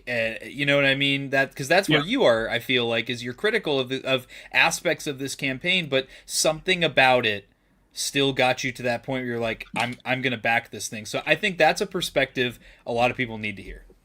Yeah. Well, what got me to back it in the first place was the price. I'm not on board with. I don't like it. It's too much. Just me. I live in a closet. All right. I'm stretching for me. But I was like, I can always back it and unback it. You know what I mean? So No. I was like, I can support my friends. I can put this thing down, maybe help it get there, maybe make up my mind later. But for now, I'm going to back it, help it get there. So that was my kind of mindset for it. Yeah. And then what kind of got me excited more recently was all these ideas being thrown around. And this is why I kind of want to be on the stream and talk about it with all y'all, is like these little packs you could do with clones and include little panels. And I want to see more of the like the little Battle of Geonosis, get those little things in there. Oh man, I'm hyped. Yeah. Yeah. So what if you are talking to people that are on the fence shelf, let's say you're talking to somebody, they're like, I don't know if I want to back. What would be your biggest thing to tell somebody? I think you should back the LAAT. If you say they have the financial means and all that stuff to do so. Why would I tell them to back it? Yeah. I would never tell someone to back it. I wouldn't. That's not what I do. I'm like, hey, you don't have to. I think a lot of people have their minds made up. So I'm like, I'm not going to force you to buy it. I'll never tell someone to buy something ever. I just buy positives, man. I'm like, hey, it's a cool ship. It's been a while since we got last, right? Yeah. It's been a while. What, 10 years? 12 12 years. Yeah. So it's been 12 years. And I just think it's a super cool set. It's not my personal dream set. I love the Clone Wars. Trust me. We had a whole entire video on it. Yes, we did. But I think it's great. It's cool. I want to get Coleman Trevor. Really, that's the only reason I want it. I was just gonna ask you if Coleman Trevor did not if it didn't fund to 10,000. Like, are you out or? Yeah, I'm out. No, I'm Really? fine. No, it's Coleman Trevor. Who likes Coleman Trevor? He's a meme. He stinks. But yeah, I do like Coleman. I do like the Jedi in there. I wish the tiers were better. That was something I was talking to you about. I was like, there's a bit more like army building aspects to it. Yeah. But that's why I was hoping Hasbro will do. Maybe let's think funds, cross your fingers, hit funds. I want them to just explore it. I want them to go all in. I want these giant clone packs, Yes, dude. Yeah, let's get them. There was a comment. We just jumped 5 backers on the LAAT. So now we're up to 3,320 in the last couple minutes. Wait, does that mean Wilbon needs to get a new hat? I think at 26 he has to get a new hat. Oh, right? okay. Yeah. I've been at work this whole time. I don't know why you start at 2:00 my time. It's pretty rough to keep up. But so what did I miss? What were some topics that were discussed? Because I joined at the beginning. I'm here now, so I missed some in between. We got to tell them about the wish list. Yes, we do. What's your biggest thing for the wish list, man? What are the biggest things for Battle of Geonosis? What is shelf life? What would be the most exciting for you for this partner program for the HasLab LAAT? Dude, you're putting me on the spot. Can Hunter go for? Yeah, it's Commander Jet. Hold on. Hold me back up. Let's go, Hunter. Come on. Dude. Yeah, baby. Sexy. Yeah. I would love if they would. Can we do the second battle? Is that in the realm for this? Yes. Oh, yeah. I consider Battlefront and Clone Wars to be part of this. Just me personally. So if that's all in, we can get Commander Jet, we can get the Flame Troopers, we can get Zombie Geonosians, we can go all in with that, and that would make me back it in 1 second flat. I'd back 2 if they announced that today. Yeah. No joke. Yeah. So that's my wish list. There you go, Hunter. Look at that thing. Beautiful. So, yeah. What was your guys' wish list? What'd you guys put on? What's up, JWC? What's going on, man? I follow you. Thank you. We may as well. Bly jumped in. Hey guys, just joining. Can you restart the stream, please? I guess we got to restart. So let me just. Dude, why doesn't Bly hop in, bro? Why doesn't he hit the email? Well, he wants us to restart. So hang on.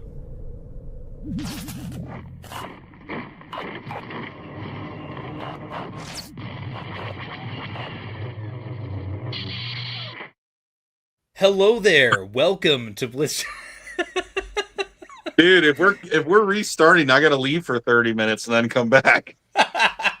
Yeah, can you explain that hat? What's that hat? Oh my god. Can you explain the hat? Is that what you said? Yeah, explain the hat. What's going on with that? Oh, this is my LAAT hat that my dad made. The LAAT hat. This is the LAAT hat. See? It's a LAAT, but it's a hat. I thought it was Snoopy. Yeah, bro, this is the LAAT Dude. hat. What are you talking about? Nice. The guns remind me of what's the dude's name? The one senator, or not senator, but he's It's the guy. Masamita, bro. Yeah, that's what you remind me of with the Masamita. guns, dude.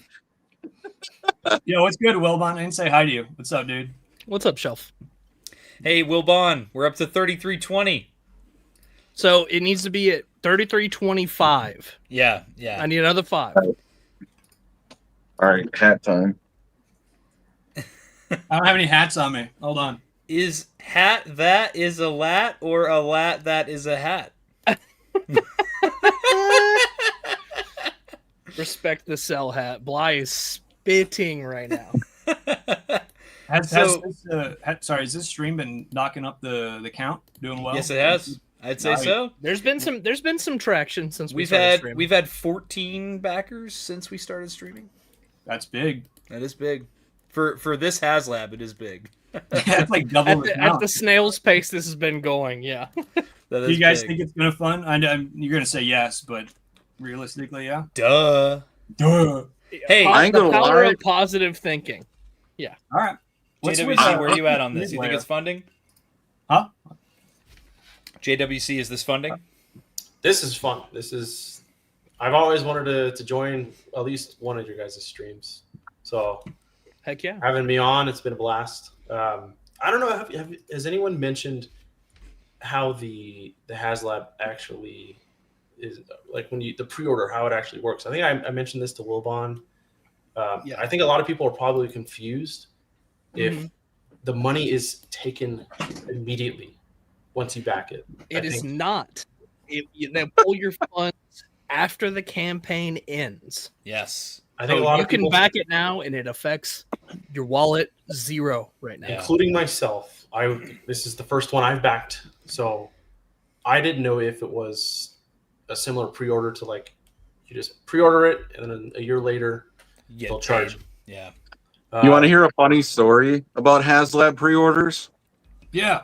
So I backed the Ghost, and not only did I back one, I backed 3. Wow. And, I remember this.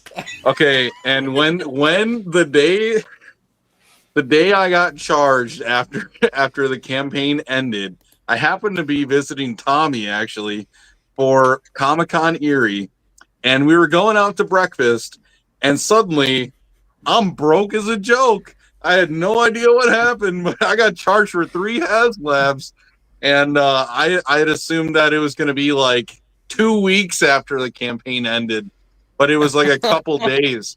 So like I thought I was getting paid before that, but yeah, that was a funny experience with HasLab pre-orders when I got Hey. charged like $1,700 on my card. You were 212 brokey at that point. I got another Yeah. call in here. We got my boy. So shout out to this guy who's joining right now. I met this guy in line to meet Sam Whitwer at GalaxyCon Columbus. And this is my boy Josh. What's going on, Josh? How we doing, brother? Yo.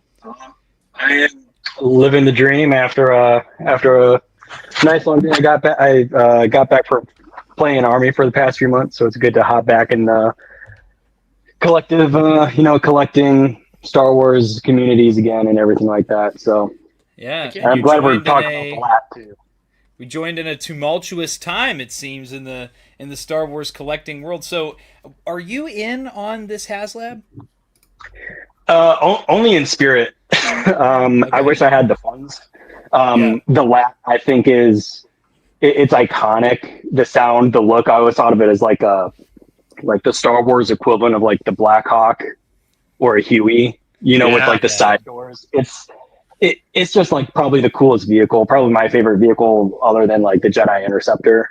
But I can't remember who, because I was listening while I was driving, and someone mentioned like the classic card backs, like the blue card backs. Someone else mentioned like the Anakin figure with the magnetic Geonosian.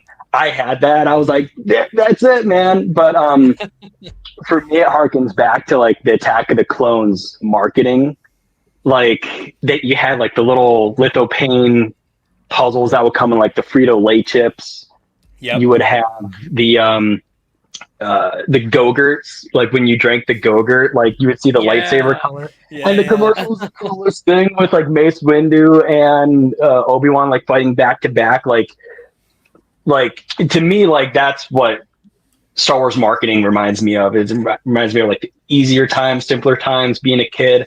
But to me, that's what the LAAT is. You know, it's, you know, playing Battlefront, it's playing Star Wars at recess. So if I had to, or if I could, I would back like 2 or 3 of them just to show like the different nose art that you can put on there, and probably like custom nose art. I bet you any money people are going to make their custom nose arts. All day. Yes. Yep.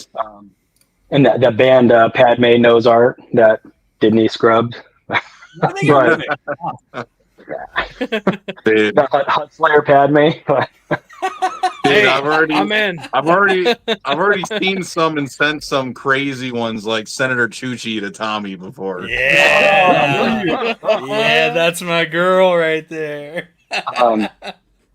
But yeah, I think if they're using the LAAT as like something to start their new Battle of Geonosis campaign, I would like to see the ATTE, like that tank walker with like 6 legs. Yes, dude. That would be cool. The Lucre Hulk ball that's lifting up, that would be sick. Cool. I think for as short a screen time as it has, I think there's a lot to be explored with the Geonosis. Absolutely. Shelf, I see you. Shelf, I choose you. I'm trying to raise my hand. I don't want to interrupt. I'm trying to. What can I do? No. Hey, look at me. Whoa. But I want to run this by you, and I want to run it by chat. This is an idea I had, and I think people already started touching on it, and so they stole my idea. Tommy, you sold my idea because I only told you. Okay, banning everyone in the chat who talked about Shelf's idea. Yes. No, on Instagram. But my idea Okay. is, like, after it comes out, whatnot, Hasbro can do a 6-pack of clones for different battalions. So you can do Wolfpack, 501st, 212th, right? And it comes with the side art, which I saw on Instagram. But it comes with the clones, maybe 1 pilot, 4 troops of that battalion, and a commander or a captain, whatever. And then it'll also come with a turret, maybe a speeder bike, a walker, a Bacta tank. Yeah. And you can pick which one you want to decorate your gunship with or fill it out with. And maybe Hasbro could do that for, I don't know, $100. Like, give us a good deal for 6 clones, a lot of stuff, maybe around that price range. Because people are feeling like $450 is too much for the gunship. They can get this, and it might kind of help them cope with the price. Yeah. I think that would be an awesome idea. And you can kind of pick what you want to do. And maybe that might make people want to buy more than one gunship. Yeah. Right?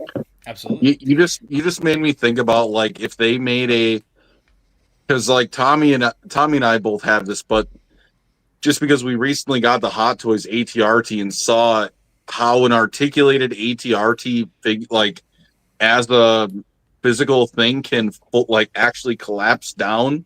If they made one like that for TVC that could actually like crunch down, articulate down, and fit in the gunship itself to where it could like slide out the back gate, you know, like just like they do in Umbara, like that would be perfect if they did that, like you're saying, like Legion specific. That would be awesome.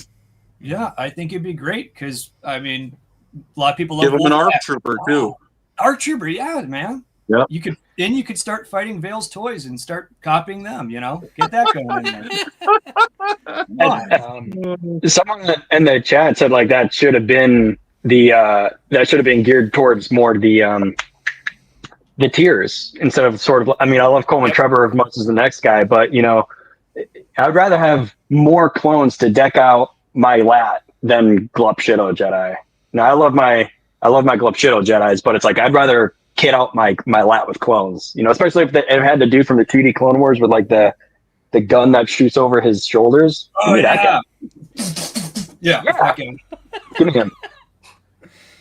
So something I wanted to touch on, this will kind of be the last topic of this call-in segment. If you guys want to come back in a couple hours, we'll do another hour of like call-ins. But one thing that I've seen a lot of supporters of this HasLab complaining about is the lack of marketing from Hasbro. They have not marketed this thing at all, not in the email, if you're in the newsletter, nothing. So my theory on this is as simple as, and we'll find out if this theory is true starting tomorrow, they've been, G.I. Joe is Hasbro's baby. They don't have to pay licensing fees like they do with Star Wars.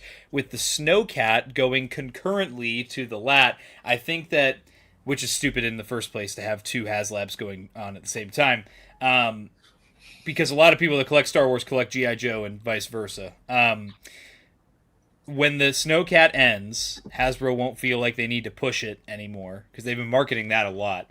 And then I'm interested to see if the marketing for the LAAT will suddenly magically appear starting tomorrow. Do you guys think that'll happen, or is this just like a weird Star Wars thing where they're just going to pretend it doesn't exist for the next 28 days? I hope not. Yeah, me too. I can't believe what they did. There's like no marketing on their side. It's just you, Tommy. It's just you. You're leading the charge, and we're just let's make it happen. Gunship. I'm happy you're doing it, but come on, Hasbro. I haven't seen one. I've seen no ads for it. It's just they threw it out there one time. And they're like, all right. Same with the Rancor. That seems to be what they do now. It's like, oh, here it is. Mm-hmm. And then just nothing for weeks. Yeah. Everyone's like, you should fire their marketing team. I'm like, I don't think they have one at this point. Yeah. That's crazy. Imagine if Disney just posted that little intro video, that little teaser. True. Put on Disney Plus. Instagram. Put on Disney I was Plus. gonna say, like,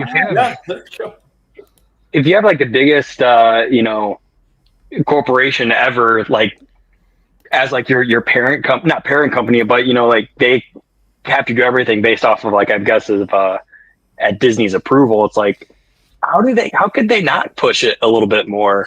Like, I get they own G.I. Joe, but like, it's Star Wars. Like, I don't think that means nothing, Mm-hmm.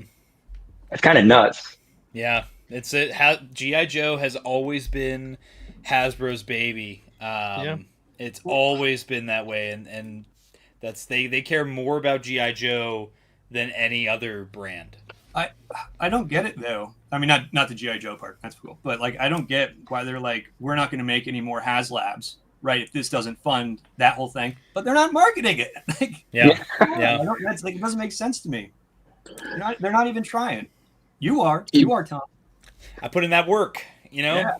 I want this thing to fund. I'll pedal this thing all day so I can get it to fund.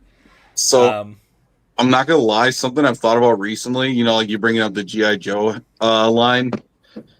This is a little off topic, but Hasbro used to own the Power Rangers license to do the Lightning Collection figures, and with the HasLabs, I've always thought like, man, I'm not gonna lie, I've had a resurgence with the new Fortnite update.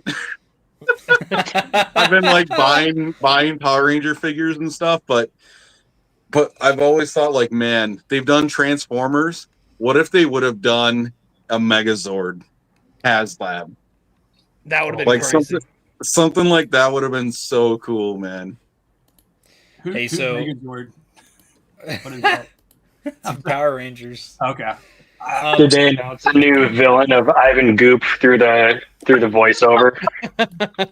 It's like 5 Transformers in one.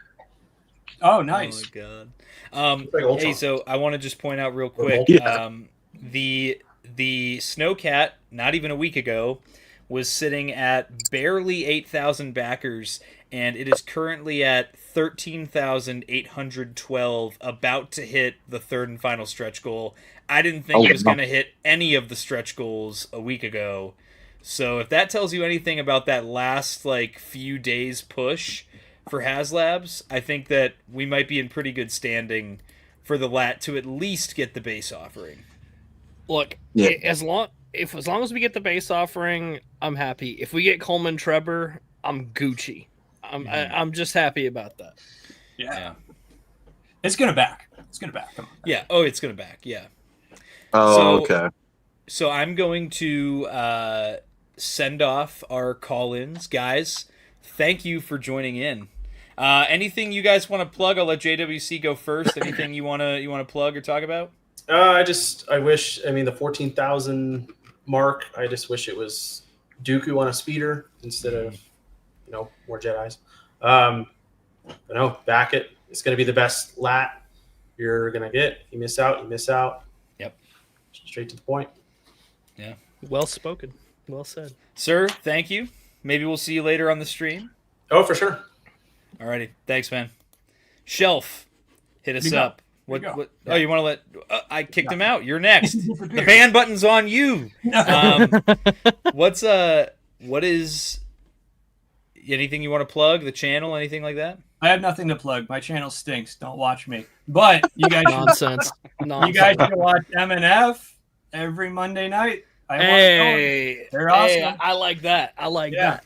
We all love Tommy. You guys are watching Tommy. Hit that like button for Tommy. Smash that motherfucking like button. Smash. Smash that motherfucking like button. Hit those donos. Back the LAAT. Do whatever you need to do. Back the LAAT. What are we doing? Yeah. So that's all I gotta say. And I love that slave Leia right behind you. She's been looking at me. She hasn't blinked once. So she's giving chat the death stare because she knows they're not backing enough. My goal is to intimidate chat into backing this shit. You're doing a good job, dude. Appreciate it. Leia needs a LAAT hat. Yes, yeah, she needs a LAAT hat. Commander Bly, I think she needs one to promote this thing, bro. She needs something. Yeah. Maybe some clothes, but yeah. Nah, she's good. She's good the way she is, bro. All right, yeah. That's all I got. All right, Shelf, thanks for joining, brother. We will talk to you soon. Bye, everybody. Bye. And Josh, anything you want to plug? I gotta get him on MNF. Yes, bro. Yeah, not really anything to plug. I got a few things in the works, but I'll I appreciate having me on. Basically no one, but I think it's fun kind of sort of reconnecting and getting on the stream with you guys. And to anyone who's on the fence about the LAAT, back for those of us who can't practically, so I can enjoy it vicariously through you, please. And that's really it. Looking forward to listening to the rest of the stream. Hell yeah, man. If you want to join back in on our next call-in segment, feel free to jump back in with that same link I sent you earlier. Sounds good. All right, dude. Thanks, man. Appreciate you. See you guys. See you. A nice little turnout for our first little call-in segment. Let me turn off the little banner here so I don't keep getting people emailing me. But fellas, we are now officially at the halfway point of the Back the LAAT Marathon. So how are we feeling? How are we feeling 3 hours in, Hunter and Wilbon? I took my pee break. I got my Lifesaver gummies. I'm in. I'm in for the long haul. I thought you were talking about different kind of gummies for a second there. That will come tomorrow, my friend. That's a Friday night activity. Okay. Oh my god, bro! I just grabbed my water. Hey, yeah. He's got the core water. He's good to go. All right, guys. So I have this giveaway item. I figured we're at the halfway point of the stream. I have this Phase 2 Clone Trooper 4-pack giveaway. And I feel like it's only appropriate to give this away to somebody that has backed the LAAT and is planning to stock some Clone Troopers in it. What do you guys think? You think that's fair? Clone Trooper! Clone Trooper! No, I feel like if they're in here, I feel like if somebody's in here, they're still worth it. They're worth it. They're watching. If you're 3 hours into a Blitz stream, you're a cloner. Honestly. You're a cloner. Clone slopper. Yeah. Anyway, so guys, how about if you want in on... I'm going to randomly select someone in the chat. If you want this 4-pack, I need you to type hashtag Back the LAAT in the chat right now. If you want me to send you this 2-pack, this 4-pack for free, I need you to type hashtag Back the LAAT in the chat. Bro, we could do a wheel. I can whip up a wheel really quick. Yeah, I'm gonna whip up a reel based on off screen based on who sends me hashtag Back the LAAT. Yeah, here they go. They're flooding in. They're flooding in. Are we gonna do the same wheel for the Revenge of the Sith carded figures? We could. Man, this is hard when you have not 20 people watching a stream. That's why I'm just gonna randomly select somebody that's in here. Look at him go! Look at him go! Hashtag back the LAAT. Look at him go! Look at him blowing go. up the chat. Hey, that's driving that interaction. Yes, it is. Yeah, look at that. Hell yeah! Look at all these people, man. You know what you should do? You should have Jen pick the person because she'll be third party, unbiased. Unbiased. Unbiased. Let's have her do that. Yeah. Do you want to have her do it for all the giveaways? I mean, I don't see why not. she could also do this. She could also do this remotely. She could. She just type it in chat. Let's see if she picks up the phone. No. Oh, you're watching TV. No, we need you to come up here. There's people spamming the chat with hashtag back the LAAT, and Wilbon and Fig and I decided that you should randomly select one of the people commenting. Or Wilbon and Hunter and I, good lord, decided that you Unk's should, here? The Force Ghost Unk? Okay. Right, she's coming up. She's coming up. That's crazy. Uncus Figus. Uncus Figus. Oh my god. Look at all these back the LAATs in here. All right, Jen's coming up. She's gonna pick randomly out of all the people in chat. Back that LAAT up. Back that LAAT up. Unk is spitting somewhere. Always What's that? spitting. Yeah, that's fine. You guys can maybe see my dog. Cody. My Borgish Schlog. Come here, kiddo. I have an outfit. You see him? Oh, that's my buddy. Oh, there he is. Outfit change. So. All right, Jen. There's all these people in the chat. I need you to randomly select a name to win this Clone Trooper 4-pack. Everybody typing back hashtag back the LAAT. This is your time to shine, chat. This is your moment. Oh my gosh. There's so many. We have 96 people watching at the moment. Okay. I'm scrolling up to the top, and this is back to the bottom. Start at the bottom here. Let me just kind of go like that. Cult of Christensen. You have won a Clone Trooper 4-pack from the TVC line. Nice. Christensen. Dude, email me at blitztransmissions@gmail.com or reach out to me on any of my social media, Instagram, Discord, X, maybe on TikTok. I think you can DM me, but reach out to me, brother, and I will get your info and I will mail this to you tomorrow.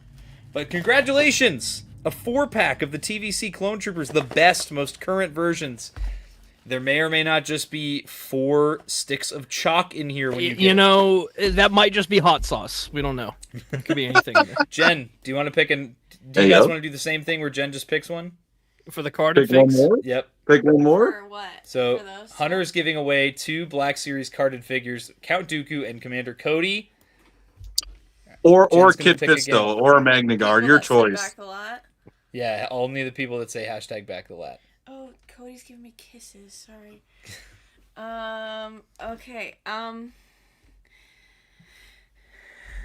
We got LTE Speed 777. You just won yourself 2 Black Series figures. So make sure you reach out to 212 Hunter on Instagram. Make sure you reach out if you're still watching. Reach out to 212 Hunter on Instagram. You just won 2 Black Series figures. And then for our third and final prize, Wilbon is giving away a Black Series Clone Commander Jesse figure. Wow, this is quite a stacked Look list. at that. Here they go. Here they go. Here they go. All right. Oh, hey, thanks, future Mrs. Blitz, for winning. I was already cozy on the couch watching the New Heights episode with Taylor Swift, so we watched it last night. I can't hear Wilbon. Wilbon said he watched it last night. Right here. It's gonna be. Oh no, he didn't say this it. one here. Andrew Cook. Back the LAAT. Andrew Cook just won himself. So you need to reach out to either the Figure Ball Instagram account, which is in the description below, Monday Night Figure Ball. You can reach out to Hunter's Instagram account for his at 212 Hunter on Instagram. Hit me up at Wilbon_MNF. That's the best place to reach me on Instagram. There he goes. Woohoo! Jesse. Is that Commander Cook's brother? Commander Cook's brother. Hey yo, he's cooking. Sweet. But yeah, awesome. So thank you, Jen, for participating in the stream. Everyone, go pre-order Life of the Showgirl. Life of a Showgirl. Let's go. Out October 3rd. Prioritize that over the stupid gunship. What? No! It's only She's honestly spitting for that. Life of a Showgirl at October 3rd. It's only $30 PS12. instead of $450. Oh my god. Get her out of here. Get her out of here. The Life of a Showgirl. I'm just gonna go watch that. Okay, sorry. Oh my god. I have to be the troll. Since Tommy just bans trolls. I do. I just ban them.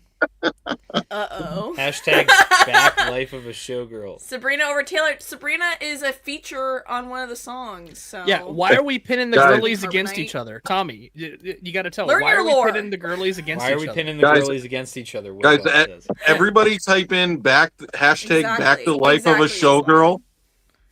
Everybody type in hashtag back the life of a Careful over showgirl. Taylor. And It's just a Tommy's gonna different- pick the winner No, Ariana that Jen over has to Taylor buy is Taylor Swift crazy, concert tickets actually. for. So Hunter just said, everybody type hashtag back the life of a showgirl, and then whoever I pick, you have to buy Taylor Swift concert tickets for. I have to buy... Yes. No. I'll buy you a CD. I'll buy you the cassette. Rain, you win. Rain wins. I'll buy you the cassette version of The Life of a Showgirl for I want a $13. guitar minimum. Guitar minimum, Jen. Oh, Everybody hell, wants a guitar oh minimum. hell no. Oh my god. But thank you, Jen. All we right. appreciate you. Bye. Hey, would you be a doll? And where's my water bottle? Oh, I think it's downstairs, isn't it? What do you need? I need water. Dude, I'm starting to fizzle out. the LAAT hat. Your water. Where's the LAAT hat, bruh? Watch my LAAT noises. Ready?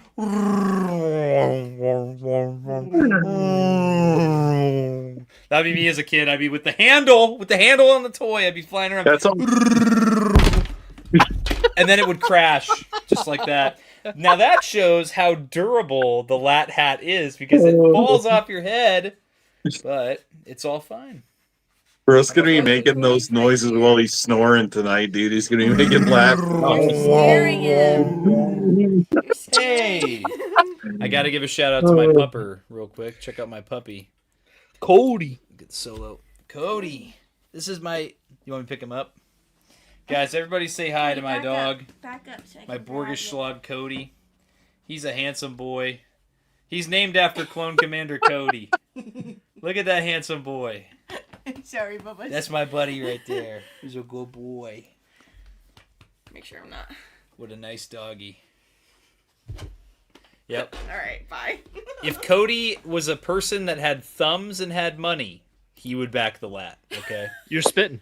Back the You LAAT don't for need Cody. thumbs to back the LAAT. True, you don't need thumbs to back the LAAT. You Yeah. just need money, and Cody Fingers. doesn't have any money. He's just a baby. He doesn't have any money. Hashtag good boy. Spitting. Oh my god. Thanks for your cameo, Cody. We just got more likes and views because of the dog. Yeah, like for Cody and back the LAAT for Cody. Do it for Cody. Rain says, Tommy, Do it Cody for told me Cody. you need to back a fourth LAAT for him. I mean... Is there a I second and mean- a third? I mean... But, Should yeah. we back three? What? This is when Jen finds out there's 3. Okay. Tommy, wait. Okay, King. Hang on, guys. I'll be right back. Gotta salvage my marriage. Dude, I'm just waiting for like the wifey was pissed. Dude, you get the little kitten hanging from the clothesline. Just hang in there. Just Yeah. Live Oh my reaction gosh. of Jen finding out Hi, I'm Tommy's gonna need backing you guys for. to start sending more super chats to fund our Dude. wedding in the summer because Tommy's spending all of our money. We have a wedding coming up. Dude. And so if everyone could just send like a good like $100 super chat, that'd be awesome. Somebody in chat. I already did it, Jen. I already did it. I already did it, Jen. It's already done. I did it. Thanks, guys. Dude. Hearts. Dude, how funny would it have been if Tommy... Tell Jen she gets to pick out 3 things that you're gonna sell now because you're Thanks, backing everyone. 3 gunships. Just start rolling those in. It's a good thing she didn't hear you say that because I would never tell her that. Yeah, exactly. Wilbon said you could pick 3 things out of my collection for me to sell to fund the. No, but I like the ghost, and that's the thing that would sell. That's the one thing.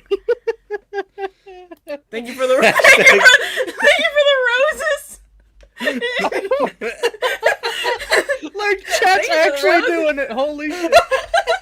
No. Thank you for the glizzy. Thank you for the glizzy. So when we have our wedding, the wedding centerpieces will just be LAATs. Every yeah, every table, every centerpiece has a LAAT with a different clone battalion. Yeah, there we go. The cake is gonna be the bride and groom riding in on a LAAT. Yeah.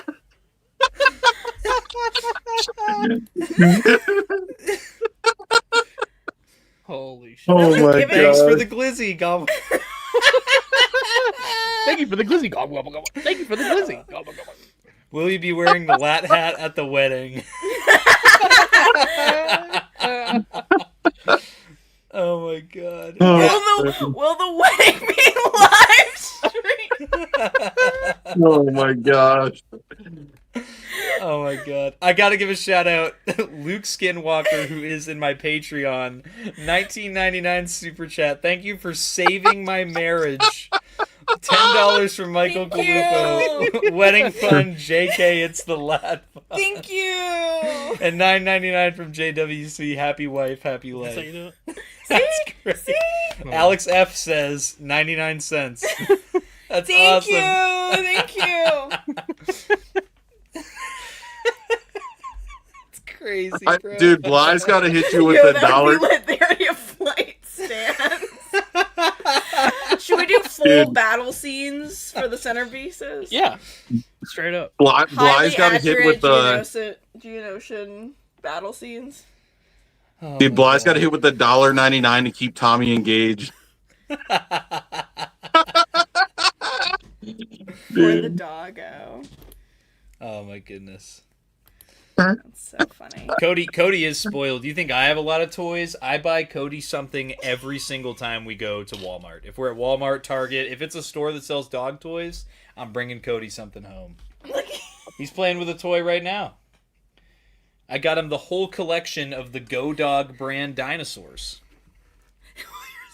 Tommy, will your suit have thigh swivel? And will she be a traffic cone in her dress, or will it be soft goods? Holy cow. Hashtag get the gunship, cosplay your wedding. Dude. Absolute insanity. You guys are funny. Oh, good. That's great. Would you be able to grab me ibuprofen? I'm starting to get like an actual headache. See what you guys do to him. Like, Poor Tommy. gotta take I mean, care I of can him. just walk away. No. Dude. Hey, sci-fi dude, there it is.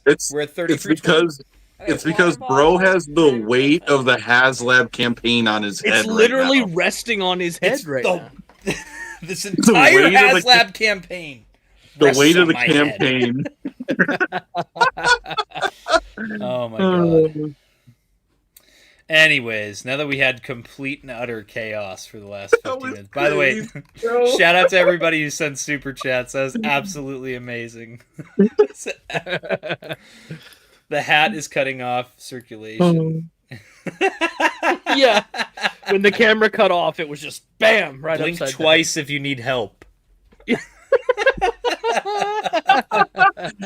Oh my god. Oh my god, dude! Dude, I was amazing. I was like, oh my god, could you imagine if Tommy just came back with the camera on with a marked eye? Just...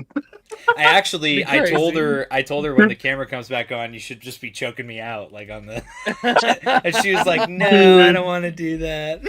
Dude, that would have been hilarious if you would have done a quick like camera on, camera off, just like a little clip. Are you talking about me? Hey guys, check it out. The LAAT hat survived, yes, but people are saying that the Snowcat just fully funded with 3.5 hours Let's to go. Oh, wow. That's what Congrats to Joe's Collectors. That's awesome. Well, that has noise and sounds, or sounds and. That's lights, way cooler right? than this. Hey, do you guys want to? I'm gonna mute myself for a second while I take my. I'm not gonna show medicine on stream. I take my ibuprofen. Do you guys? What's your opinion on lights and sounds for the LAAT? I know that's something we haven't really touched on yet. I do love the sound effects of the gunship itself, but that's not a make or break thing for me at all. Honestly, it's a little bit too gimmicky for me. I'm okay with it just, having more deco if that's what I get as a result of not having lights and sounds. I think some lights and sounds are cool. The thing where it gets me is voice lines. I don't need the voice lines. Like if it's like flight effects, or if it's like blast effects, like sounds, stuff like that, and then if they have corresponding lights, those are cool. But like I don't necessarily need all the voice lines, because that to me is a little too poetic. Like it's a little too I agree. Like I don't know what to say. It's like, when you're a kid, you have those toys until you're like 10. You know what I mean? That they make noise like that. I feel like it's a little bit too gimmicky, personally. Yeah, that's just my opinion. Especially because like when you want to. He just muted himself to say "I love you." Like he didn't want you guys to know. No, we were talking. That's and crazy. Hunter was talking. Wait, actually, Tommy, you're gonna have to let us know if you feel signs of being poisoned from that ibuprofen that Jen prepared for you. Is there anthrax in that? She's gonna collect the life insurance from the. Jen's gonna collect the life insurance. No, she's gonna collect the gunships. That's what she's actually gonna be collecting. Dude. Oh my goodness. But to that point, there's not many vehicles in Star Wars that I would care about lights or sounds. However, I have a cool one. The more that I've thought about it, the gunship has such an iconic, identifiable sound. Yeah, it does. When it's flying, I mean the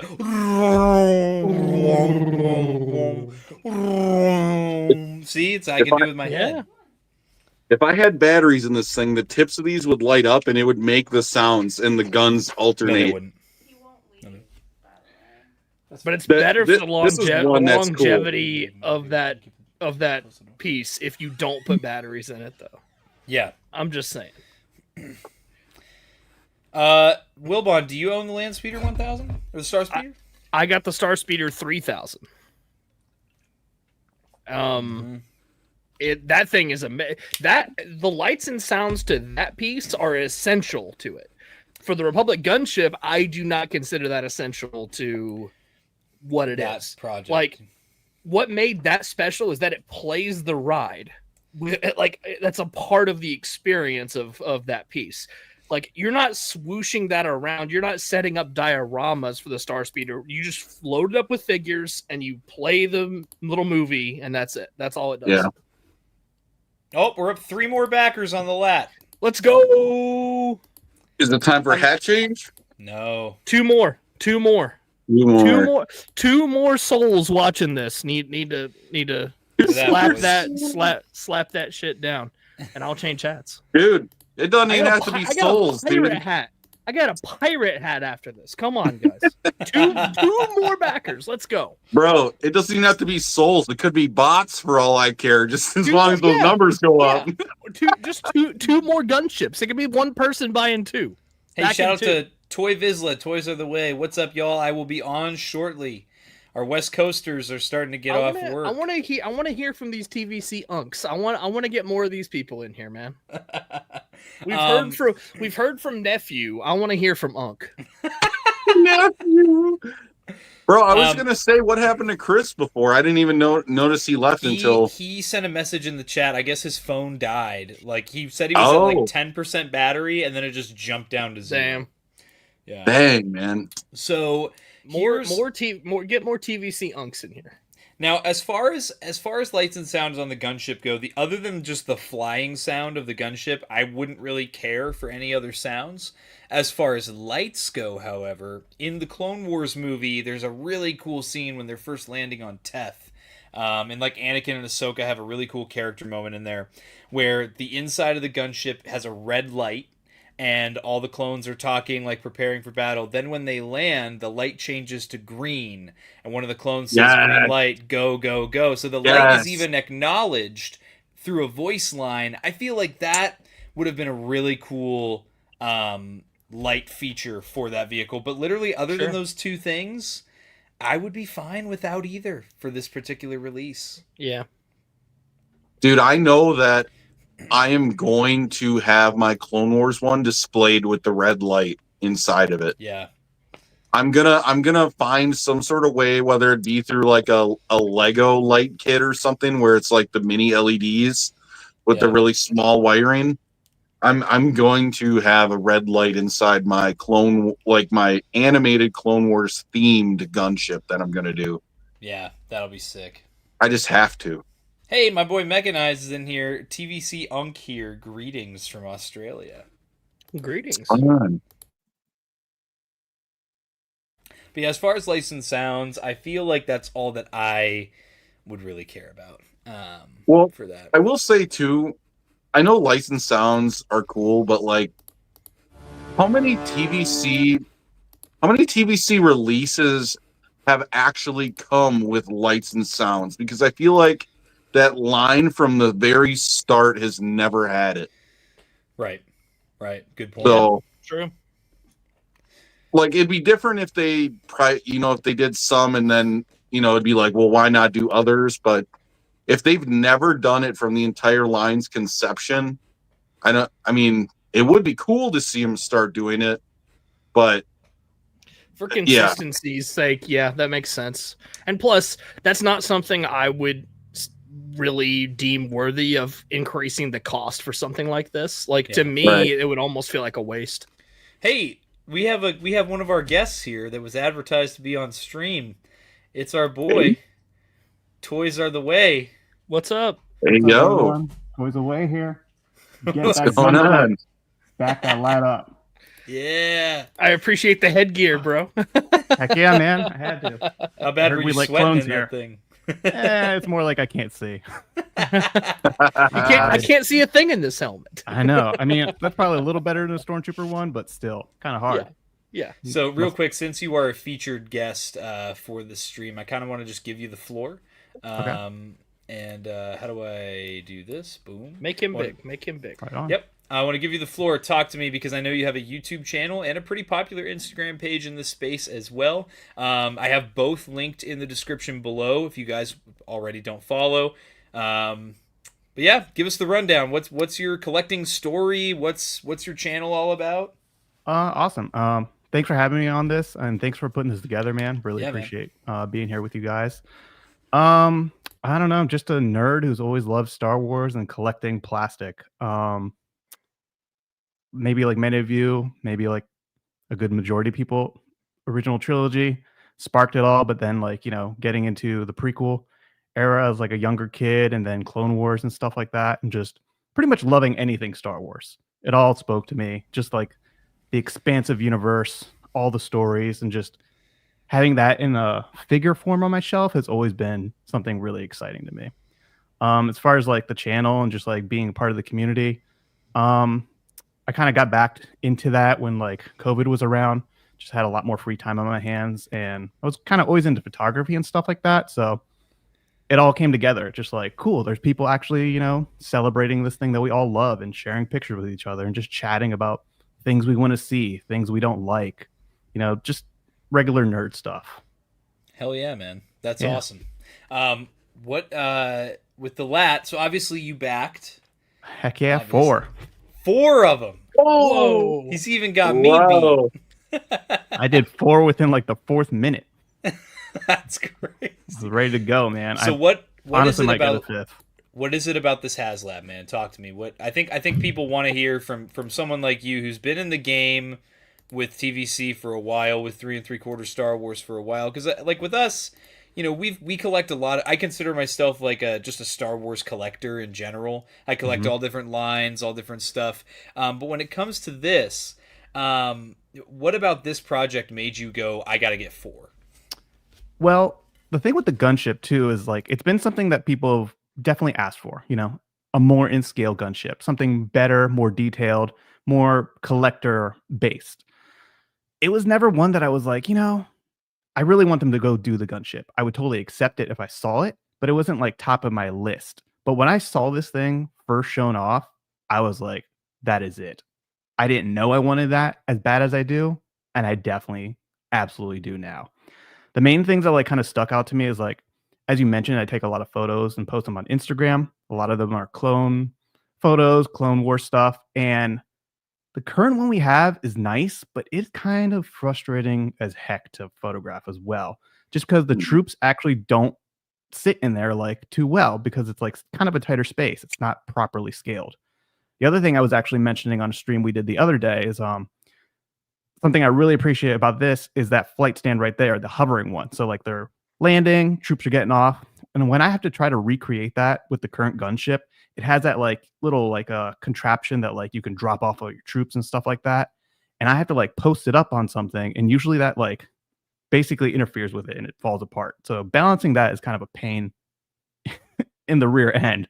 So just seeing that like attention to detail, them trying to be like, oh, let's give them like a flight stand and also the hovering stand, and just like thinking about all the things that like I as a collector, but also a photographer might want is always really cool. Not to mention the detail. You can't beat this detail. Like the other one, the more I look at them on my shelf, I'm like, you're cute, but you ain't it. I'm sorry. You ain't it. Yeah. You're not as detailed anymore. You're telling me you don't wish that this HasLab had like 24 open screw holes in it, where you can just like see these giant holes in the side? Now that you mention it, yeah, I want those holes. I wanted to look. He wants like the handle. He wants the handle so he can swoosh it around. I don't. Yeah, I never wanted those missiles, dude. How am I supposed to swoosh it without the handle? Come on. This is true. Swooshability has gotten a little low at this point. But no, that's a really great point. I brought that up the other day too when we were kind of like analyzing some of the press photos. And yeah, you can't see the like screw holes, which is kind of nice. Takes it to another level.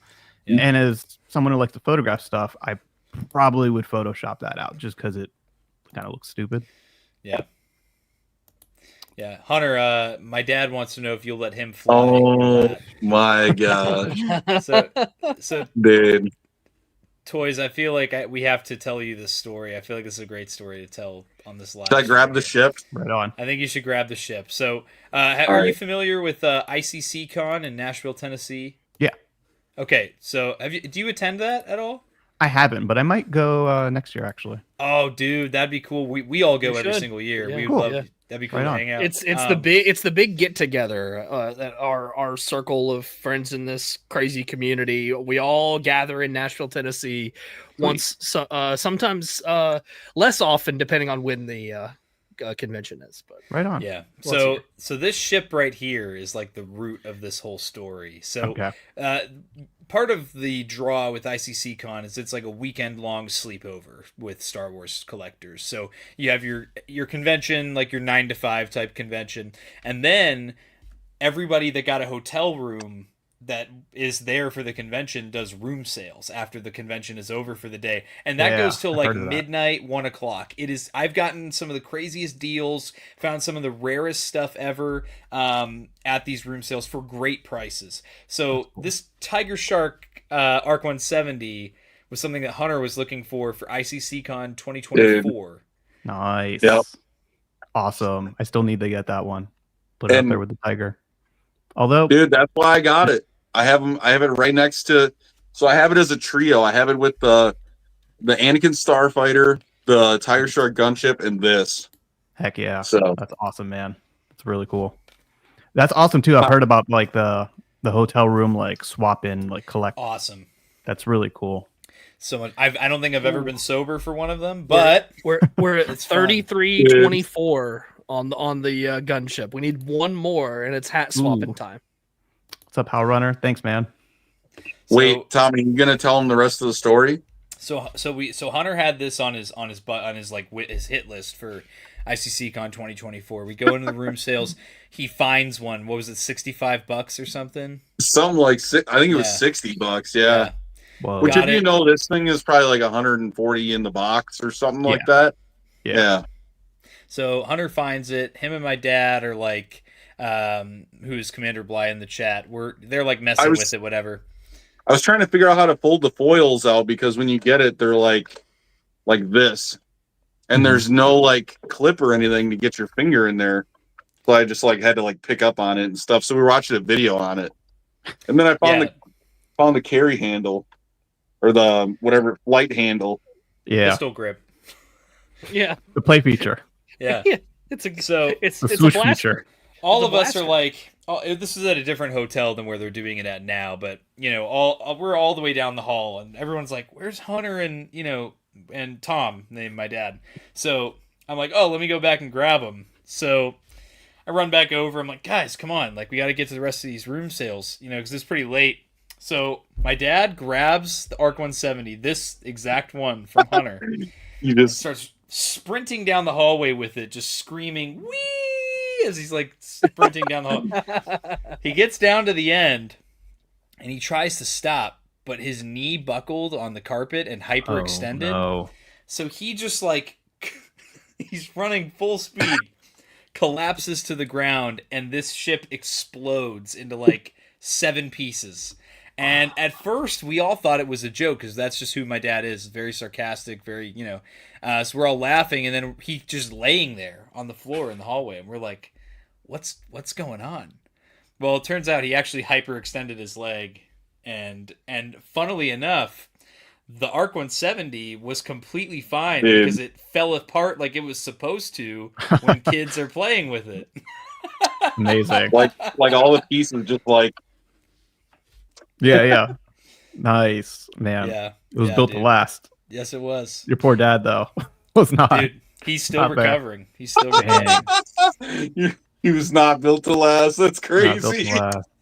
That's sad, man. Knee injuries are no joke, Yeah. Speaking of my dad, he made me this. Do you like my LAAT hat? dude. Awesome. I got it in props the for wearing green, that. the green one I had as a Yeah. kid from 2005. Oh, that's awesome. Yeah, my LAAT hat. I don't have that one.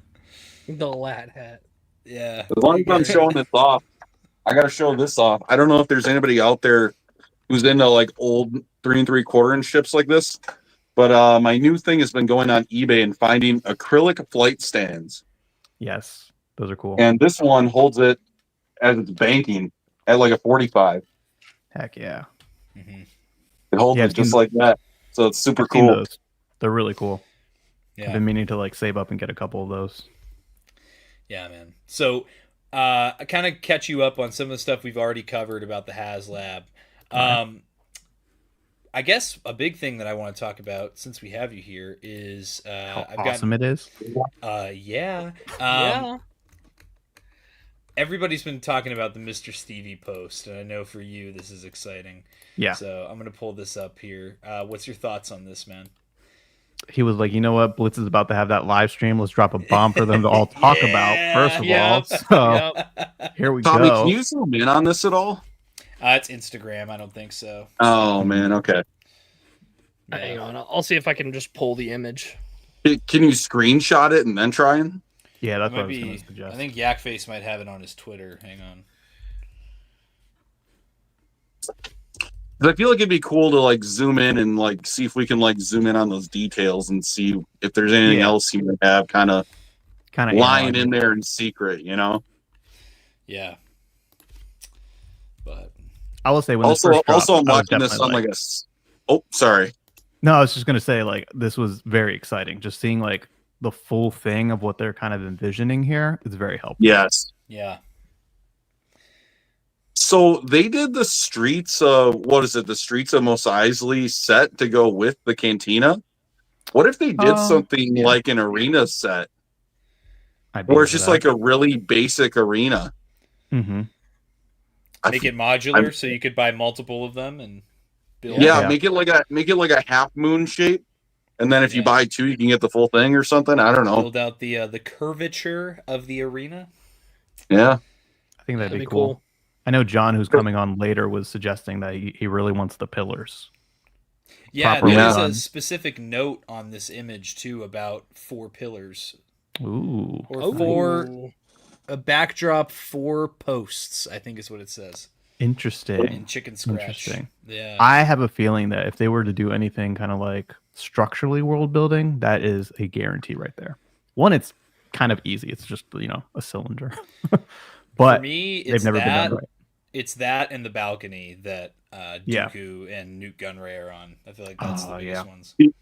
You feel like it would be a smart idea to announce something like this before the campaign is over? At least be like, this is what we're planning on doing in the future. Like maybe not have promo shots, but just be like, this is coming. Yeah, definitely. And I think that's why he kind of dropped this, because people have been kind of pressuring them like, hey, we need to like help people envision what this future's supposed to look like. Yeah. Yeah. So what is, I guess this is something we covered on our end here, but I'd love to get your opinion, because kind of what I've mentioned a few times on this marathon so far is that Hunter and Wilbon and I are we grew up with 3 3/4 Star Wars, and that is part of the reason that we're so obsessed with Star Wars toys in general. But we obviously ended up gravitating more towards Black Series with the much wider breadth of character depth with things that we liked, which is prequel trilogy and Clone Wars, and something just fell on one of my shelves. I don't know what it was. I heard it, but I only heard one figure fall, and now I'm like really freaking out. I'm like, what the hell was that? It's the most triggering sound ever. I walked in this morning and I saw my Magna Guard fell and knocked, and of course he's on the back row. He knocked like 5 figures down. Anyway, but Wilbon, change the hat. 3326. Hey. Nice. Also, I got a larger version of this image if you want to pull that up. Boom! Look at that. Perfect. Thank you, Wilbon. Nice. But yeah, so can I get rid of my watermark on here? There we go. Perfect. But with this HasLab, I think it really generates a new opportunity, and I know that the SWTVC guys are really going to want to talk about this specific point, but I want to get your thoughts first. As a guy who's been in the game with 3 3/4 much more heavily than us, and seeing that this is drawing people like us in to TVC, I mean, to the point where, all 3 of us here, me, Wilbon, and Hunter, we're going to jump in on pretty much everything Battle of Geonosis, like, as far as that program goes, because of the LAAT. What are you kind of seeing, because I know there's like pushback from some of the old heads that have been in the game for decades now. Does this prospect of bringing in new people get you excited, or do you like that TVC is kind of a niche, smaller, kind of close to the chest community? I absolutely love that it's going to bring more people in, because I think that's beneficial for us all. Like, if that's something you want to start collecting, that's awesome. And having more people join this community, of whether the scale or whatever, and still dabble in your scale, like, that's awesome. Like, it just all helps us get things that we like. Yeah. I've never really considered TVC to be that niche, like, only OT thing. I know that is sometimes like, a little bit of a debate with some people, but I've always liked it all. I mean, like you guys, I grew up with these Attack of the Clone figures, the stylized, battle posed Anakins, which, like, I found them kind of ridiculous even then, because I was like, man, I can't move his arm the way I want. And I can see that's why, like, as time went on, some TVC figures weren't up to like a modern standard. Black Series comes in, they have the ability to make some things, more articulated or whatever, start offering, all the characters that you want to get. It makes sense. TVC nowadays though is just like so, it's like worlds apart. The like level of like progression has been absolutely insane, and I kind of really think that like since I've been collecting over the last whatever years with TVC, I think one of the turning points where I was like, man, this line's starting to get really, really good is when we got that Clone Wars Maul from season 7. Oh yeah, that came out a few years ago, right? Yeah, and that figure was just like, it had everything. It had the rocker ankles. It had like an older style ball jointed hip, but like the likeness was just like kick ass, and the figure was awesome. That Ahsoka that came with it was just perfect. And from there on, I just think like we've been gradually doing some really amazing stuff. And something that's always appealed to me more as like this kind of collector is just having the ability to have something like the LAAT and have it look like something straight out of the movie, and I can have really articulated figures and recreate a moment in time from this movie. Yeah. Or even just like make my own like adventures or stories with that stuff. Yeah. So I can see how this is appealing, like especially for people who are like into Clone Wars, into the prequel trilogy, into like clones, Jedi, battle droids, whatever. This is like really exciting to have this on your shelf and at a level that's like, I mean, we've all seen this thing. It basically looks like a prop. Yeah. It's like a miniature, like an on-screen, like a screen-used miniature. Yeah. So, yeah, man, I'm all here for like expanding the line, getting people what they want. You want prequel trilogy, we're gonna get you that. You want some OT, we're gonna get you that. Even if you want some sequel trilogy stuff, get it in there. I'm here for all figures of all different types of media. I like have a thing in my mind where it's like, there's no such thing as a peg warmer in my mind, when you can just like boil and pop it, make it what you want, or even just put it on the shelf and have a different story with it. They're all like really good action figures at the end of the day, and that's what matters to me. Absolutely. That's one thing I do like about the 3 3/4 scale is like I'm more likely to impulse buy a 3 3/4 figure or vintage collection figure, typically if they're like 15 or under, 15 bucks or under. Like, to me, that's just like blow money that I don't care. Like, if it's a $25, $30 figure, I'm gonna be a little bit more picky. But if it's like 15 or under, like that's fair game. Like if it's on sale, like it can be from something I'm not a huge fan of, and I'm more likely to pick it up. So. Being fully transparent, that's a huge point of conversation in the Black Series community right now. Is if Black Series goes up to $29.99, which eventually it will. Like it's just going to happen. If Black Series followed inflation the way that HasLabs do, then Black Series should be closer to the $30 price point already. They're actually under that, and they've been for quite some time, while sacrificing little things over time, like not painting lightsaber hilts, or maybe not weathering figures anymore to maintain that lower price point. Because it's funny, collectors, we tend to get more upset about a couple dollars increasing on our figures to maintain quality than we do losing quality while maintaining the price point. I did want to just interject real quick with a couple super chats. We have two. This is euros, right? From Chris K. If it backs, he intends to put LED strip lights in it. I feel like that would be really cool. And then I did just want to give a shout out to Chaotic Clouds for the $5 Canadian here. Posted some TVC LAAT pics in your Discord. Holds 25 clones. Hashtag Back the LAAT. I just want to pull those up while we continue our conversation here. Nice. But yeah, I've seen a lot of interesting, I guess, dialogue within the TVC community, because I think that I think some collectors are kind of losing sight of the opportunity that's in front of this community right now to really make this bigger than it is. Kind of jumping into what some people already said in the chat. I got to find it here. Yeah, for sure. The bigger the TVC community, the bigger the budget will get. Heck yeah. And then TVC needs to capture the attention of children who grew up with the prequels in order for TVC to continue. We need new blood to continue the line forward, and that's my biggest point here. Yep. Is I want 3 3/4, because that's the legacy of Star Wars toys. Without Absolutely. 3 3/4, I feel like there would be something missing from the Star Wars toy identity. Yeah. Yeah, hashtag build the TVC community. Indeed. But yeah, so this is pictures that Chaotic Cloud sent to my Discord. If you want to join my Discord, the link is in the description of the stream. But these are pics that he sent Hunter, you're really gonna like these. He's got some clones in here. Hey, yo. Check that out. I love Very this cool. one. Oh, This Sergeanteer. dude. I had that as a kid. He was one of my favorites. Is that?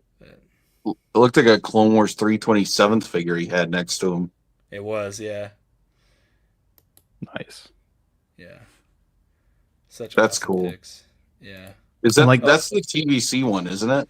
That Yeah. is the 2013 Yeah.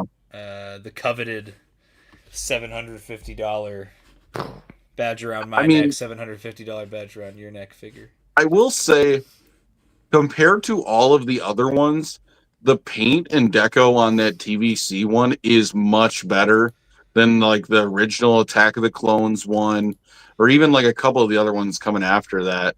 Other than like, I don't know, the Tiger Shark one is, you can't really compare because it's just the deco is so much crazier than, you know, just your basic gunship. But compared to the first release of the gunship, the TVC one is a pretty good update as far as like just looks in general, and you get the ball turrets and stuff. Yeah. But you know, I will say I have heard people say that they kind of wish that instead of the LAAT being a HasLab, they should have just re-released and just re-released that original TVC one.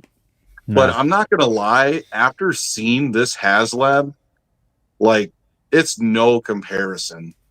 Absolutely not. I'm so glad they didn't re-release it. I mean, if they re-released it, I still probably would have bought it because I didn't have a gunship at the time. So, but this HasLab is so much better. I'm so glad that they went with the HasLab. It's just better in every way. Bruh. Yeah. Pirate hat was not working. It kept falling off. I can't. I'm sorry. I had put the pirate hat on for a minute. The headset and the pirate hat was not working. Sorry, Hey, chat. so I know it's not call-in time right now, but I have to get this guy on the stream. My favorite Glupshido from ICC-Con. He spits on Black Series. He's got an amazing setup on camera right now. Ladies and gentlemen, John Graber, the space jockey. Look at this setup he's got in front of him right now. What's going on, John? What's going on? How are you guys doing? I'm good. How about yourself? Doing good. Doing Better and better. And I refuse to call it the LAAT. I don't know why that's a thing now. It's a gunship. It's a freaking. It is a gunship. I agree. Yeah, that's what I call it. Get the gunship, man. Now, has anybody mentioned, as far as tie-in figures, what about Waxer and Boyle? Dude, that's on my list. I want those guys so nice. bad. That's on my wish list. Yes, it is. Wait, which ones? ARF Troopers. From the second Geonosis. Yeah. Yes. I want the Those are ARF cool. Trooper versions. Yep. I rewatched that episode recently just because I was like feeling like gunship vibes, and I was like, oh yeah, Nice. I would like Yeah. some Nice. some That of this is- Geonosis focus. That is like the perfect gunship episode. It is. Oh yeah. It's You want really. a quick around the room here? Yeah, dude. Let's go. Let's see here. Real quick while Dude, John's doing that, got to give a shout out to my boy Brandon, Hero Collections. Thanks for dropping in on the stream here, brother. How many I know- gunships is I know- Hero Collections buying? That's what I want to know. I think he said one. I think he told me two. I think is what he said, one or two. But oh, look at all those Holy gunships. cow. Hey, Holy yo. cow. Keep going. Holy cow. Oh, you got the Mandalorian star or the Mandalorian ship. That's so cool. Yeah, it's a hard one to get. All open, just so y'all know. Wow. Oh, that's the separatist stuff out here. Let me move this thing over here. Oh, Look at there's that. the hyperspace ring for Obi-Wan Starfighter. Wow. And then the Super Queen- There it is. Now the one on the left here, that's the good one. Where the Yeah. fit. Yep. Then I got let me take this off here. Shout out Hero Collections back in 3 lats.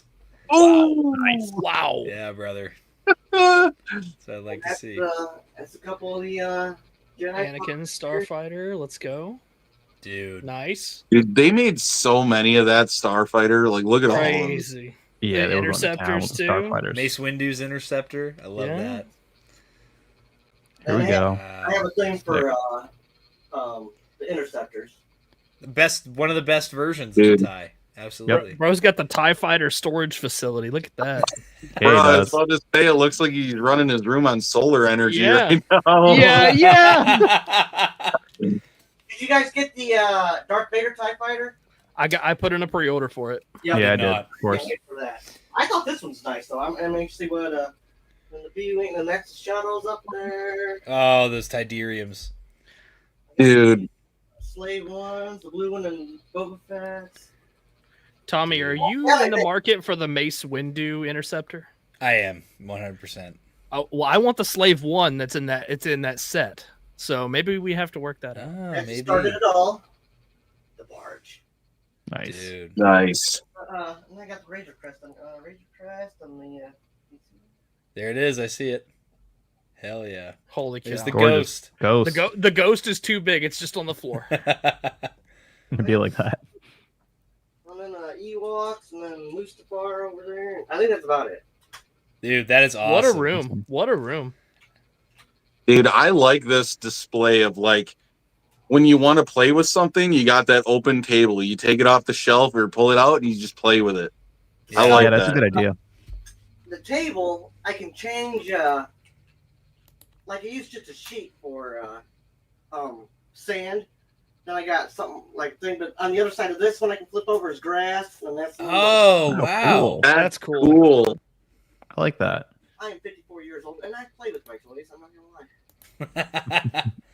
That's the only way to do it. I use the excuse of expressing my artistic abilities. That's my excuse. Beautiful. Because I always called it. I didn't know what dioramas were until the internet. I always called them scenes. Like the boys and I, you want to make a scene, and that was I didn't know what dioramas were until I got on. Dude. Awesome. There is a creative outlet to it because you know I've talked to Tommy about it. How like you know I pick up like these old 3 3/4 inch ships, and I love just figuring out what figures I want to stock it with. You know, I can kind of put whatever stuff I want in it. I can choose between the TVC or if I want to go with the figures that would have come out with that release, you know, or I can put anything in there, you know, especially when it comes to like clone vehicles and stuff like that. Yeah. You can really, I mean, the gates are wide open to all different opportunities with that.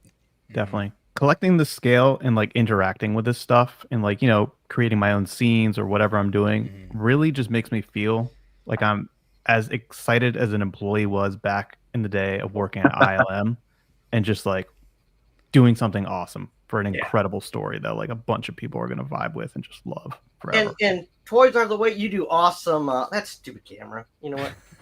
You do awesome dioramas. I love your dioramas that you do on your. Thank you so much, man. Appreciate that. That stupid camera. Oh, and that's probably worse yet. But you got me there. Oh, at least we can see you. There we go. Yeah, there you go. Yeah. But yeah, so John, you're obviously a huge, 3 3/4 guy. The first time we spoke at ICC-Con was the famous line, "I spit on Black Series." Yeah. Amazing. What a line. That's lived in my head rent free ever since then. Bro came in spitting venom and I loved it. It was great. So this is why I'm bitter on Black Series. If they want to do the 6-inch, I get that's fine. My son, who's 27, he's in the Black Series. But when they came out, I remember this vividly. Everybody's like, well, are you still going to do the 3/4? Yeah, everything we make in the Black Series, we're going to do in 3/4. Wrong. That's why I'm bitter. Very, very bitter. Like, I don't know if you can tell. Very bitter about it. Yeah. I could tell. I just got two new TVCs with my new pile of loot from Big Bad Toy Store. I watched it yesterday. Or what? Yeah, yesterday. Yesterday, yep. And I got Dedra for the next ICC-Con because Denise Go is going to be a guest there. So super excited for that. Super cool. Now, who on the panel is going to ICC? Everybody. I guess I'm going. Oh, yeah. Yeah. Oh, yeah. This will be my 4th in a row now. Yeah. Excellent. Yeah. John, I even got the Sarlacc Digest guys to fly out for the next one. No way. From Southern California. They're coming out from Southern California, yeah. I'm super excited. I didn't go to the first celebration, and I didn't go to the last one in LA, in stateside, but I've been to every other one of them, and they're fun and all that, but ICCC, there's nothing like it. It's a party. It's great. It's like and everybody. I don't know if I. Well, I probably will go back for the 50th, but other than that, I don't know if I'd go back to a celebration after the next one. That's kind of what I hear. My dad used to go to celebrate. Like I think he was at 2, 3, 4. I think that's what he went to. But once he said once corporate took over, he said it just kind of doesn't feel. It's still fun. It's still magical, but it's just not the same as it was when it was like organic, like the way it was. But so John, you're back in the LAAT, and you said you're in on 2, right? 2, yes sir, 2. What? So you have several gunships. So I want to kind of hear your thoughts. Why are you backing this HasLab when you already own several of the previous iterations of the gunship? More than several. In my opinion, and I love my shuttle and all that, and my Darth Vader TIE Fighter, but that is the best playable toy they've ever come out with. Wow, I agree. Because I couldn't because I got they were little then, the boys and all that. How much? That's why I kept buying them. We'd fly them all around the house and all that, and the doors open and shoot the speeder bike out of one of them or something. Yeah, or it held a speeder bike. That's what it was. It's just a fun toy, just a fun toy. It is. Yeah, I have my. You like my LAAT hat? I got my green one here from when I was a kid. When I turned it out when you went live, I about spit out my drink. That's awesome. That is awesome. Yeah, I'm so excited for this vehicle, and just I think one thing we kind of touched on it earlier was whoa! What's the 69-inch thing? Is that like normal people? Whatever. Yeah. Why couldn't they have done 68? Why couldn't they have done 70? You know what? Put my body next to it, and everybody will buy that thing. It's like, hey, it's real. So what I love, I know we kind of touched on it earlier on the stream, is I don't think people really realize the sheer size of this HasLab, because it's wider than the Ghost, which to me, I still can't visualize that. And I have the Ghost, and I still I have mine right there. I can't imagine something that's wider than that, and it's just an inch shy of the length of the Razor Crest. That's huge to me. I think that Ghost is freaking heavy. Yeah, dude. Yeah. I think whoever got it experienced how heavy that Ghost was. Yeah. Yeah, dude. Yeah, right, carrying that out to the thing's car. A mammoth. Here's the only pet peeve I have on the gunship, and I don't know if it's right or not. But the rockets turn. There better be a button for that. I saw the guy take his finger in there and spin it. I don't want that. I think they just spin. I think they just I want I think it's Yeah, that would have been cool if there was a button to at least mechanically kind of move it one rotation. Right. For me, so my I biggest... also Go ahead, Hunter.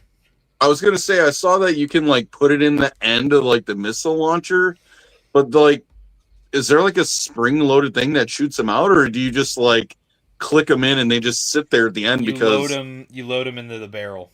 Yeah, I'm not gonna lie, that looks kind of stupid to me. I agree. That is so stupid.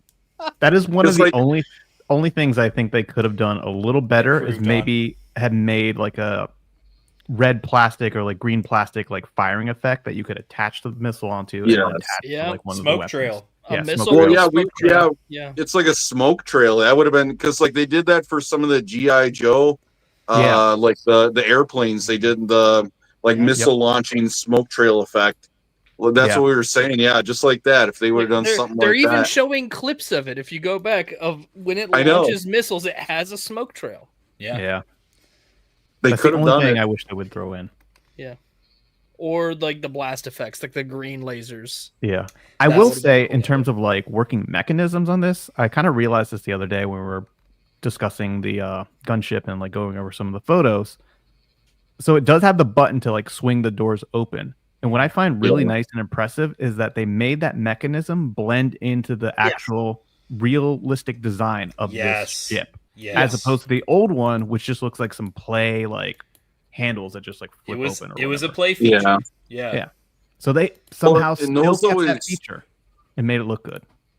On the old one, that feature always took up a lot of space too on the inside. Because I remember trying to put my figures in the trooper bay or whatever, and then I would try and close the doors, and then I'm knocking my figures over trying to close the doors. Yeah, very annoying. Yeah, so it's cool that they did that here and made it much more seamless. Yeah. I also appreciate that they actually gave us like the front doors that you see only on the Crumb Bomber from the old version. So that was a nice bonus as well. Because I got one that's the Clone Wars one has full doors. Yes. Yeah. Yep. Yeah, that's cool. I like that one. Yeah, that one's cool. That one even has those like rockets that just flip out too, or like the extra like missile launcher. It's kind of neat. Yeah, that's Oh that's a yeah, I feature remember that. It's almost like it's like an Apache style rocket thing where it's like a cylinder, right? It just which is pretty impressive. So they kind of took it up a notch with that one. Yeah, the Clone Wars ones. I think that was the first time they ever introduced the fully closing doors that kind of open from the middle, right? Yep. It's only on that. Yeah. What has the what were you talking about, the rockets or something? Yeah, you can like on the back up there, like the area that we were talking about. On the top, behind the missile things, they like fold out. Right? The round parts. Yeah. All right. It's pretty neat. I love that he just has all of them on standby. So now we can like talk if you have about a stuff. If you have a question about a 3 3/4 vehicle, pull it out of the archives. Yeah. What's funny because I got everything on my shelves, and you know why that is? Mr. Rogers. Mr. Rogers, like Mr. Rogers' Neighborhood. I remember as a kid. Remember, he walk up to his shelf. He had all his the creepy puppets or whatever. Yeah. But he had all the toys right on the shelf. That's why I have all shelves. John, I was curious, what's your opinion on the tiers? Are you happy with the tiers that are offered, or do you wish they were something else? It goes back to everybody's first complaint about the money. If you're gonna ask that much, I want a bunch of freaking clone troopers in that thing. Yeah. But the tiers, I don't know. I don't think anybody cares about the Jedi in the gunship. They want clones. They want more clones. Yeah, my own opinion. I'm with you. Yeah, I think I want Coleman Trevor as a hood ornament on my gunship. That's crazy. That's the only one. That's the only one of the three that got me excited was Coleman Trevor. The other ones didn't really do anything for me. I'm be happy if we got them in the line. It's just for the gunship specifically, they don't really do anything for me. Yeah. Do you think they're gonna pull something out since it's kind of leveled off a little bit at Canada this weekend? They're gonna have some reveals. I think they're gonna I think they're gonna garner some support. Like included in the original, not tiers. No, I don't think so. No? Unless it was different panels. Yeah. Now everybody better gear up because this guy's pretty hated in the TVC community. Uh-oh. I'm about to bring on here. A certain member of the SWTVC crew here. None other than SW Collector. Ready for my dude to rant. Something hated? That's news to me. The comments, man, I read those comment sections and I'm like, this guy, man, people do not like him. He's also a scalper. Look at all those army builders behind him. Yeah, let's Scalper. Look at all those snow troopers behind him. How much are you reselling those for? 0. They're not for sale. So, Tyler, I've been really interested to hear your thoughts specifically on the gunship because I finished watching you guys stream from Sunday and I really enjoyed that. I'm glad to hear that. You guys are in on this line. Like you guys are the way about TVC that I would consider myself more about like Black Series. You know the history. You know when things have happened, when, and another guy, look at now it's really heating up. Now we got Mile High Ground in here. Uh-oh. Get ready. Perfect. So perfect timing to get you guys in here. The gunship. You backed it. What's the deal with this thing? I'll let Evan introduce himself real quick. Yeah. I gotta go grab something real quick. I'm so sorry. I'll be you're fine. back. You're fine. Sorry to interrupt the flow of things. Also, someone else is here now. Oh, now it's a party. What's good, bro? Hey, yo. No way. With the gunship chain. I got my drip. See, you're representing the LAAT. I'm representing all the manufacturers who will be building these LAATs. I gotta give that one to you. Bro's got the LAAT keychain, dude. That is awesome. Speaking of which, you guys like my LAAT hat? I love that. Absolutely amazing. Where do I get one? Actually, this guy right here made this. Oh, that's Dude, amazing. I can't get over that chain. That's so amazing. That's insane. What's going Hey, on? Daddy, I'm from ICC. I want I to just party with your realized dad. that I was going to stop in, but you are using the headphones. I won't be able to hear anything that's going on. So. Oh, let me just turn it up. You sure? Yeah.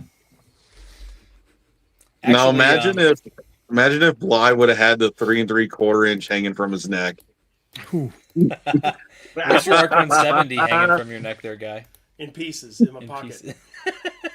I'm gonna grab some headphones so that my It's all dad good. can You don't have to. can listen in. But Tyler, Evan, I'm back. Sorry about you're that. good. Do you guys want to introduce yourselves for the stream real quick? You guys are part of the SWTVC crew. People are very familiar with you. Sure. Evan, you mind if I go first? Yeah, go for it, bud. Yeah, so we founded SWTVC about 5 years ago. I'm not sure when in August, but it was August 2020.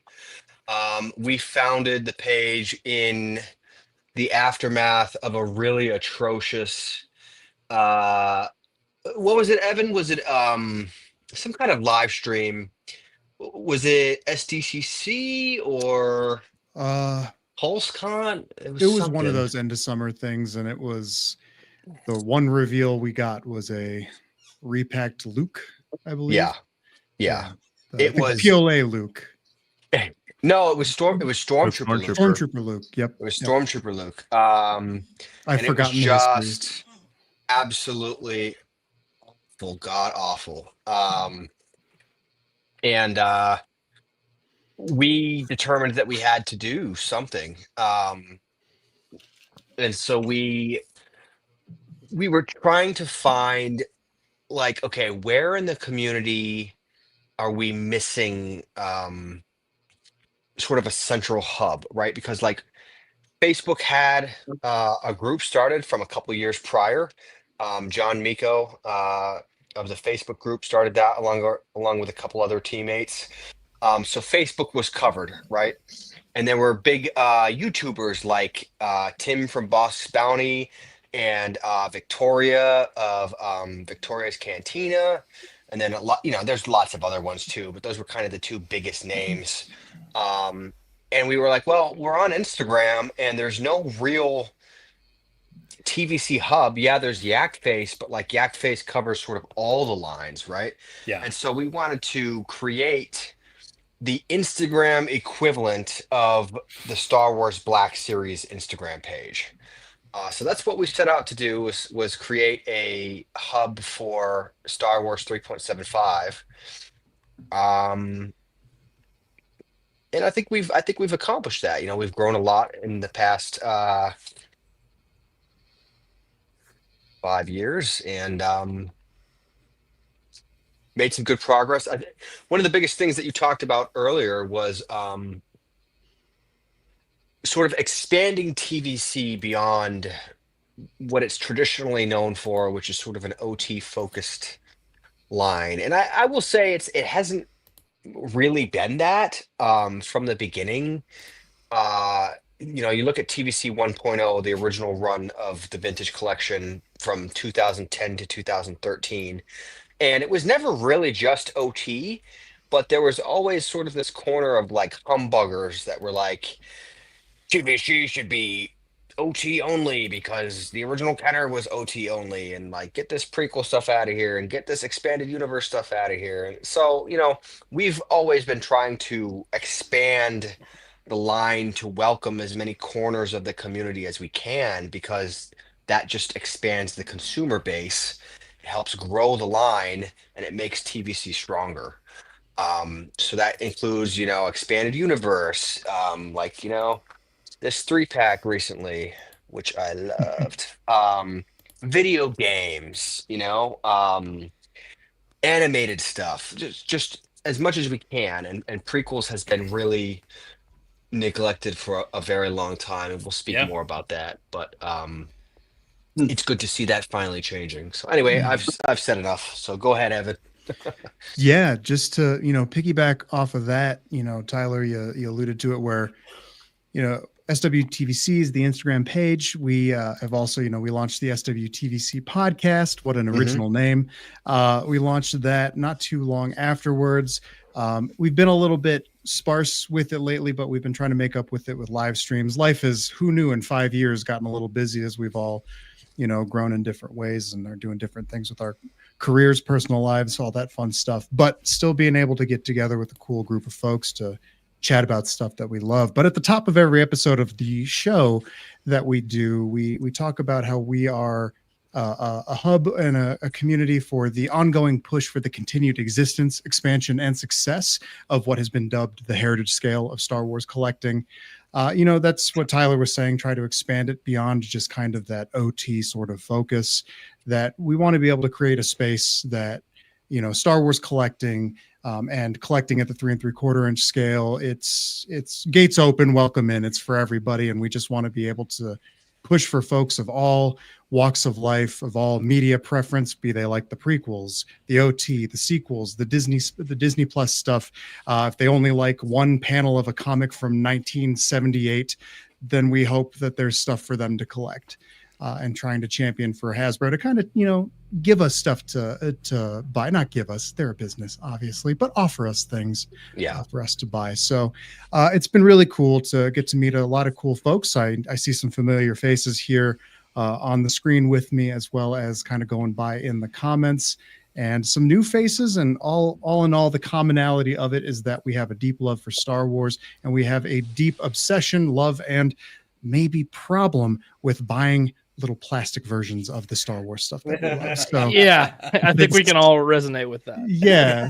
So, we're all brothers in plastic, and boy, howdy, I love it. And I love being able to put my dumb mug here on live streams and talk with cool people who, and, help do stuff. And, I don't know if you guys have talked about it. We don't need to, we've done March Madness, where we try to mobilize the community. And Tyler, you'd mentioned aligning people's sort of, disparate parts of the community to really see if we can streamline the stuff that we ask Hasbro for, and just kind of try to get folks at least talking about priorities and general priorities, so that we can, anytime we go to Hasbro, it's like, we want this. And it's like, do you actually want that? It's like, I think so. We're all kind of, general vibe here is that we're asking for that. So, and the biggest thing, having fun with it all. That's why we're all here. Yes. Yeah.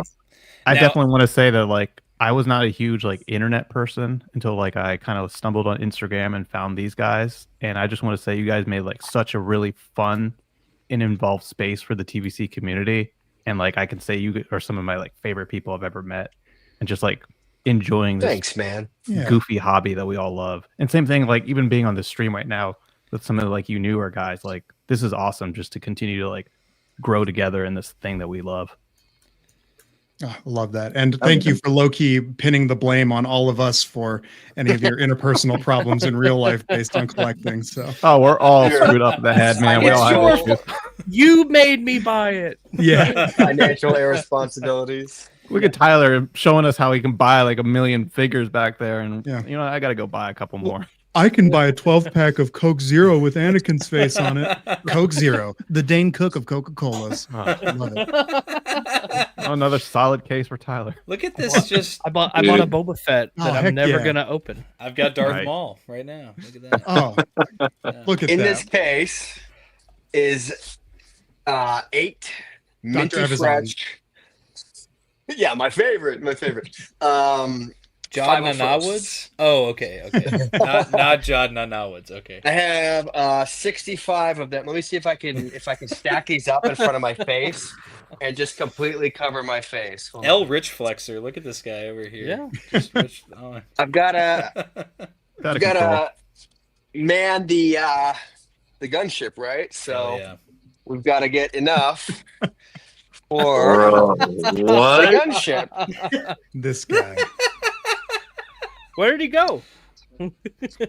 Into financial ruin. That's can you still see this? Bro, can you still see this up here?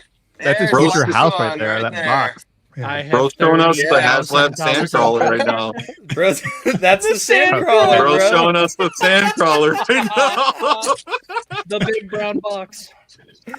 Yeah, dude. The big brown box. Oh man, I don't want to see any more Hasbro boxes for a little while. I'll take these I down. have I'm ghost done boxes. flexing for now. For now. How cool was that though? Just as a sidebar, before we really get into things, for you guys to get like name dropped on the Hasbro Pulse fan stream earlier this year for the fan vote with Asajj Ventress, right? Was that the reveal? Yeah, yeah. They slyly mentioned that's one of those like surreal moments where it's Yeah. just like, hey, we didn't just say this at the beginning, at the outset. We're not responsible for any of this stuff. We don't cause anything to happen. We have no actual influence on anything. That's the caveat. But it's really cool to see that the stuff that we talk about and the stuff that we champion and all the effort, blood, sweat, tears, and arguments we put in, seeing that be recognized and aligning with what, Hasbro is prioritizing and the community seems to prioritize as well. It's a really cool moment to have things like that. So, yeah. However, I will say we finished our 5th March Madness this past March, obviously. Yeah. The first champion in 2021, right? Yep. Evan? Yes. Was Bo-Katan. Now, in fairness, she was revealed, or at least pipelined so quickly after the tournament that we couldn't have had any influence on that one, because generally these things are set in stone about 12 to 18 months in advance. However, it was really nice to get a figure that was highly desired by the community. And then the second one was Chrysanthemum, right? Yes. Second champion was Chrysanthemum. I don't know where my Chrysanthemum is right now. Forgive me. Anyway, the second one was Chrysanthemum. And then he was made, and he ended up being the STCC exclusive, right? He was deluxe, and then there was the Right. STC, and they were about the same time, which kind of Right, that didn't yeah. really do anybody any favors. But yeah, But all that to say, they did make Chrysanthemum. The third winner was Count Dooku, Yes. a long requested figure that was never made in 1.0, and then it continued on into 2.0. People are like, there's a glaring omission here. Where is Count Dooku? well, So he in general, won. we're the bad guys. We were Right, missing right, all the right, right. villains.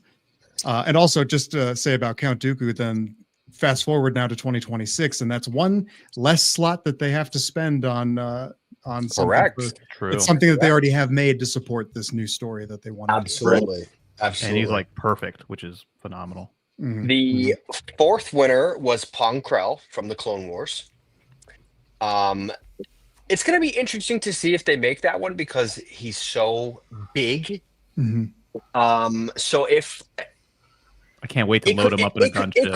it could be argued that we had no influence on any of the previous winners. But if they make Pong Krell, I think it's safe to say, yeah, we probably influenced that. The Dude, if we get community, not If us. we get that Pong The Krell community. in this gunship, that's gonna be Oh, so badass to peak like Umbara recreate moment, some man. Umbara stuff. Yeah. Oh my Yeah, God. dude. I'll live for that. Oh my god. And then the final winner this past March was Mara Jade from Heir to the Empire. Now, do you guys kick the winner off like they can't win multiple years in a row? No. No. You've just had a different winner we every year? keep them. Well, it's just worked out that way. We've never barred a figure. So, like, Pong Krell got knocked off in the Sweet 16 this year, and he was a prior champion. So that was a pretty shocking turn of events. We don't ban the character until they get made. Yeah. Once the character's made to definitive modern standards, like for example, Asajj Ventress, right? We just got this beautiful new Asajj Ventress, so Asajj Ventress is effectively banned now, except for other aside from like versions. other versions Yeah. for like the bounty hunter Yeah. version, that's a completely different outfit and would require like all new tooling. That's okay. It's a game of moving goalposts, It's okay. We got one, but how about another? So, Yes. What about second breakfast? Yeah. Yeah. Second Ventress. Second Ventress. Yeah. So that I did the for the first time this year, I did a Black Series March Madness only clone troopers. And so the Galactic Marine from Revenge of the Sith won. And so I've been kicking around for a while, kicking him off for the future, because now that he's won it once, I would kind of be like, whatever, if he won it multiple years in a row. But now to hear that you guys have been doing it for 5 years and it's a different winner every time, I might leave Galactic Marine on there unless he gets revealed between now and the next one. Yeah. It's just kind of worked out that way. I think the way our community works is like, all right, we've selected this character previously as a champion, so we've already sent that message.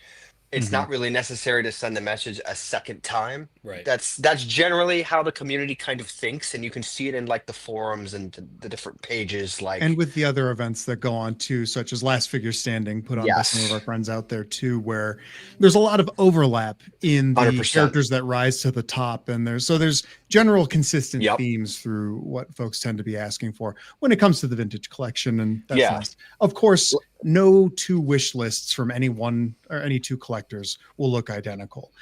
We all want different stuff, so but we collate all that data and build on it. So yeah. So Last Figure Standing is great, but they just have different rules than we do. Yeah, different. They're a little bit loose. They're a little bit looser than we are. Yeah. So something I wanted to jump into, and Hal Runner Base in the chat talked about this earlier. I can't find it now, but he brought up a really good point about how this HasLab seems to have brought a lot of your Black Series people and your TVC people kind of closer in the middle, joining forces almost against, oh, there goes my camera, against the bitter TVC collectors and the bitter Black Series collectors kind of merging. So for you guys, from your perspective, is it something you've actually noticed? Because for me, a lot of my friends, we do collect TVC, you know, casually. Like I've said it before, I collect every single TVC clone trooper carded. But we've noticed on our end, we do mostly like Black Series Hot Toys. I do Micro Galaxy Squadron.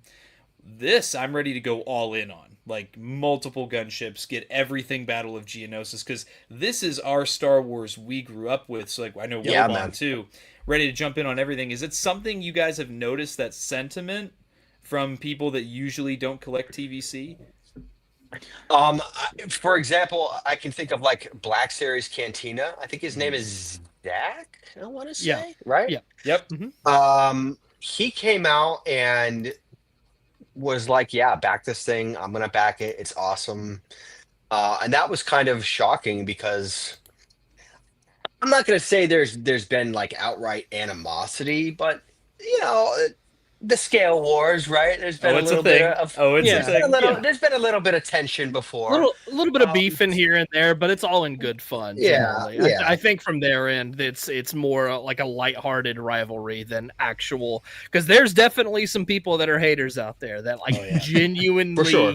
Yeah, there you go, John. There you go. Yeah. genuinely have on the beef Black with the other Series. scale. Yeah, I spit on it.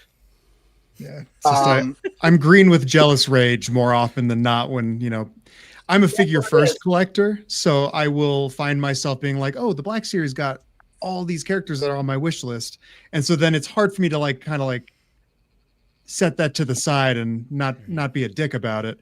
But yeah, very bitter about it. But I will tip the hand. I was a Black Series collector, like completist, all the multiple releases, everything through 2021, and I picked up quite a few here and there, and I stopped buying them for a while, but then I caught up because, you know, plenty were pretty easy to find for, you know, discount prices. But you know, there's some where I'm very happy to get them in whatever format they come out with. You know, the Stranger coming to I mean, I think you can see the helmet behind me. The Stranger coming to the Black Series. That's one of my most wanted figures, bar none, in any line. So I'll buy the Black Series version. I'm excited for it. And if and when they ever get around to it for the vintage collection, boy howdy, I'll be there for multiples. Let's do this. I know what you're most jealous of. I know TVC tell me all the time. they're most jealous of the credit collection, the carbonized collection, and the holocron collection. I mean, no, the holiday collection is what I wish I had. Oh my god, that holiday. Oh man. Hey, I like my Christmas Bro, figures. They're nice. Bro, we're talking about decorations. peak. Bro, we're talking about peak right now. Wow. If only we could get a gunship in like holiday colors. Yeah, Yes. that should be tier 4. Santa's sleigh red. I mean, Yeah. come on, put reindeer on the front of this gunship and just have them pulling it. You know. Oh my god. Amazing. So, what is it about this HasLab for you guys? Because you guys have been very vocal about supporting this HasLab. What is it specifically about the LAAT that's so exciting for you guys being collectors of this scale already? Well, to be clear, we have been very vocal about every HasLab, and Yes, of I course. backed every HasLab.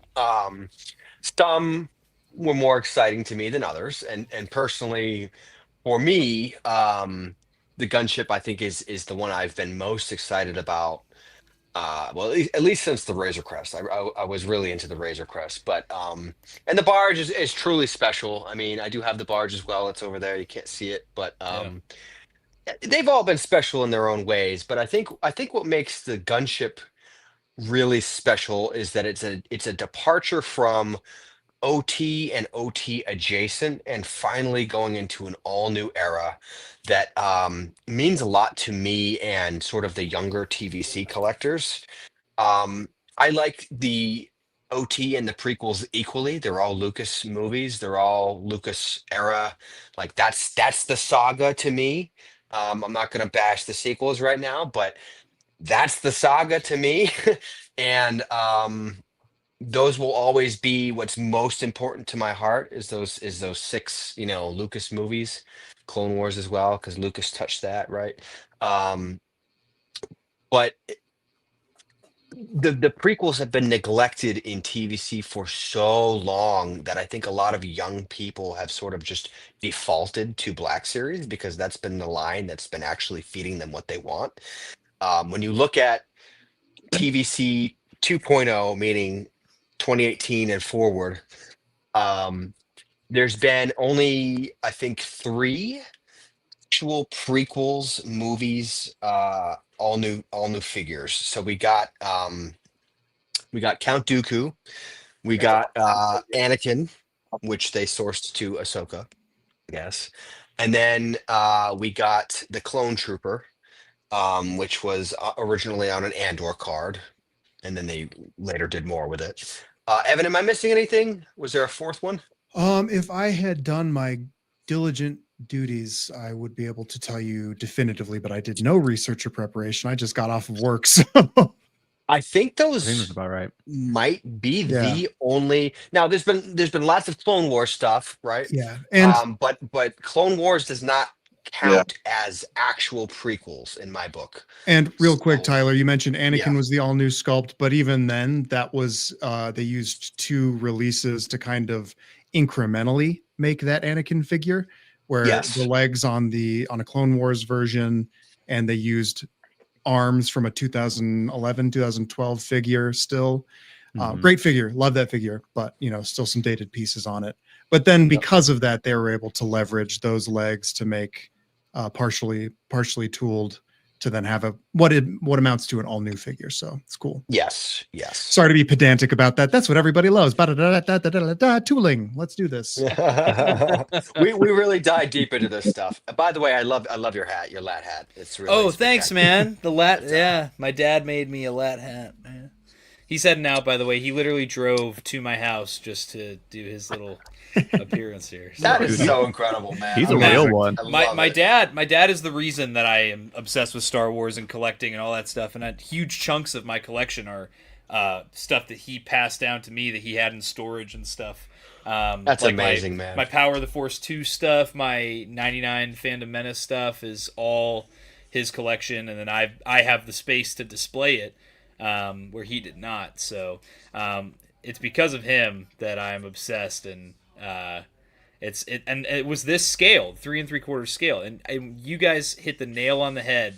We've kind of really driven this point home a few times on the stream now on the marathon is that people our age, me, Hunter, Wilbon, people that grew up with the prequels, a lot of us, I went to high school, I wasn't collecting anything like that.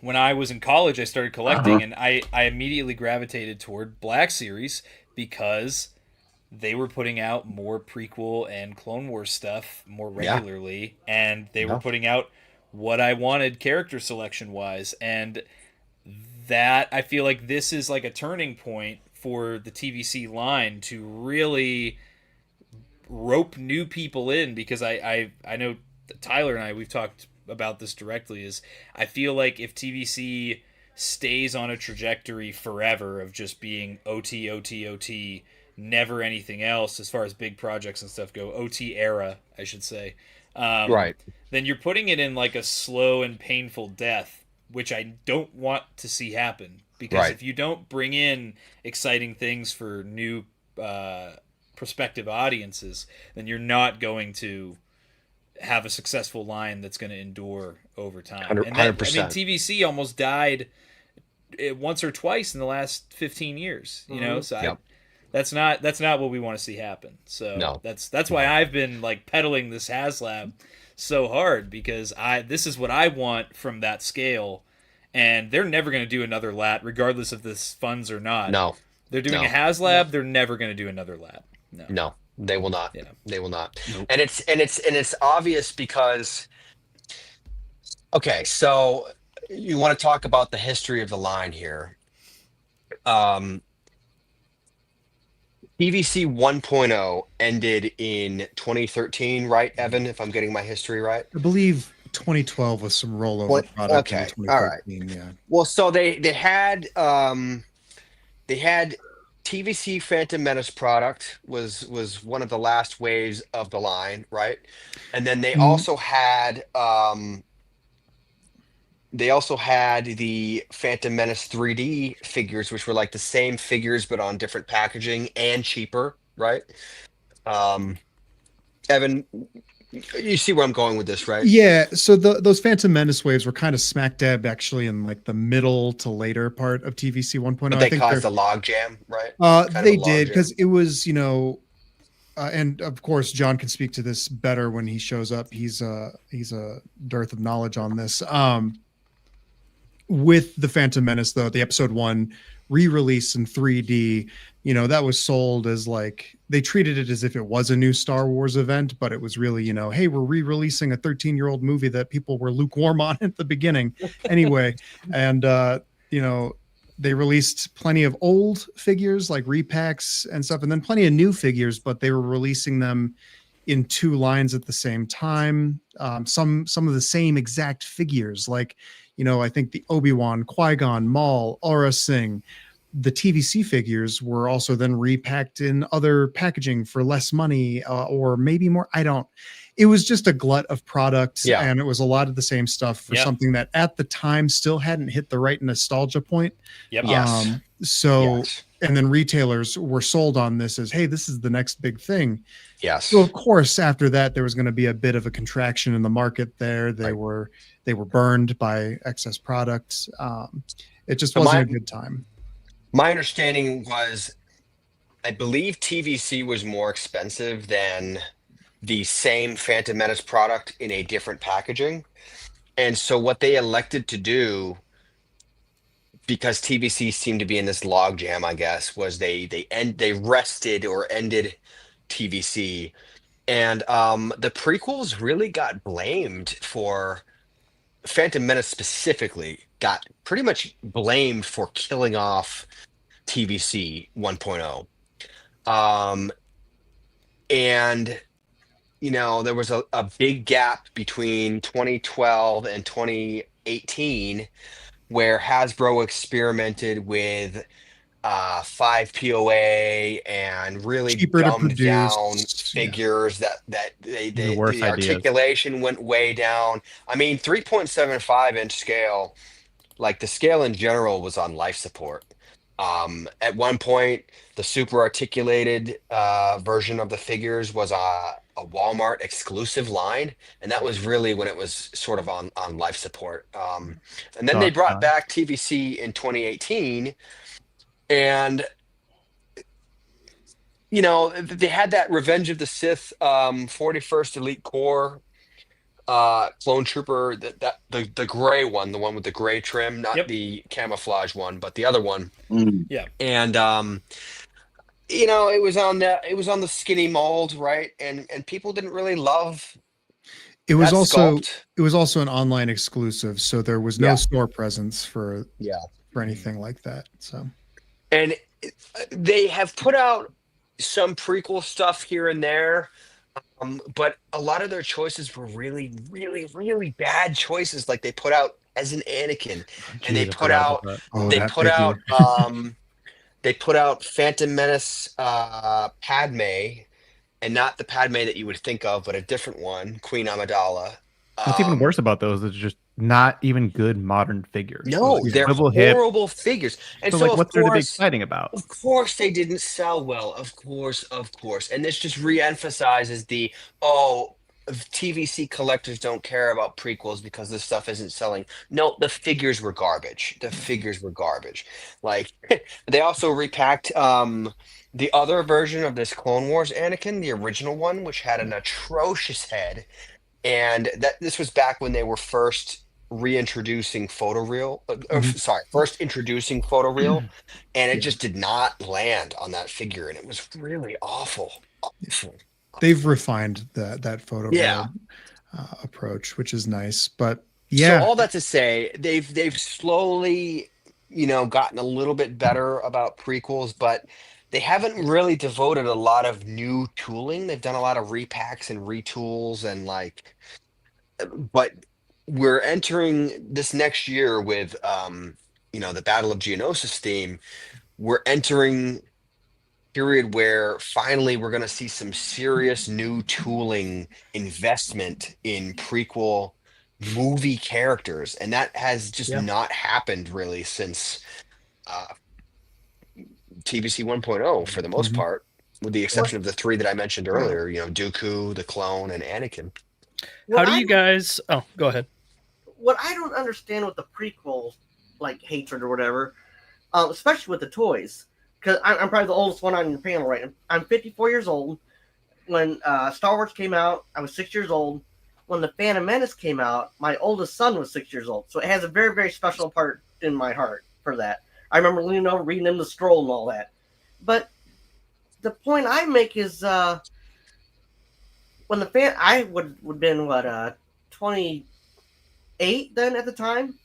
So so the old trilogy, my mom and dad bought me the toys. I'm 28 years old. At the time, I was painting cars and I was farming. I could buy everything I wanted. I could buy stuff, and I did, and I loved, and I like. Phantom Menace is probably my second favorite Star Wars movie. Nice. But the more emotional and anything else, the sun and all that. But I don't get like the toy. I love the toys. We had like the Queen ship, the Naboo fighters, and all that. I love them. Absolutely love them. Yeah, they were. I don't get the hatred for it. I really don't. It's like I've always loved the prequels. I'll never apologize for loving the prequels. I love them just as much as the OT. If I had to pick a favorite faction, it would be the Empire, and the Republic would be a close second. Yeah, the Grand Army of the Republic would be a very close second place. It's you know, just speaking to loving the Phantom Menace, you know, I went through my whole little edgelord phase. I was like, I'm going to go to film school and not like movies. You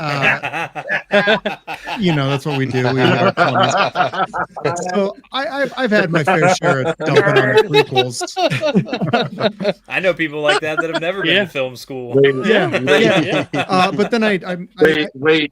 Yeah. You got to tell us, do you have a physical media Blu-ray collection? Oh no, buddy. Oh man. Yes, I do. We've asked the right guy. Yeah. He's a big. I've got physical media guy. Yeah. Christopher Nolan was talking about this recently, and I sent it to Evan, and I was like, "He's you. You're Christopher Nolan." I've got it's in the four figures, well into the four figures of Blu-rays and 4K. But have you actually watched them though? Have you watched the movies? On last count, there's only 100 some, I think like 120 things in my collection that I haven't watched. I got to give that one to you though. That's that's a good ratio. That's a good ratio. Yeah, that's impressive. Yeah, but you know, I did my fair share of dumping on the prequels and just like, Star Wars bad, and yeah, whatever. I feel like you said, a lot of people go through that phase where it's like you loved it when you were a kid. Yeah. You get to be like a teenager and you're like, acting is terrible. These movies aren't very good. And then you get to your 20s and you're like, oh, that's not too bad. I liked it when I was a kid. It's fun. Yeah. And it's just like, you got to just let yourself like things sometimes, I 12-year-old boy. Watch it like a 12-year-old boy. Yeah. I still to this day, I don't know, like if I had to do like I'm going to rank all the Star Wars movies. The prequels don't rank super high for me personally when I'm just thinking about like, movies and whatnot. But when I think of putting on a Star Wars movie as a comfort movie, as something that I just put on to make me feel good, or if I'm having a bad day, it's The Phantom Menace. Is it the best movie? No. Am I going to sit there and go red in the face trying to explain to someone why it's a good movie? Never, ever. But boy, oh boy, that movie makes me so happy. I love it. I could watch it anytime. It's like a warm blanket. It's cozy. It feels good. I was 9 when I saw it. The memories that go with these things are super important too. It was both the first and the last brand new Star Wars movie I got to see with my dad in theaters. That's awesome. That means a lot to me. So, I don't have the time to sit there and not love Star Wars or to find reasons to not like Star Wars. I'd rather pour my energy into loving it. And so far that's been paying off for me. I feel a lot better about life, just enjoying it. So yeah. Very nice, Wilbon, by the way. The way you just described that. The same mall over there. Oh, dude, it's so good. I have that mall as well with the blood fin. So good. Oh my it's so God. good. This is going to be like a Hot Toys, not to steer the conversation in a completely different direction, but that's going to be like a Hot Toys holy grail in a few years. I feel like people are going to be clamoring to grab that one at some point. Oh yeah, it's great. Yeah. But anyway, sorry, continue. No, I was just gonna say, Evan, the way you just described that made me think of, I was talking about it earlier, but not Star Wars related, but I've recently felt a resurgence to Power Rangers, something I loved as a kid, and I know, like as an adult, it's really kind of a kiddie type show. It's really doesn't hold up. It might a little bit, depending on what kind of season and generation you're watching. But man, I just love collecting some of the figures and stuff like that. Yeah. Because I just remember as a kid and like some of those action fight scenes and just so cool to me. And I just got to remember like that feeling of when I was a kid watching it. Like that's the cool part. And I can still be excited about that. And now, kind of to your point, to everybody's point here. I did an interview with Daryl DePriest, if anybody's familiar with Daryl. Yes.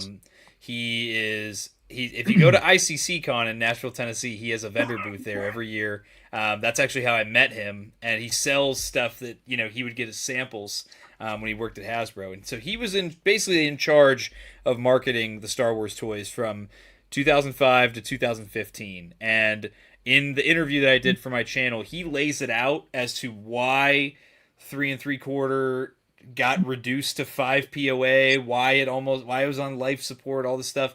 But another thing that he talks about is this thing called the 20-year rule theory.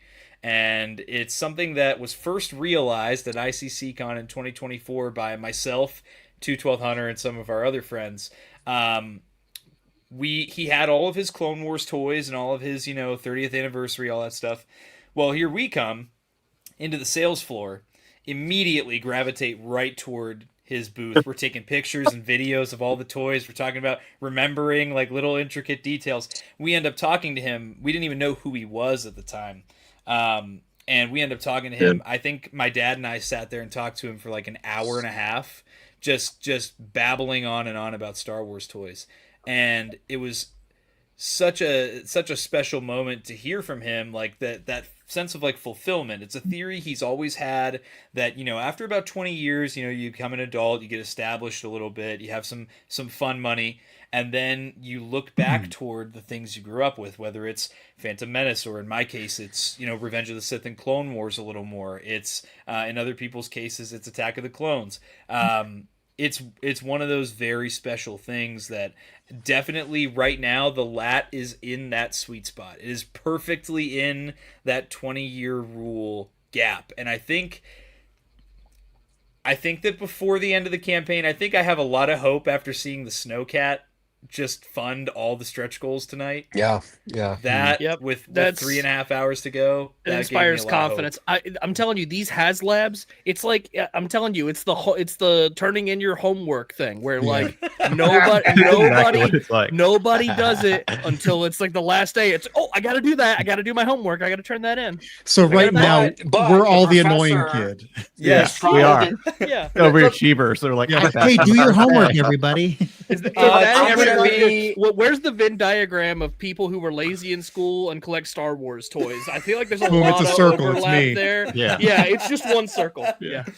I'm gonna be the professor trying to entice people to turn in their paper early and say, if you turn in your paper early, I'll give you an extra 10 points towards your grade. And what that means is if you unlock the tiers faster, they might actually offer more stuff. Yeah. There is a precedent for this. Yeah, we might there's get an actual extra precedent stuff. for this.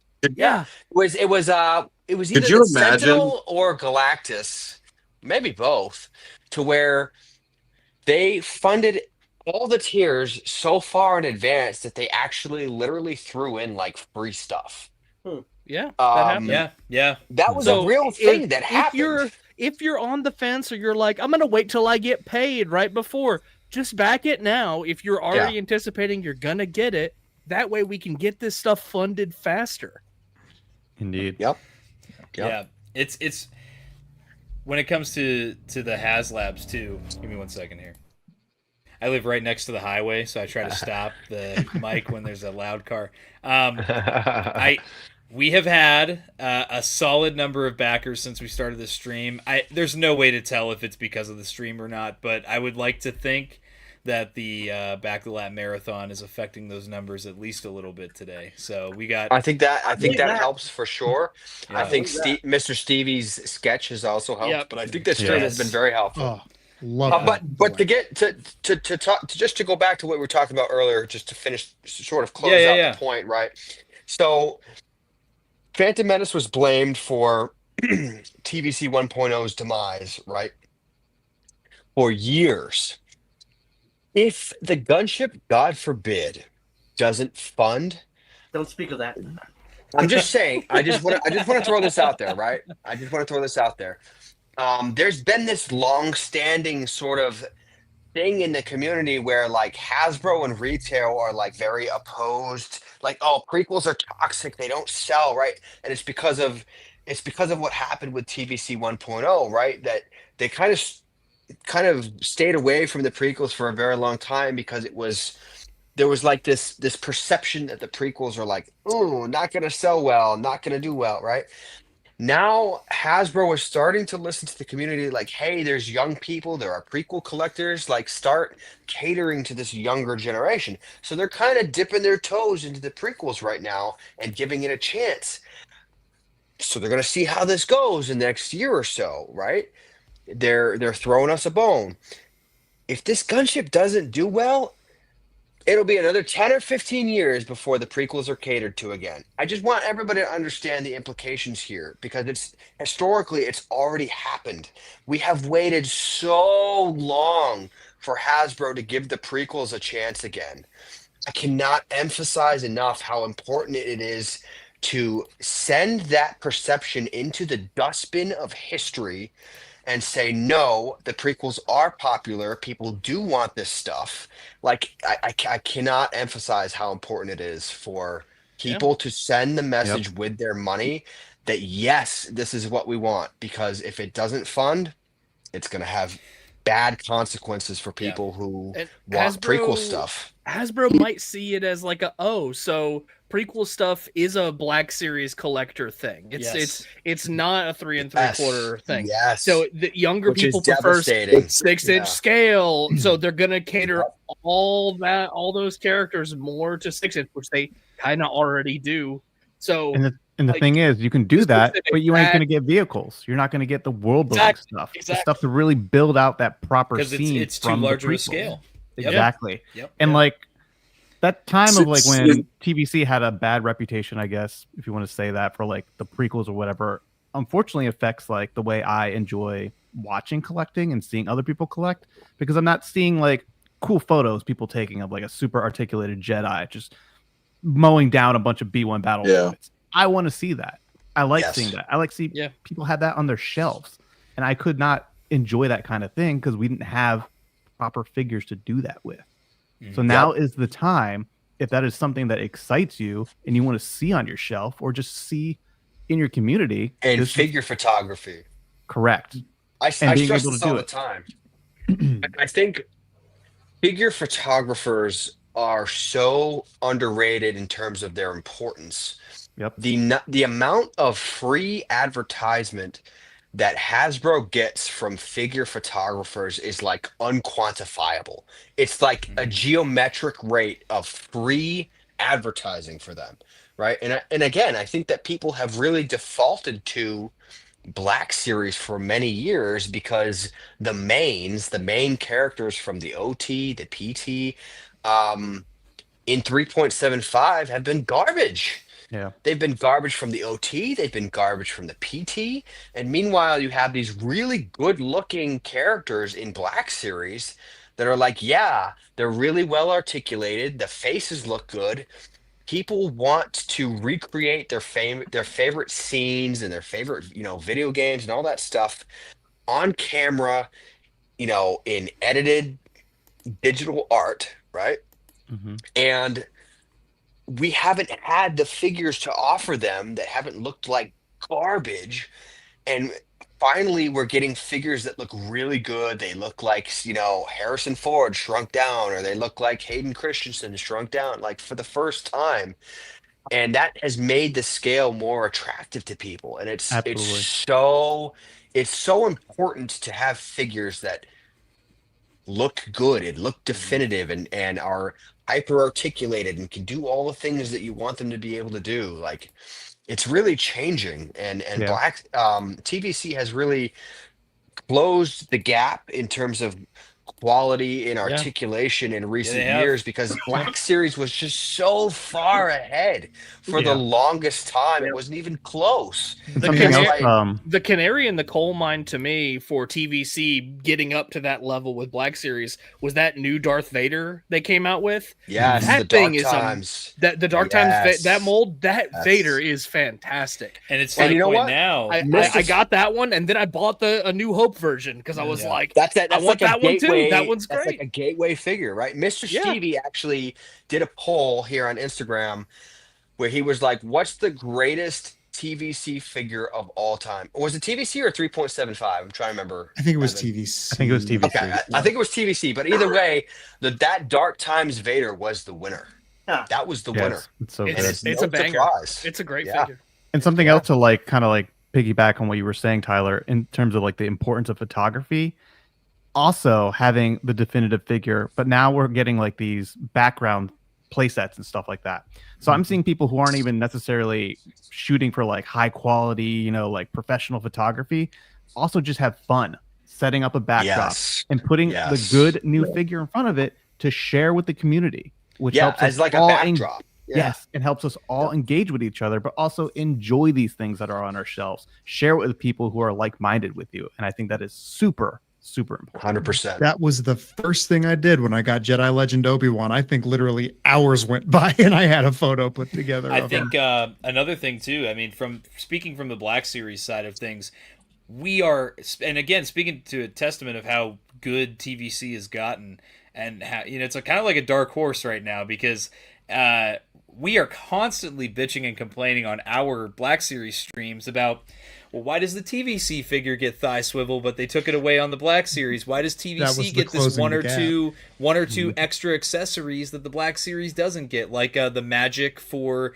Marin, her Night Sister magic with the alt hand? Why didn't we get on our Momon Nadon the blaster that TVC got? Why, so it's little things like that. I'm seeing collectors of Black Series starting to point out, which never has happened before.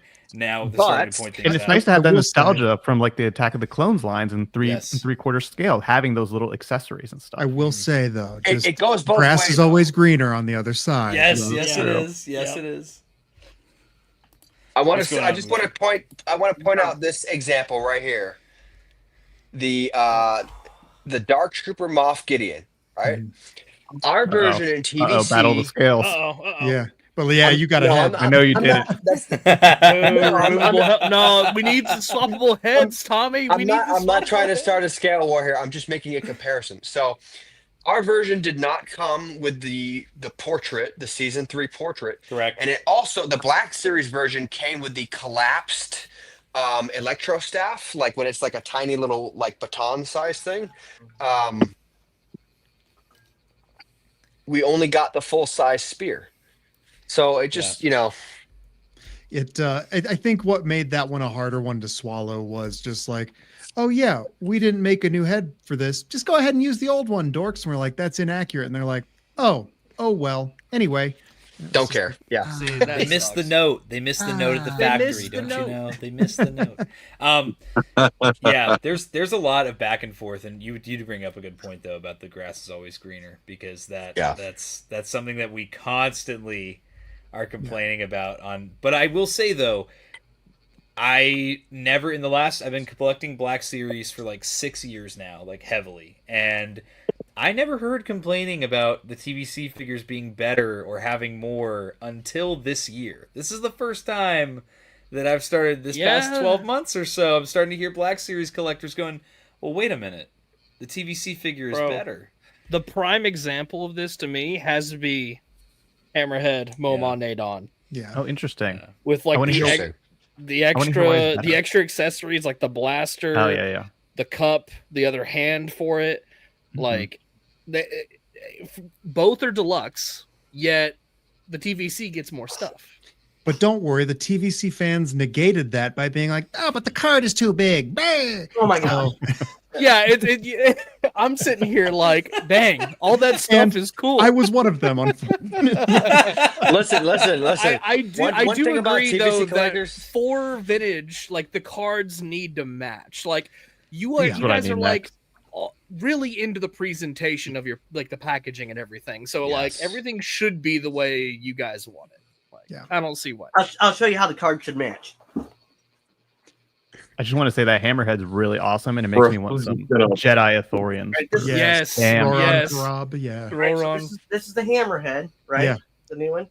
This is how the card should match. That's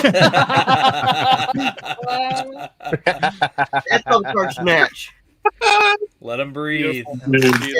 Well done. But luckily though, the folks were able to have their cake and eat it too, because then there's that 4-pack that's coming out later this year with the Kenner color Hammerhead on a proper size card. So there you go.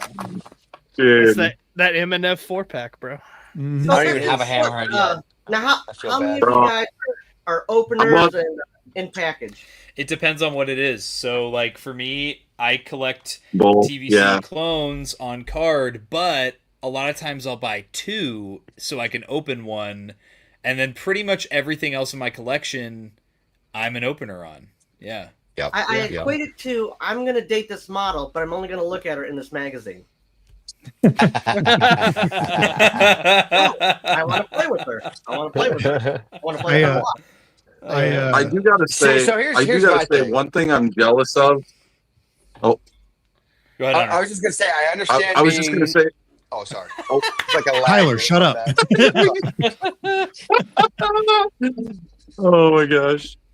I was just gonna say I'm really jealous of the swappable helmets. I'm somebody who absolutely hates the removable helmet. They look terrible in my opinion. Like it totally ruins the aesthetic of a Black Series figure that's like supposed to be, you know, a 6-inch figure, you know, more detailed. When you look at something like an SH Figure Arts or a Maplex figure that's the same scale, and you see how much better like their helmets turn out, man, it's just infuriating to get removable helmets still in Black Series. And then I love it in TVC. Like Bo-Katan is like a big example of like how much better that is. And then but then I don't know why they do like Sabine Wren. Look at that helmet was terrible on Sabine Wren. That was that so ruins bad. that figure. They heard the feedback. like They're not doing that anymore. Yeah, one of the worst attempts at that I've ever seen. That was kind of a tipping point where, you know, in the TVC community, we do see a lot of folks still split. There's still a little bit of a split in that. There's plenty of folks that are just like, I want the playability of it. I like the ability to put a helmet on to a head. And, you know, that's all well and good. Who am I to poo-poo what someone likes? But the general vibe has been like, hey, if Hasbro can't do this right, let's get the thing that looks better. Right. That makes more sense. I want the thing that's going to consistently look good every time. Yes. It's more important to look good than to have the function. Yeah. If they can do the function without it looking like complete garbage, great. But more often than not, they have demonstrated that they are unable to do that. So, you know, take the Clone Trooper, for example, the Phase 1s, right? Yep. They had the plain white grunts that they put out on the Attack of the Clones card back. I love that card back. It's spectacular. It's it hits me right in the nostalgia, right? But the removable helmet is enormous. It is. It's less offensive than say Sabine, for example, but it does not look good. So they heard us on that, and then they put out the Clone Trooper Lieutenant, which is not actually a lieutenant. This is a Phase 1 501st clone. Okay, and they made a newly sculpted swappable helmet that is finally like proportional and looks good. And I wanted to bring this up. When you look at the pictures of the plain white grunts, Phase 1 grunts in the gunship, they sort of sneakily put in those clone troopers with this new helmet. And I think a lot of people didn't notice. I didn't notice initially, but then I looked closer at those clone troopers and I'm like, that's the new sculpt. Yep. Those are Phase 1s that are all white with that new helmet sculpt. And so what does that tell me? That tells me that a 4-pack of plain white clone troopers is very likely coming. And I like that. It was really cool because on my Blitz Bounties stream, which is like my end of the month, like kind of like Star Wars recap, we were watching the promo video, and Hero Collections, Brandon jumped in the chat, and he was like, hey, take a closer look at those clone troopers, because I was talking about, well, you know, I'm going to have to buy a bunch of these guys. And so we took a closer look, and we were like, oh, there is a new Phase 1 coming. Uh-oh. Our final guest is here. Uh-oh. Better watch out. Who dat? It's the triple threat. Oh, good. Tyler, you and I can leave because this is the guy that knows stuff. How you doing? Hello. 90% of the brain power behind SWTVC has just arrived. So. 90? No, dude. That's like 98. Wow, thanks. How you doing? It's all in the mustache too. No, I was gonna say now I'm only 50% of the mustache power on this stream though, so you know. It's nice to be among another cultured man. How you doing, everybody? It is. Thanks for having me. Yeah. Hey guys. By the way, I did want to mention for all the SWTVC guys, everyone's personal Instagrams and all the SWTVC socials are linked in the description below. Same with Toys Are the Way. Thank you. Thanks, man. John, I didn't know you'd be here, otherwise I'd plug you. So John Vintage. So we have John Graber and we have John Vintage. So Johnny Mustache. This is he loves that. I can tell. This is the secret part of the stream where Johnny Mustache and I turn heel on everyone, and we talk about why the big brown Jawa box would actually be a superior HasLab choice to the LAAT son of a bitch. I can't I believe hate that. I got my Big brown box. I got my Jawa hat. I got my sandcrawler hat. There it is. He's got it. It's the sandcrawler hat. Got my sandcrawler hat. Oh my god! I backed mine a couple years ago, so I think I'm good for now. I got a few of them with those ghosts that just showed up earlier this year. So. Yeah. Dude. Have any of you bought the Disney sandcrawler? That's nice. Yeah, it's right here. Yeah, Yep, He's that's got it on nice. his top shelf. Yep. it's as good as it needs to be for me personally. That's But I'm the same way. yeah, could be larger, could be 5 feet tall, but who has space for that? You know? Yeah. I would take a bigger one, but not over a LAAT right now. Yeah. That's what she said. LAAT's Okay. more fun. Hey. So, Johnny Mustache, I want you to share with us just because this is kind of where the conversation's going. LAAT Gunship, the importance of it in the TVC line. Kind of the next thing I was going to bring up. We've talked about it a few times in the course of this over God-forsaken 5 hours so far. Is So if you could do a quick recap of everything you've talked about so far, that'd be great. Actually, let me hang on, guys. I'll just restart the stream. We'll just start from the beginning. Yeah, perfect.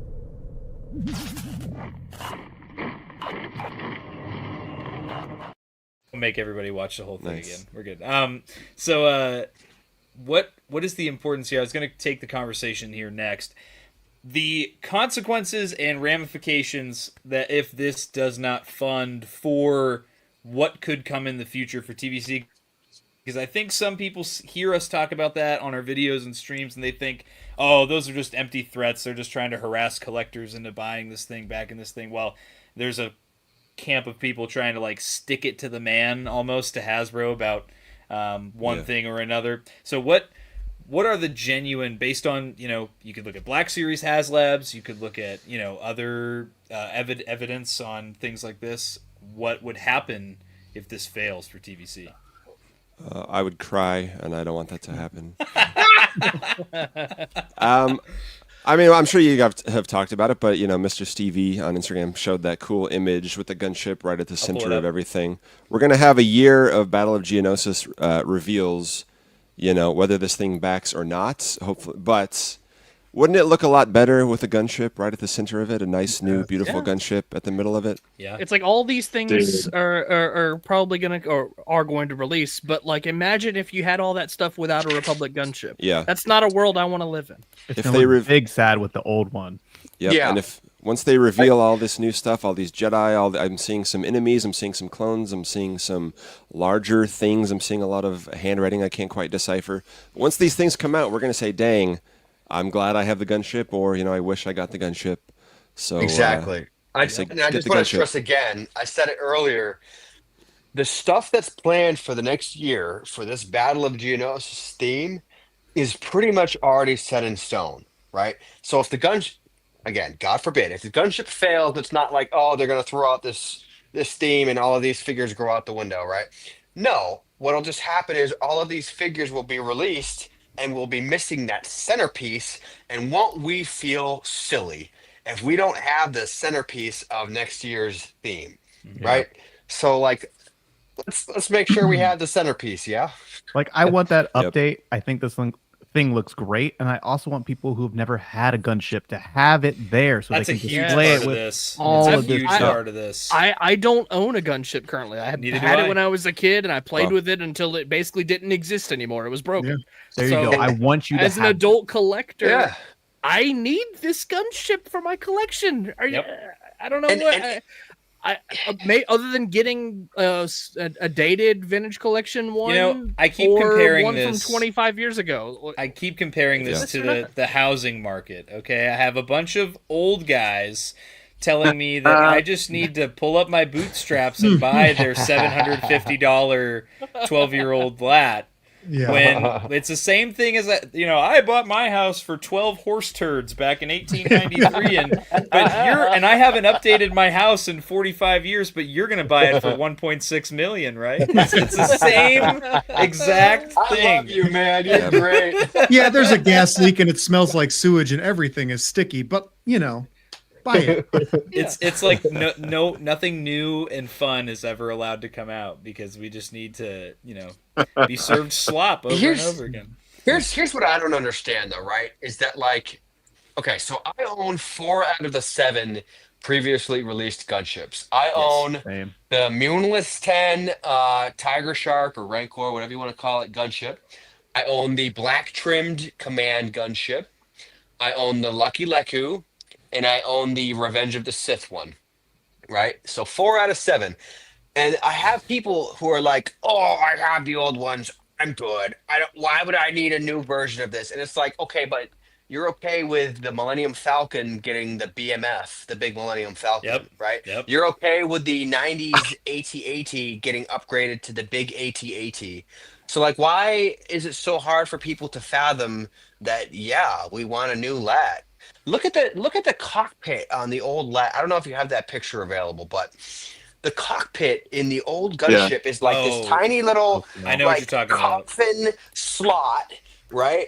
Versus the new one that has like bucket seats and joysticks and like the whole shebang. Yep. Like it's not even close. It's not even a comparison. So I don't understand why people are saying that this gunship is like not worthy of being upgraded. Thank you very much. Look, You it's can see solid the red difference in the color. cock- There's no detail. Listen, I love the old Yeah. gunships, but now that I know what I can have instead, exactly. Yeah. Yes, that's a perfect way to put it. It's a perfect. Dude, I didn't no, know I was allowed to want. Yeah, you're so right. Right. It's like you thought your car was good until a brand you're new so car right pulled up how, next like- to you, and you're like, oh shit. Hey, listen, I like my 2009 Dodge Grand Caravan that doesn't have working air conditioning because it's a free. I don't have to do a car payment on it. But when I do get a new car, I will be wouldn't very you rather happy have a about it. Charger instead? Yeah, I would. Wouldn't you like to have a new LAAT that you can fly around in? Yes, yes. And that's a thing I've brought up several times throughout the stream too. Is like, by no means am I trying to say that the old toy it sucks or anything, because that was one of my favorite toys. This is why this is painted like the green one from 2005, my LAAT hat, because that was my favorite one from when I was a kid. I had this one in the original 2002 version, and this one was like my all-time top 3 favorite toy as a kid. Yeah, see, I don't have the green one. It doesn't suck. It just sucks in comparison. Yes, Well, yes, it's just like the figures with. So getting I really- oh, sorry. Go ahead, Hunter. Oh no, you're good. You're good. Oh, okay. The 2002 gunship, getting that when I was 12 years old. I mean, obviously, anything that I had when I was a kid, it was amazing. Getting that is this huge vehicle from a movie that I, went and saw all summer, with friends. I saw it almost 20 some times, probably, who knows. Oh, Getting crap. that, and even having the Mace Windu that's got his arms stuck out to the side and the goofy face, and all the action pose characters from that time. By modern standards, all of those figures are terrible. I loved them when I was a kid.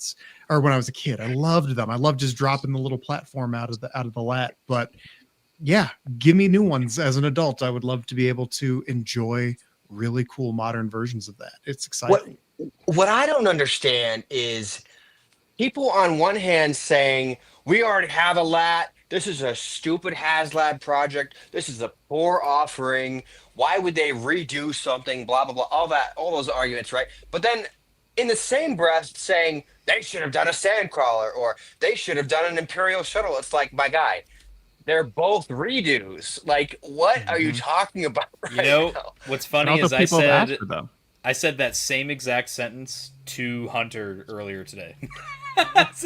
Or just because they're doing the LAAT this year, why can't they just do those things later? Like, why do we have to poo-poo this one? Well, here's the thing about because you want this other one. Well, just give them a minute, man. Like, they can do it. Yes. Yeah. Yes. And here's the thing about that, right? This is the first HasLab that's a redo, right?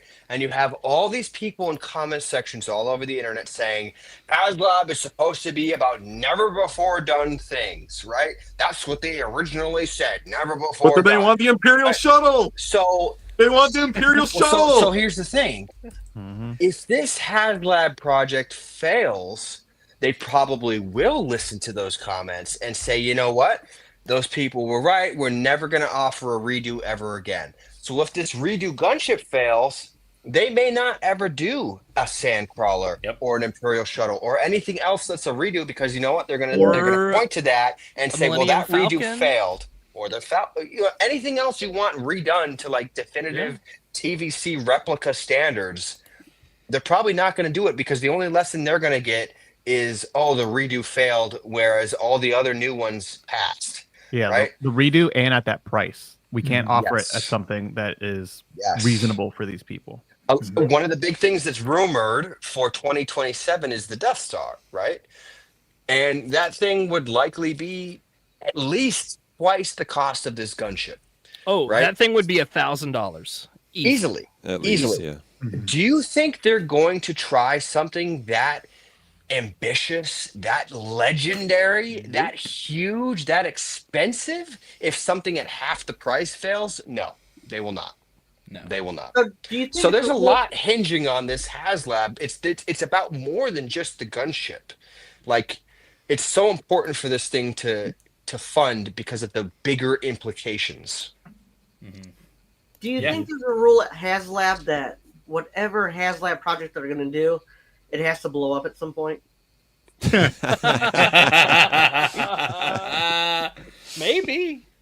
that's it. Did we have the Razor Crest when it blew up yet or not? I don't think we did. Right? It funded like and then it funded and then they blew it up. And I was watching. I'm like, oh my god. The cantina hasn't blown up yet. Or the ghost. We already got our money. Was Cantina HasLab? All I know is that they. Oh, was it? I don't even have that yet. It's shipping. No, it hasn't shipped. Yeah, yet. All I know is if they do the Death Star, if they do the Death Star and Alderaa's not a tier, I'm out. I'm just saying. Planet better be in the base offering. Listen, bro. I have Alderaan in my backyard. It's a pile of dirt. That's all. I have Did anybody ever play Empire at War? No. Yes. Anybody just go around blowing up planets and turning them into asteroid fields? Yeah. It's very satisfying. Yeah. You won't get a good score when you conquer the galaxy, but it's a lot fine. easier. It's fine. Yeah. That's just too fun to not do, man. I didn't realize the Cantina was a HasLab. I thought it was just a thing you bought. Well, a HasLab is a thing you bought in some ways. Well, but, I mean, I didn't know that was the No, campaign. it hasn't shipped yet. It was last year's campaign, but it they should be shipping they also soon. did that little modular Streets of Mos Espa or Streets of Mos Eisley. Fake fan, sorry. Streets of Mos Eisley set that kind of works as an exterior, and that's not part of the HasLab, but it works as an exterior to the HasLab. Comes with the Jawa. So. When are they going to do Street of Mos Pelgo? Dude. Yeah. These are my people. Dude, I love that Jawa. I love that Jawa that comes with that set. I call him the Second Amendment Jawa. He comes with like 5 blasters. I always call him the Don't Houtini on me Jawa. Some interesting posts coming in from our boy Yakface on Instagram. Very fittingly, as we're streaming about this, I'm going to pull these up. Ooh, what's he saying? He's pointing out some things, and Yakface kind of knows things, so we kind of knew about Shock and Luminara or Shock and Padme, but this one here kind of drew my attention a little bit. Oh, see, I have a different theory as to what that was, and I think I'm wrong, but okay. I saw the Geonosian in there as well. But... Someone also mentioned they saw it as a C-3PO going, oh my. Oh my. Die, Jedi dogs. Oh man, I could go off all day This about is such a drag. who I think is who the Jedi are in there, but oof, boy.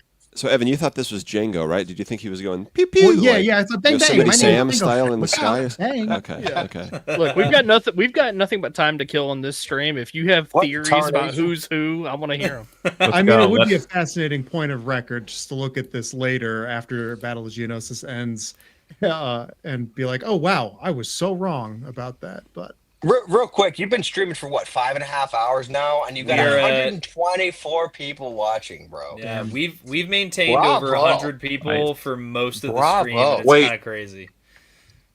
But how many? How many likes though? How many likes on the video? How many likes? How many likes Yes. on the stream?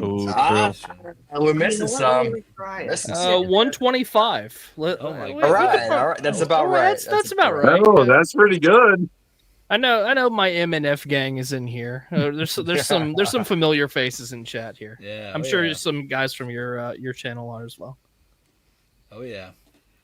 Yeah, we Good got stuff. 178 votes on the poll that I put up 3 hours ago, so that's pretty cool. Nice. How many? 54%. Those are rookie numbers. We gotta pump those numbers up. Yeah, we gotta turn those everybody- no's into yes. I said if you are in the no category by the end of the stream, everyone's getting banned from the chat. So. No LAAT hat for those people. Tommy, you know what? No LAAT hat. Come on, guys, think about it. What would your clones do? Tommy, No, I'm just kidding. Oh, dude, I got. you got to super do the chat poll, bombed. Tommy. Are you? The what poll? I was going to say you got to do the poll. Are you going to back the HasLab LAAT? Oh, right. I'll think about it. That's will what be you the got to option. do. No, at like hour 3 of the stream, I had my fiance come in and pick out the winner for like the giveaway that I was doing, and somehow, some way, she saw someone in the chat mention that I backed 3 LAATs, and I had not divulged that information to her yet. So she Only 3? Come on, man. So we're at 3 right now, but There's still time. I jokingly, everybody was like, "Oh, wifey's pissed. Wifey's pissed." Wifey's pissed. pissed. Yeah.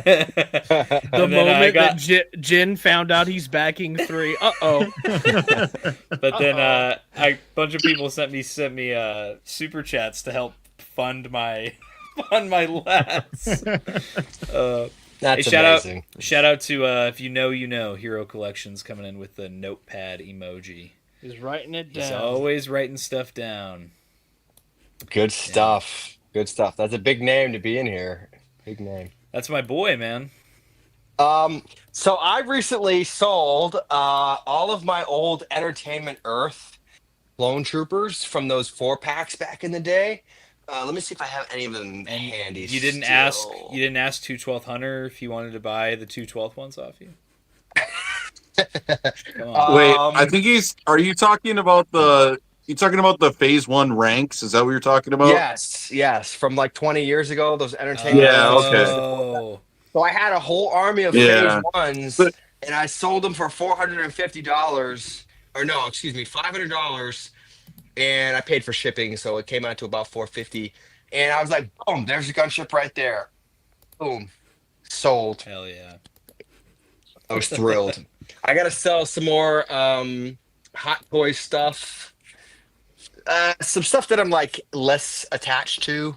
See if I backed 2 gunships right now. Actually, Howl Runner was asking us how many combined we've all backed. So we should all take a that was tally. what. Okay, so I'm at 3. Hunter, you're at 3. Wilbon, you're at 1. Money bags over here. I know, right? I'm like, everybody's like, really, Tyler? Money bags? I know, I get it.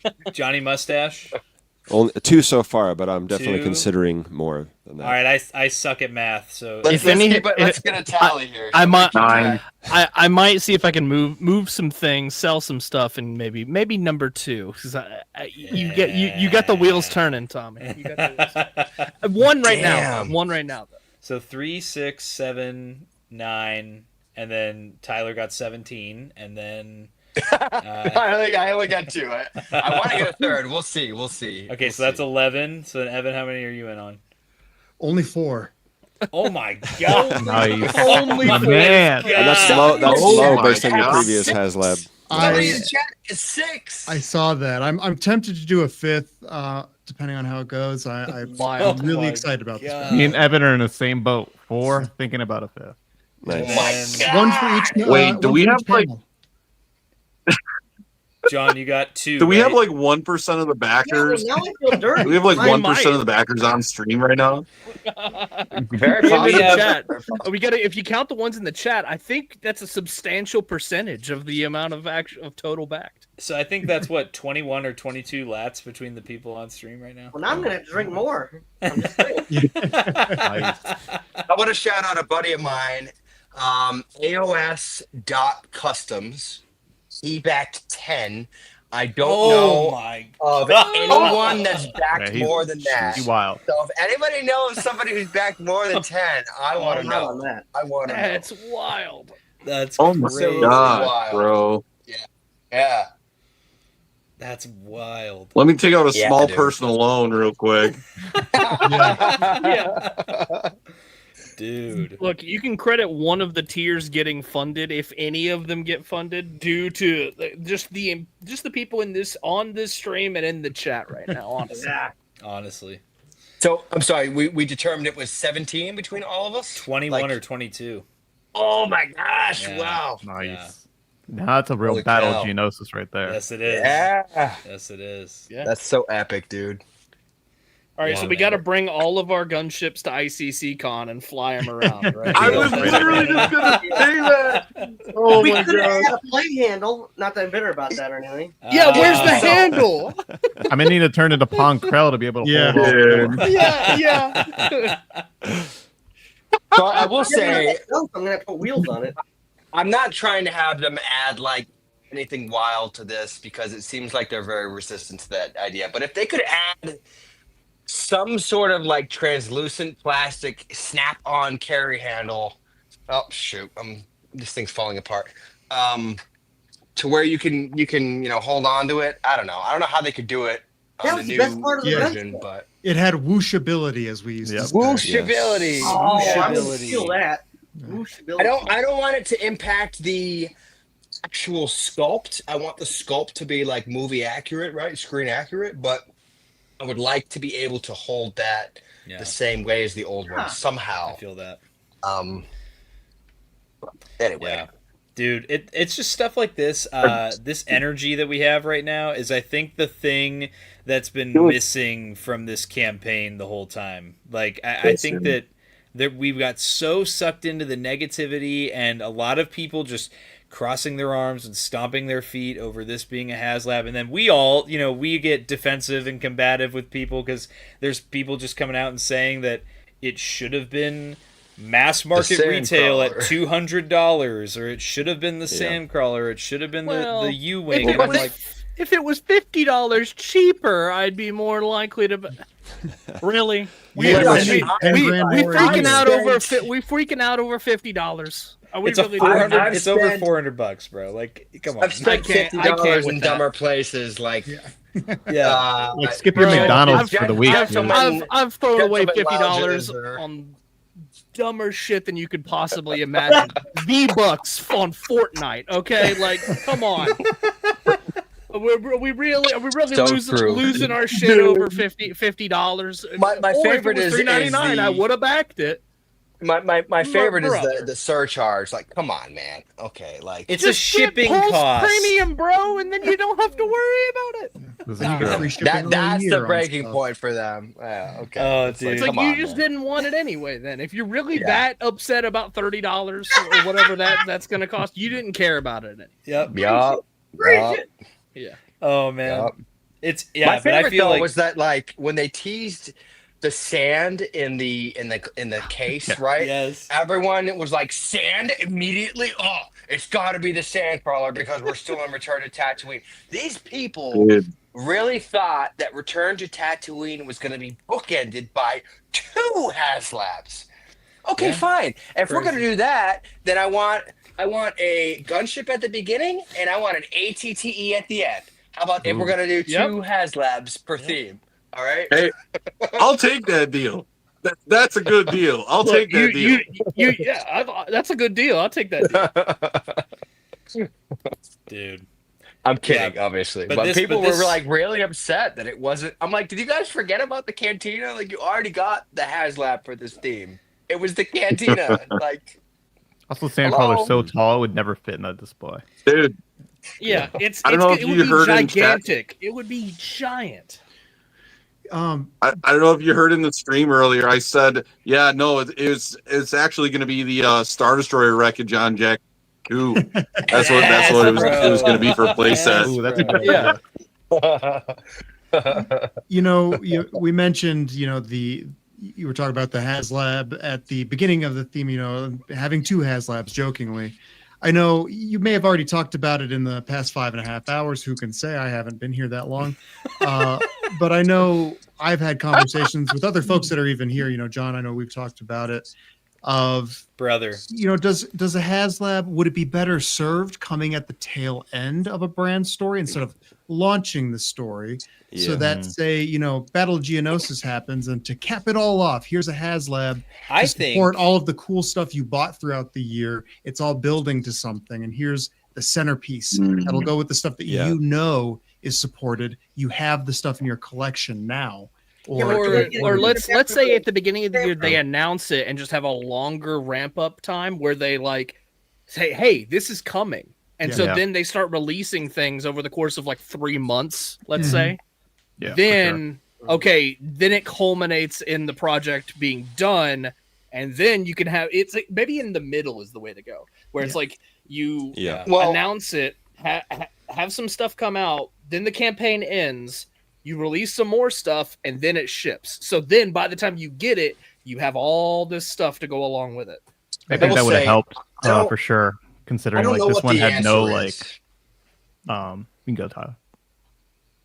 Go ahead, bud. I was just gonna say there was like no warning for this one, and then it's like surprise, here you go, gunship, kind of expensive, and that just immediately made some people be like, I had no time to save for this. I don't want that. It's expensive. I already have one. Like, I think that it's very possible, and I really don't want to go off in this direction, but I just want to say, I think it's very possible that the tariffs influence that. I have to wonder if Hasbro wasn't sure that they were even gonna do a HasLab this year, and so once the tariff tensions kind of winded down, they were like, all right, it's a green light, we're gonna do it. And it was kind of like last minute, and that's why they didn't really give people much notice. I would hope in the future, like, guys, you got to give people significant notice to save up. You just have to. It's so important. There's also people who collect more than one HasLab, so like they for sure need a heads up. True that. And last year they shortened the cantina by like 2/3 or by like 15 days because they didn't want to overlap with any other HasLabs, and now we have one ending right now, halfway through the the Gunship campaign, and a lot of people are like, I want the Snowcat, so I had my eyes on that. I got to give 2 shout outs real quick here. So first one, Cog Motion, love your YouTube channel. Your stop motion that you do is absolutely phenomenal. And then I have mocked up a Black Series scale ATTE. It would be about 6 feet long. And I would buy it. Yes, I would. Yes. You're like, I could get a Ford Focus or an ATTE in black. Okay. Can you imagine the discussions around the price? Tommy's about to hop in that gunner seat. Oof. Yeah, I'll be riding it to work, man. It'll be motor powered. Yeah, the price would be that price would be a topic of discussion. Yeah, dude. I mean, did you see the guy AK's Customs that made the Black Series LAAT? Like I have seen that. Before? Like it's a whole dining room table. He has to use wooden like dowels to hold up the wings, or they'll fall off because of the weight. It's huge. I can't even display my my TIE Fighter from 10 years ago, the Black Series TIE Fighter. It's so big, it does not fit on top of a shelf unless it's like the entire centerpiece of the room. It is huge, yeah. And you can only fit 2 figures around it. What were you saying earlier? I had a train of thought that I lost, and I'm trying to get it back again. What were you saying when I was about to rudely interrupt you? I was just talking about having the heads up notice for people in terms of like saving up on this thing. Yeah, there it is. Yeah. Those are Black Series clones. Nicely done, but wow. Yeah. Insane. This is why... Black Series collectors. It's coming any day now, right? And it's like, dude, they think our gunship is expensive. That thing. Yeah. Oof. See, that's why I'm kind of geared more towards the 3 3/4 vehicles, because it's just not going to happen on that scale. It's hey, I got a question for the round table here from the man himself. Let's ask the really exciting questions. What are each of your dream TVC figures that would release in 2027, the 50th anniversary of Star Wars? Not just the franchise, or not just the movie, but the franchise. Hunter's is Commander Jet from the Clone Wars. Hold on. I know Wilbon's got something. Yeah, bro. Jack Porkins, baby. Yeah. Let's get him. Let's get him. Modern articulation, Jack Porkins. I mean, where to start? I'll throw this guy. Snuva, that was my first figure. Yeah. Why not? Oh my god. As you said, yes, I wanted to celebrate the entire saga, everything that's come over the past 50 awesome years of Star Wars. Not just one movie, not just, one anything. Yep. But Yep. I was about to say the same thing, John. Mm-hmm. I think and I'm not trying to be divisive here, but this year had such a big focus on A New Hope, and Revenge of the Sith was just kind of like totally MIA in Vintage Collection. It's very strange. Black Series honored Revenge of the Sith with throwback nostalgia packaging, and the STCC, beautiful STCC. I'm not even a Black Series collector, and I gotta say, wow, what an exclusive! Holy cow! Yes. Amazing, incredible. Brandon, while you're here, can you send those Obi-Wan files over to the TVC team? Because we want him in TVC too, please. I was going to say, that's the figure I want. Yeah. But what I was going to say is, we had several opportunities to potentially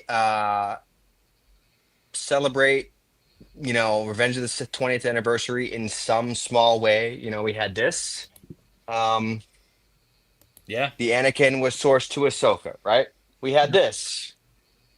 The 501st was sourced to Kenobi. And then most recently, we have the Shock Trooper who was sourced to Clone Wars. And it's like, guys, there's an anniversary this year. You realize that, right? But the big focus was on Return to Tatooine, but there was also stuff like the TIE Fighter. And it's like, look, I love Vader's TIE Fighter. It's great. It's spectacular. I bought one. I can't wait for it. But it's like, maybe that could have waited until the 50th anniversary. So if we're doing all the A New Hope stuff now, okay, well, fine. Then for the 50th anniversary, I want the 50th anniversary to be all encompassing of the whole saga. That's what I want. And I'll say, if you go to our decided to Instagram, do all the A New Hope stuff this year. So, I mean, all that's that's just left how is I feel about it. All that's left is pilots like Porkins, which would be great, but if you go to our Instagram at SWTVC, when we do the March Madness, we have a list of figures that have appeared every year. I would like to knock some of those off. I would like to complete some of those teams and themes. Let's finish the Bad Batch. Let's finish the Rogue One crew. Let's finish, as TVC fans, we're always left waiting to complete crews. So let's get some of those out. And obviously, I want my weirdos like Jackson and Kleeglars and Simalu, characters I've been waiting for. Yeah, answer the question and pick one. And pick one figure. I can't pick one. Yeah. You have to. You can't. Your do choice that. is Simalu. That's your choice, right? Yes, it is. Okay, Tyler, what's your one choice? My one choice. Does it have to be a newly tooled or just one choice period? It can be whatever you want. This ain't no March Madness. All right. I think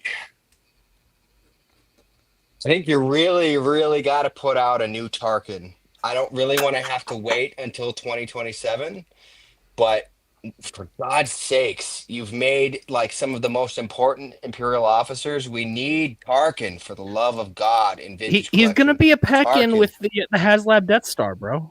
Maybe. Just wait for destroy the Death Star. That's going to be the new theme for 2027. The Death Star. They put them on a card, so if you want both, you have to drop $3,000 to get a card of Tarkin. I just felt like my chest just go.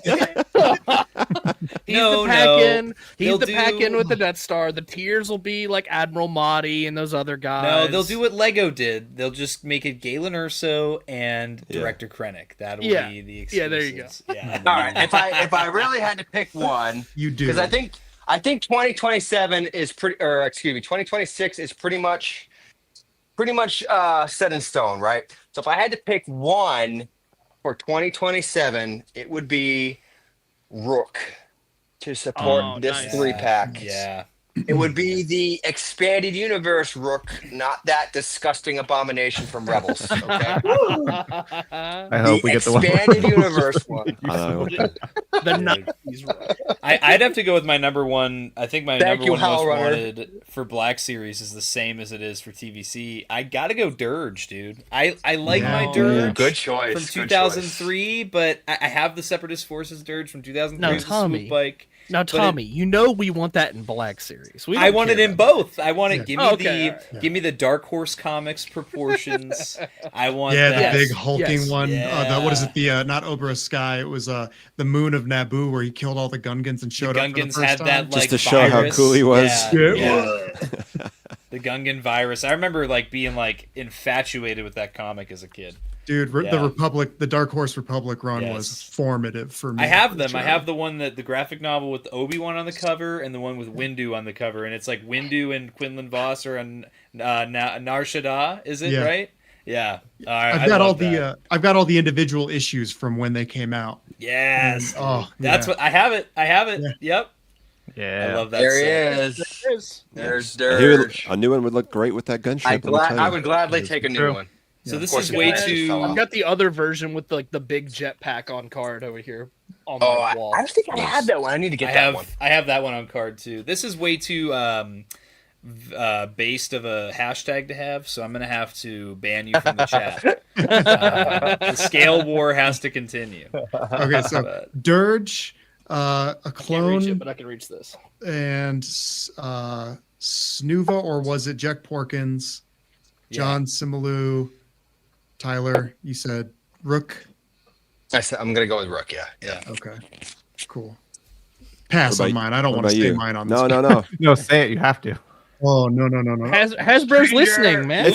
If you tell Brandon, he'll make it for Black Series, then we can beg for it in TVC for years later. So let's get it out. Then the files exist, and then there's a chance. My two most wanted. They exist in Black Series. It's right now. It's Revenge of the Sith Obi-Wan and The Stranger. Those are the two figures that I'm most hyped on to have modern definitive TVC counterparts of.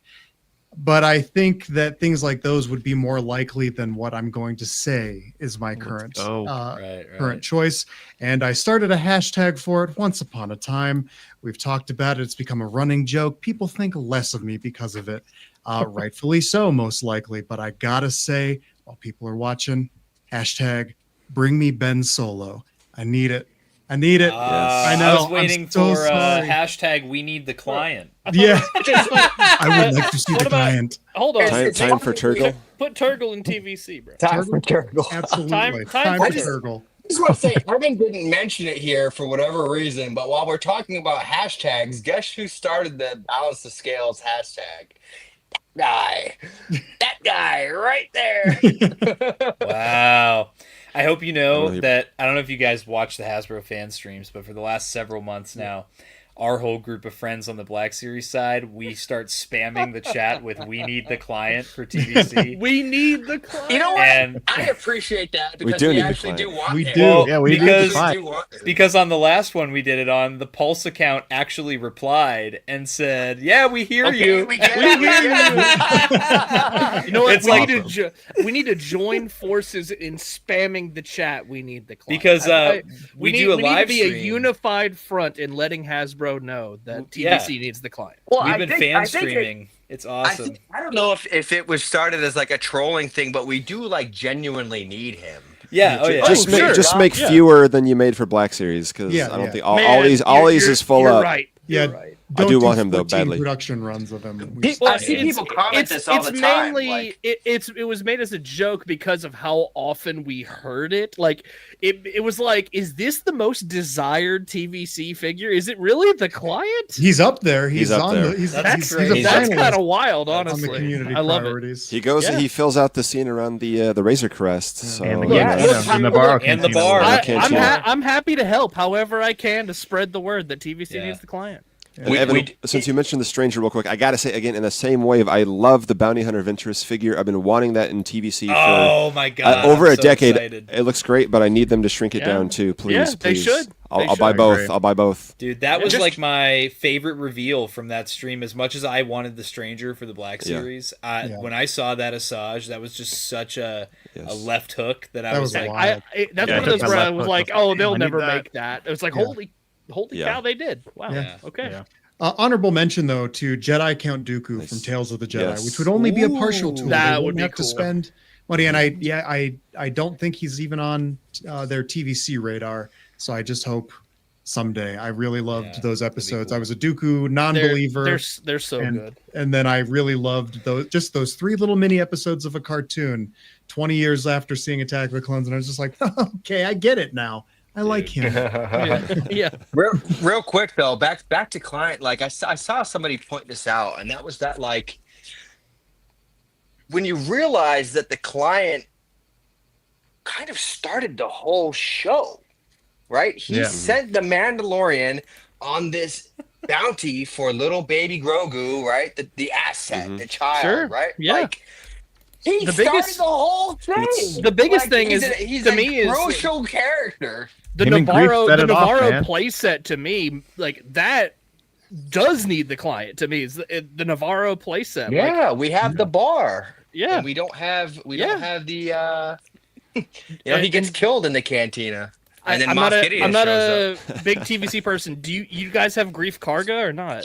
Season 2, but not season 1. What? Yes, and it's a big thing that really. Now you're feeling our pain, okay? It's like they did us with Cal Kestis. No, if We you're don't have gonna his do original the look, if you're gonna make the diorama, which they did the bar on Navarro, you got to make those characters. Yeah, they forgot one would hope, or characters like Zero and Miggs Mayfield who write. I mean, we had or even Pilot the Hunter. Razor Crest.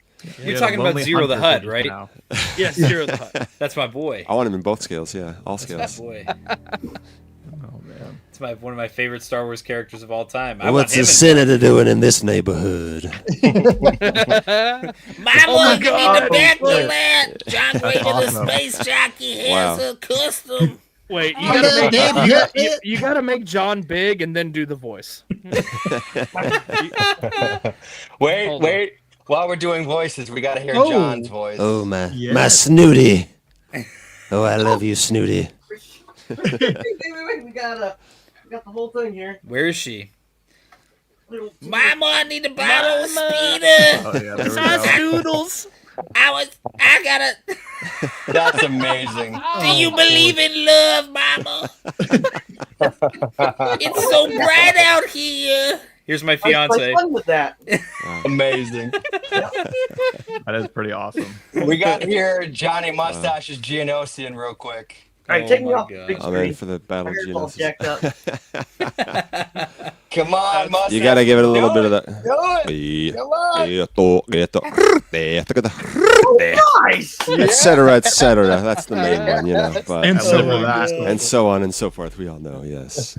And so that leads If John was a toy with buttons, that would be my favorite button to push. You know, like when you're in like Use a Walmart contact and chip. there's like a doll on the shelf that says "Push me" and see what noise I make. That's the button I would want to push just over and over again. Thank you. So good. Toys are the way. What was your Oh my favorite? God. What's your most wanted figure? Is it Pago the Lesser? Oh man, it might be now. I don't know. It's so hard when it comes to figures to just like think about if that was the one that I needed for that anniversary of like anything from Star Wars. It could be anything. It could be Wilford Brimley from the Battle of Endor. Yes. It could be, something is. Which I love that, by the way. Diabetes. Noah Brickell, get it right. Put some respect on that. Bro, we need Lumpy. You made Yes, Chewbacca yes. with the. You made Chewbacca. Now you're speaking my language. Lumpy. Where's my Get guy? me Lumpy. Yes. You don't know what you've done, man. Yes, Oh my I'm all about Lumpy. God. I'm all about Lumpy. We need Lumpy. Here we go. I'm a big holiday special fan. I've watched it Yes. 5 times. Tyler's Nice. signing I'm always up. down to watch it. Yes. But I think if I had love to it. actually choose one figure, I was thinking about this and thinking back to our earlier conversations about the Phantom Menace. I need a proper Episode 1 Obi-Wan Yeah. because Good. ours is trash, It and I is really have junk. such beautiful, vivid memories of getting that Episode 1 Power of the Force 2 figure and just being like, "Whoa! I actually have like a lightsaber that's like The Qui-Gon's even worse. And he can, hold. Yes, Yes, both Yep. hands. The I Jedi was so dual in love with Obi-Wan. that. Yes, I Formative. was so in love with that, and the mall that like had the little action feature, and like I just don't have that now in TVC. So It's not to go down hitting the those notes.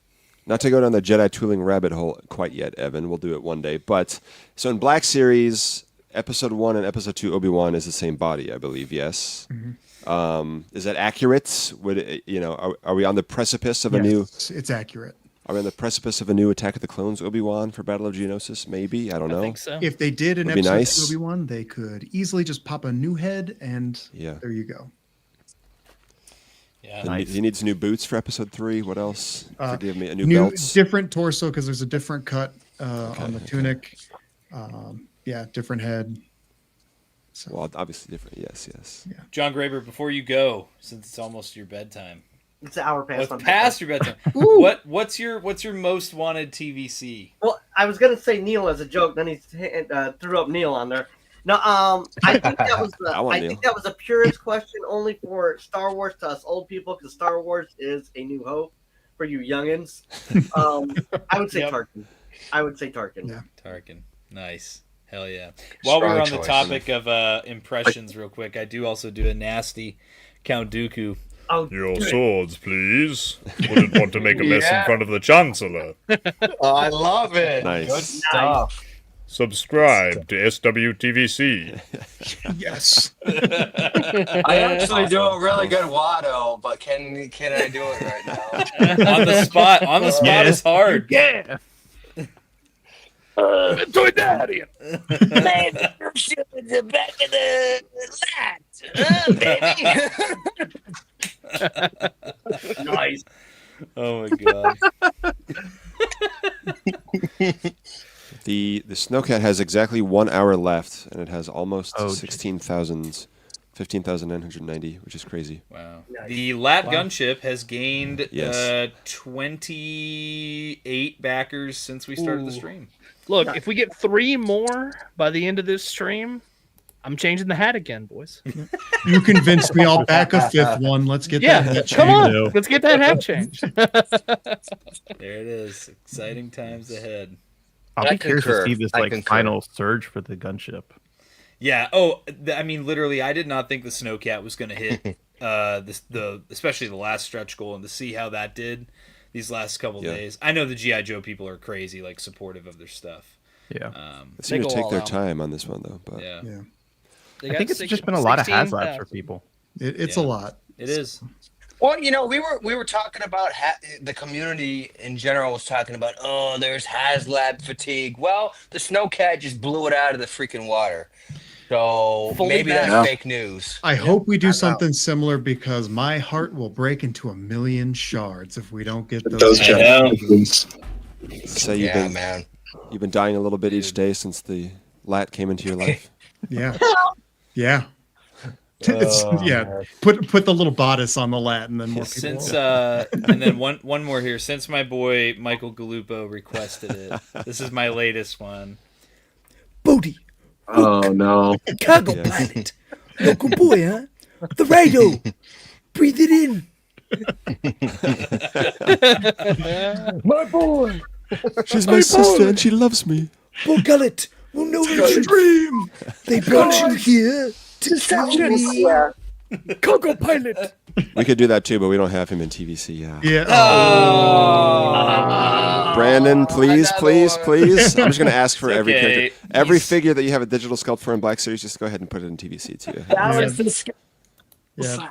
Brandon, I did see that. I saw you comment earlier. Oh, he's on the radar now. I hope that's in response to my Jedi Count Dooku for TVC. No, it was the client. Please, one more. I'll take client. One more gunship backed, and it's hat change Hey, time. we just went up 2 in the last 30 seconds. Hey, all right. People want to see that hat change. Yeah. Look, you got to give the people what they want. You got to give the people what they want. There it is. Look at that, boys. We started at at the start of the stream. We had 30. It was 3305. 3305. I want to say, yeah. When we started, so not bad.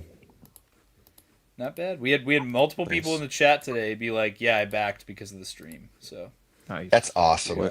That's so awesome. Great job, man.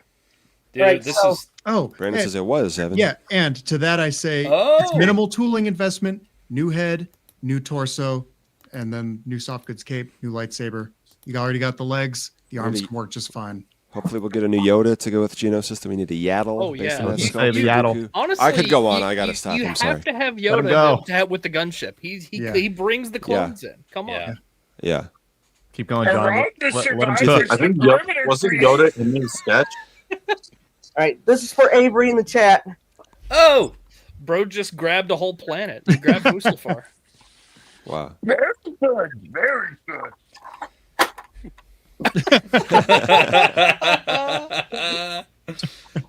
He said he wanted a Mustafar playset. We got one. Great lunch and lava. You got to give the people what they want. I actually unbacked because of this stream. Nice. Damn. I'm de-influencing Rain. Oh man. Oh my god, dude. Rough. We are in the waning 5 minutes to make this a 6-hour stream. I really seriously I've been with you. You have. I have to give everyone a huge thank you that took the time out of their day. Shout out to the Twin Sons Collecting guys for carrying the first 2 hours of the stream. Matt and Chris, they stayed up way past their bedtimes over in the UK. We had some great conversations with them. Yeah. I got to catch up on those first 2 hours. I missed some of it. So was it one on the other? Are you sure it wasn't just the same one who changed his clothes? They weren't there at the same time. They weren't here at the same time. We can't know for sure. Man, I bet when they watch the rest of this later, they're like, oh, good, someone made an identical twin joke.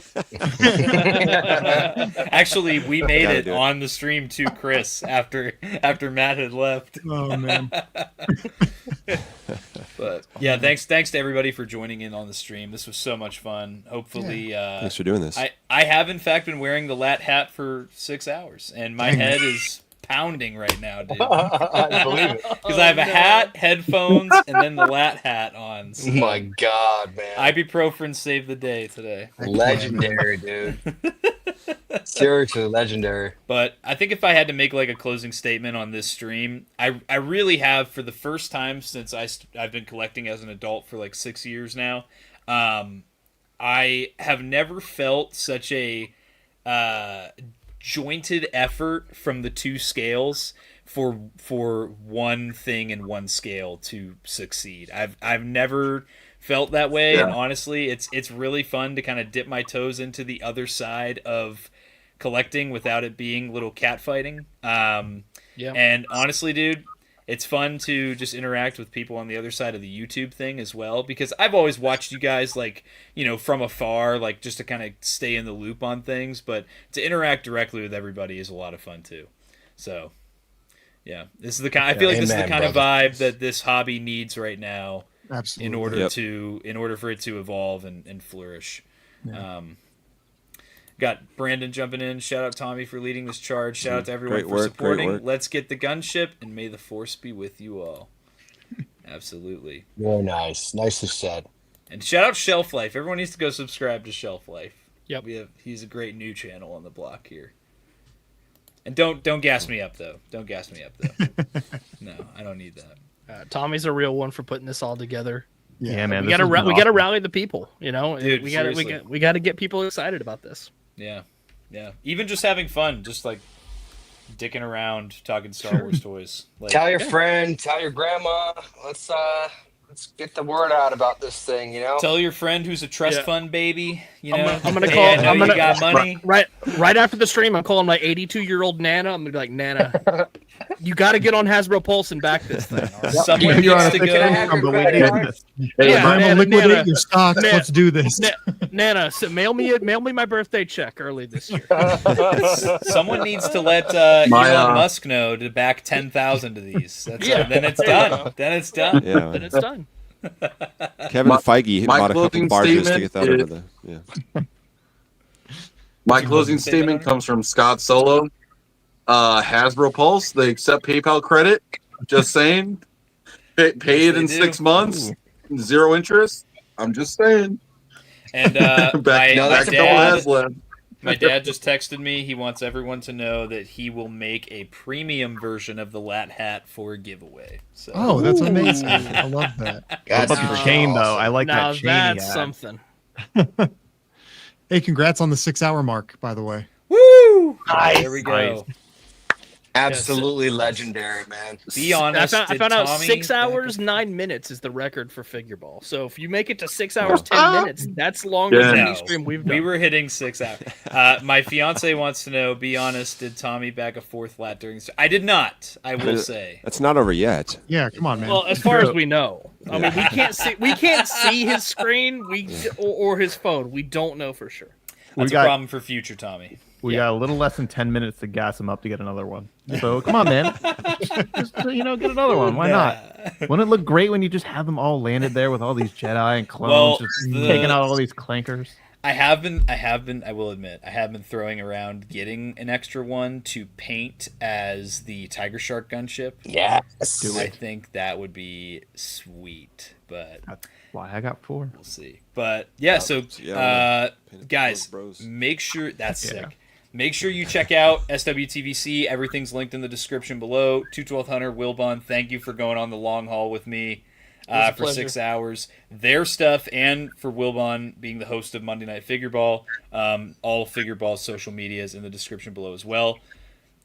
John, thanks for jumping in and showing us your awesome vehicle collection. That was awesome. Dude, it was such a pleasure. Like, you have such a great collection. Yeah. Thank you. I appreciate it. Thank you. Yeah, you do. And Toys Are the Way as well, linked in the description. Toys Are the Way is awesome channel. Twin Sons Collecting as well. Yeah. But guys, we're gonna get out of here. Everybody have a good night, and we'll catch you for the next one. Back the LAAT, and may the Force be with you. Spam that chat with hashtag back. And don't forget to advertise it everywhere. Let the people know. Back that LAAT up. Yes. Get that gunship. Get the word out. Get the gunship. Breaking off. All units, fire at will. 4-2, pick a target. Too many, Captain. Watch your stabilizer, Gold 6. Anybody cover me. I got 2 vultures on my tail. You've got to hold them here. Watch your left. I can't shake them. I'm